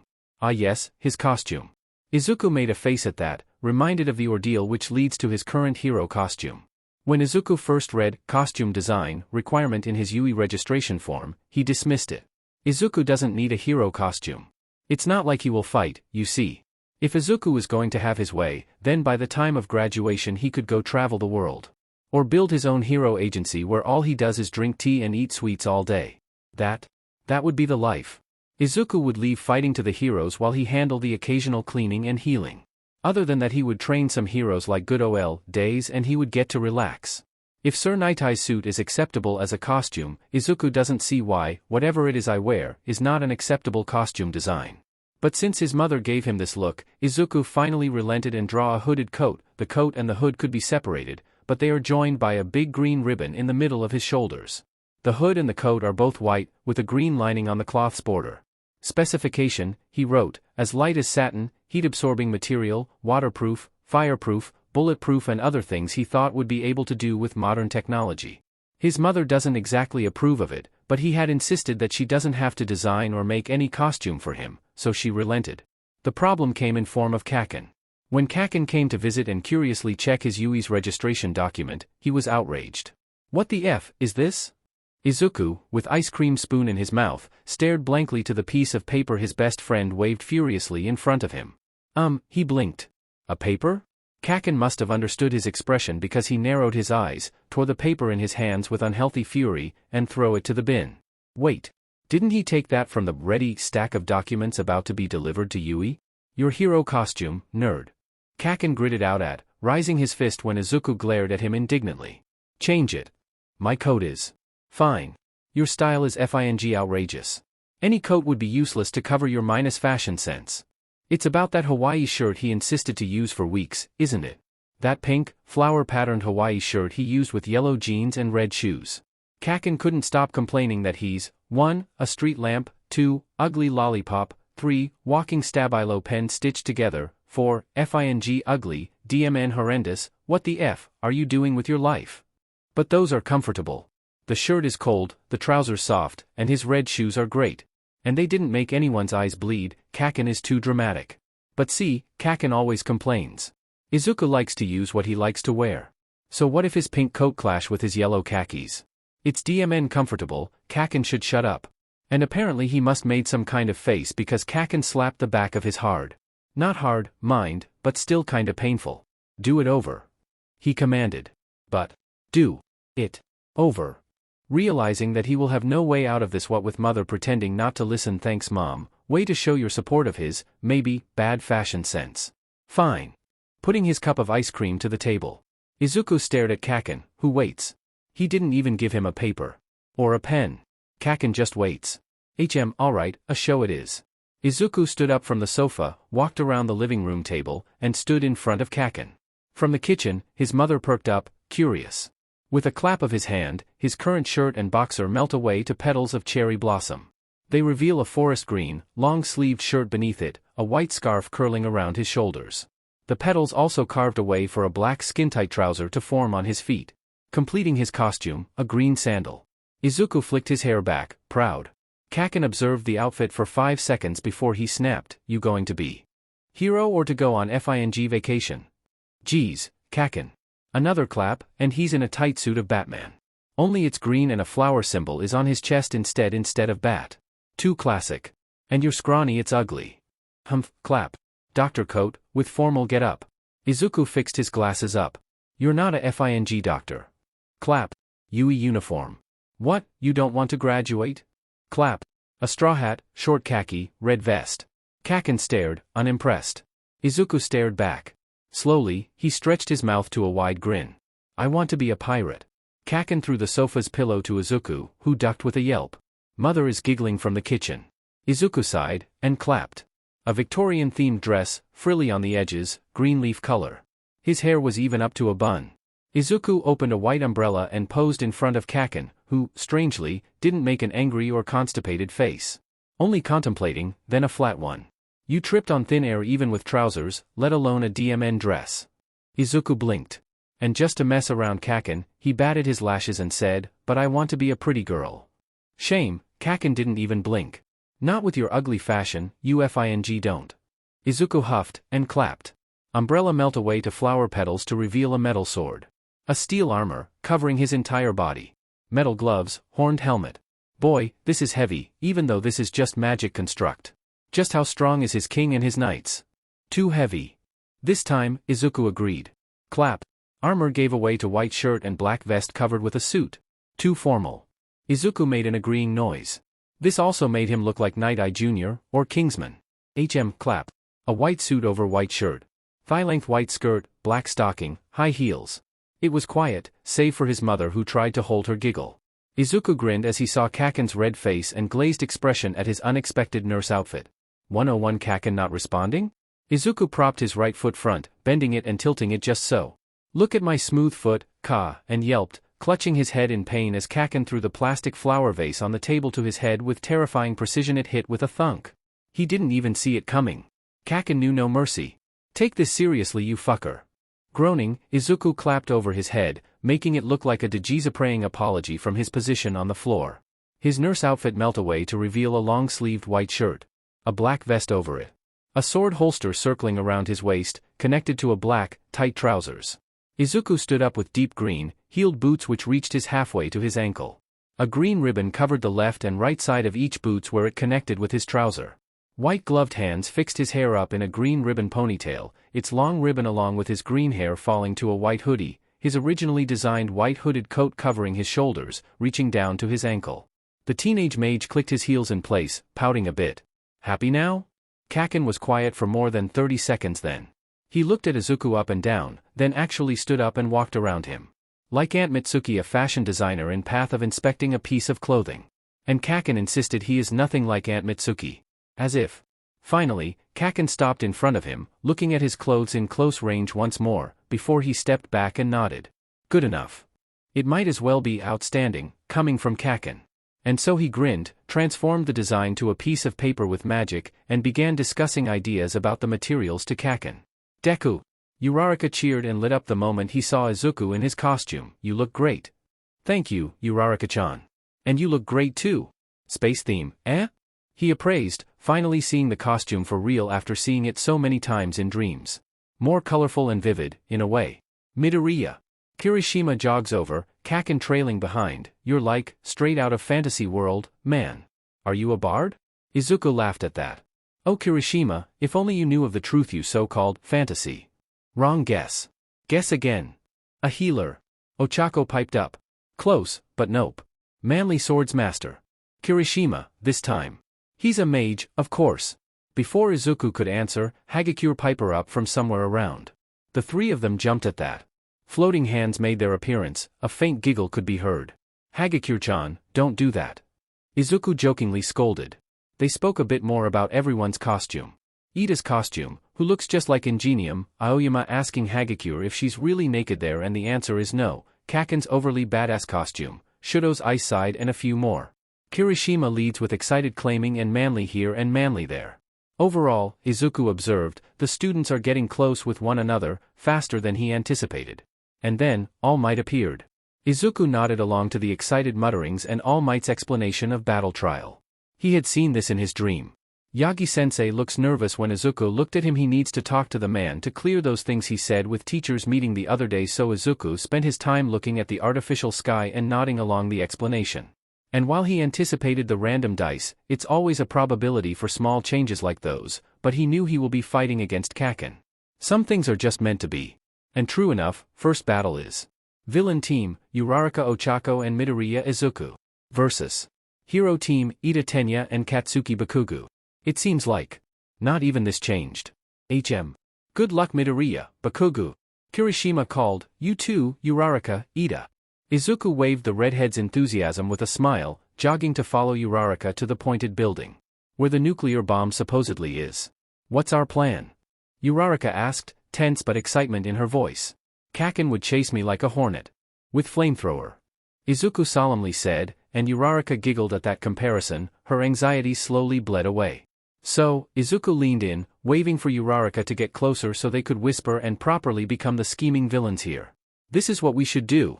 Ida-kun, hello. Izuku stood on the corridor, smiling as he greeted Ida, who appeared from the corner which leads to the front door. He thought Kaken would appear, but no matter. He can deal with Ida just fine and then deal with Kaken. That is almost too easy though.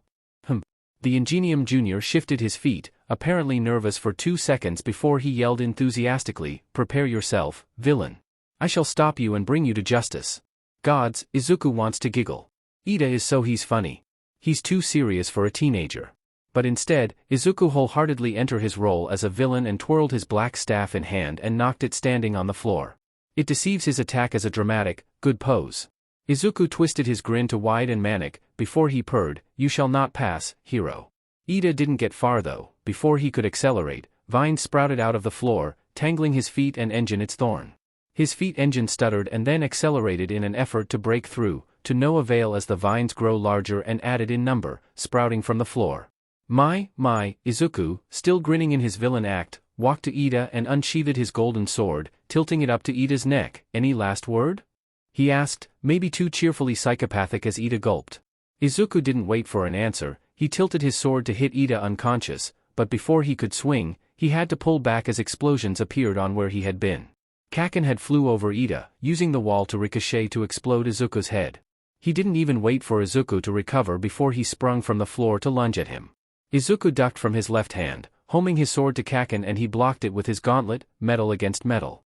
Viridian eyes met red eyes. This is just training then, if only. Izuku contemplates on melting Kaken's gauntlet or cut it down, when Kaken said, I, Bakugou Katsuki, hereby invoke my right to challenge Midoriya Izuku to a warrior's duel. Thus, any outsider or prisoner shall be freed from our battle. Kaken's smile was murderous when golden fireflies flickers around them. The challenge invoked was accepted by magic itself, so mote it be. Izuku's vines around Ida's ankle was loosened by magic's will, his engine starting up again. Kaken tilted his head to Ida and the other practically flew through the floor, to where Uraraka is. Izuku tried to push his sword to Kaken's gauntlet to no result, he pouted. Kaken. That's unfair. You don't fing no fair even if it hits your face, Deku. Kaken snarked. Maybe that's true. Alright. That's true but doesn't mean Izuku have to like it now. The reason why Izuku made this vow of challenge tied to magic plausible in the first place was because he is in training with Kaken. Izuku knew it's unfair for Kaken to have to fight his magic, so he issued it as a challenge. With this warrior battle, so to speak, Izuku is magic bound to only be able to wield one ability to even the ground with Kaken. Sometimes only his staff. Sometimes only his sword. Any attempt at any other magic would be null and he could only be dependent on his weapon of choice from here on. And cherry on top, from the moment he created this vow, he couldn't refuse because he didn't think he had to refuse someday. DMN.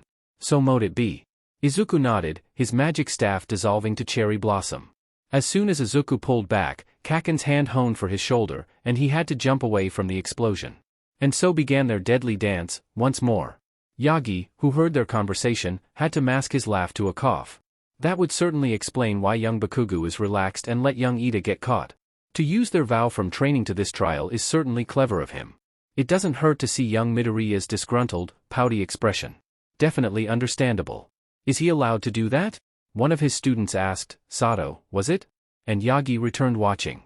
Apparently Midoriya is serious enough if he allowed his sword to release air current which cuts its surrounding. One of the building's supporting pillar is cut to half, sliding slowly against each other. But then again Bakugou has exploded windows and using its shrapnel as ammunition. Are they allowed to do that? A girl with short black hair asked, the moment young Bakugou kicked a glass shard to Midoriya's eyes, who ducked just in time to nick his cheek. Yes. Yagi said, watching the battle proceeds with fondness in his eyes, yes, my students, they are allowed to do that. Always expect dirty plays and usage of surrounding in battle. Wait, the one with red head said, are those apples? Yagi directed his sight to another screen, where it is shown young Uraraka standing over a bomb which covered in vines with purple flowers sprouting out of them, rooting it to the ground. From the corner of the room, something which almost looks like plant branches covered the surface, crawling up to the ceiling. From the main branch, smaller branches appears, and from said branches, leaves and apples grew out in remarkable speed. One apple formed in barely 10 seconds. Yes they are. Answered the kid with bird hair, quiet but Yagi could hear the trace of his disbelief. Man. Just what is Midoriya's quirk? Complained a blonde, isn't he kind of OP?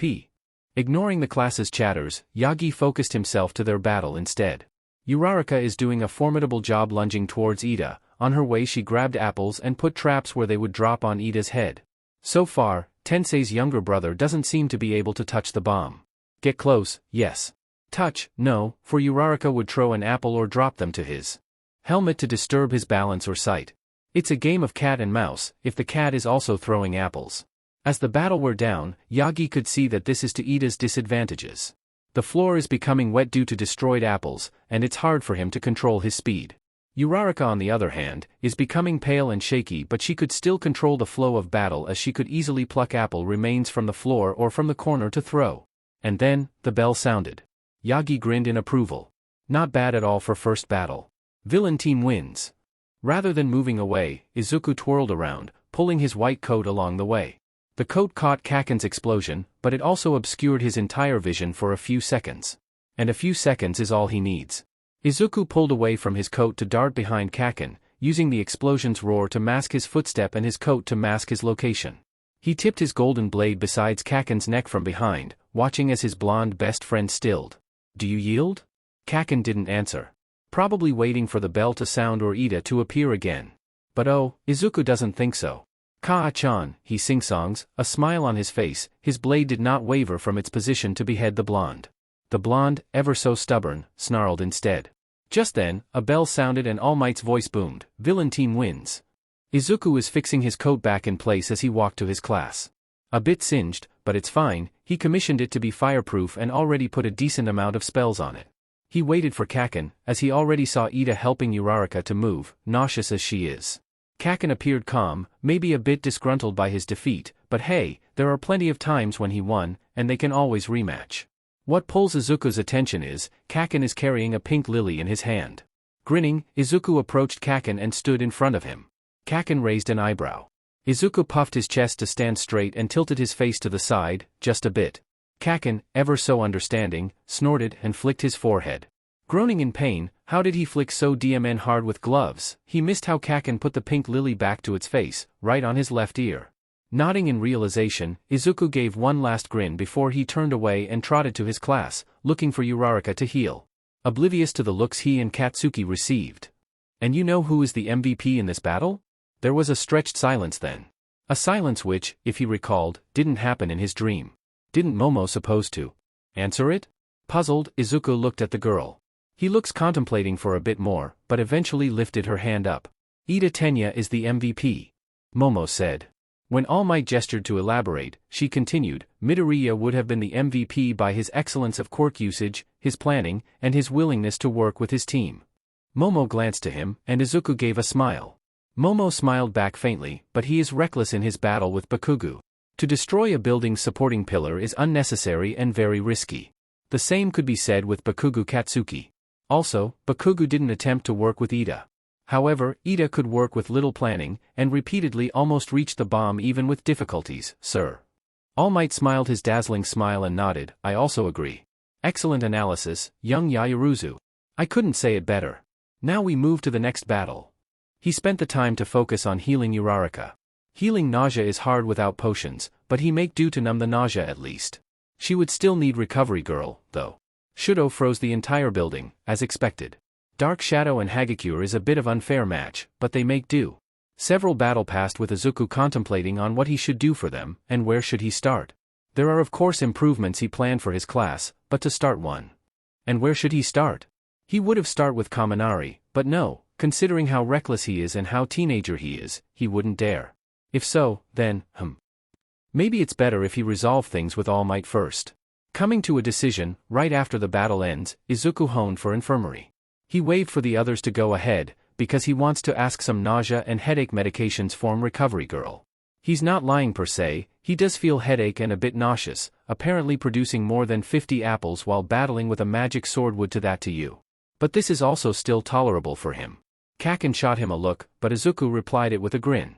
Kirishima offered to go with him, but Kaken barked him to just go already, come on shitty hair. And Kirishima's too happy to see Kaken finally invited him. Izuku pushed the infirmary door without knocking. Just like his prediction, Yagi-san is inside, frozen in front of Recovery Girl, holding a bottle of pills. Izuku tilted his head, curious. And what do you need, boy? Coming without manners? Recovery Girl asked snappily, and Izuku have decency to sheepishly smile at that. Do you have an Advil, Chiyoba-chama? Yes Izuku, milk it with cute nicknames. I have headache, side effect of my quirk, and a bit nauseous too. The newly dubbed Chiyoba-chama grumbles on how youths these days never take care of themselves before she went to the drawer across the room and room-aged its content. Meanwhile, Izuku trotted closer to Yagi-san with a smile. All Might Sensei, hello. Yagi-san, the skeleton, suddenly turned to awkward stutter. Who? I'm not well, alright hello, young Midoriya. Apparently he still didn't register that Izuku being omniscient means he would know all his secrets, including his hero identity. Oh dear. That's adorable and oddly very endearing for him. Fits Yagi-san's character. But if he doesn't realize that, then does that mean, that pill in his hand? Or is that medication for the hole on your stomach? For the destroyed stomach, intestines, and other organs? In his bafflement, he decided to ignore Chiyoba-chama's sudden sharp look at him and how Yagi-san has turned even more pale than his usual pale. Like deathly pale. Izuku continued, but Yagi-san, why? You do know I grew back your organs, right? An abrupt silence. Shouldn't you have regular body checkup every year? More silence. Izuku's starting to sweat in nervousness. No? You didn't know that you now have a stomach and liver and ow. Boy. His knee. Chiyoba-chama. Why did you hit his knee with your cane? Shouldn't she give him Advil now? Quiet. Sit down. In fear, Izuku did as he was told, sitting beside Yagi-san, who somehow shrunk even more. Start talking. The old woman commanded menacingly. Izuku gulped, and praised that he would still be alive at the end of this. I need to see problem child. Aizawa said, after looking around the infirmary and found it empty except its guardian. Yet all his students said Midoriya is here. Chiyo scoffed. He's currently mine. The homeroom teacher, knowing Recovery Girl from his UA high school years, nodded slowly. Not gonna stand in the formidable granny's way. Please inform me when he's done. To even make Recovery Girl have a hand on him? Aizawa sighed. Truly, a problem child. Okay, sadly the chapter is over. And if you enjoyed the video, just leave a like and subscribe with post notification, so when the next chapter is ready, you will be notified. Okay, see you in the next video. Bye.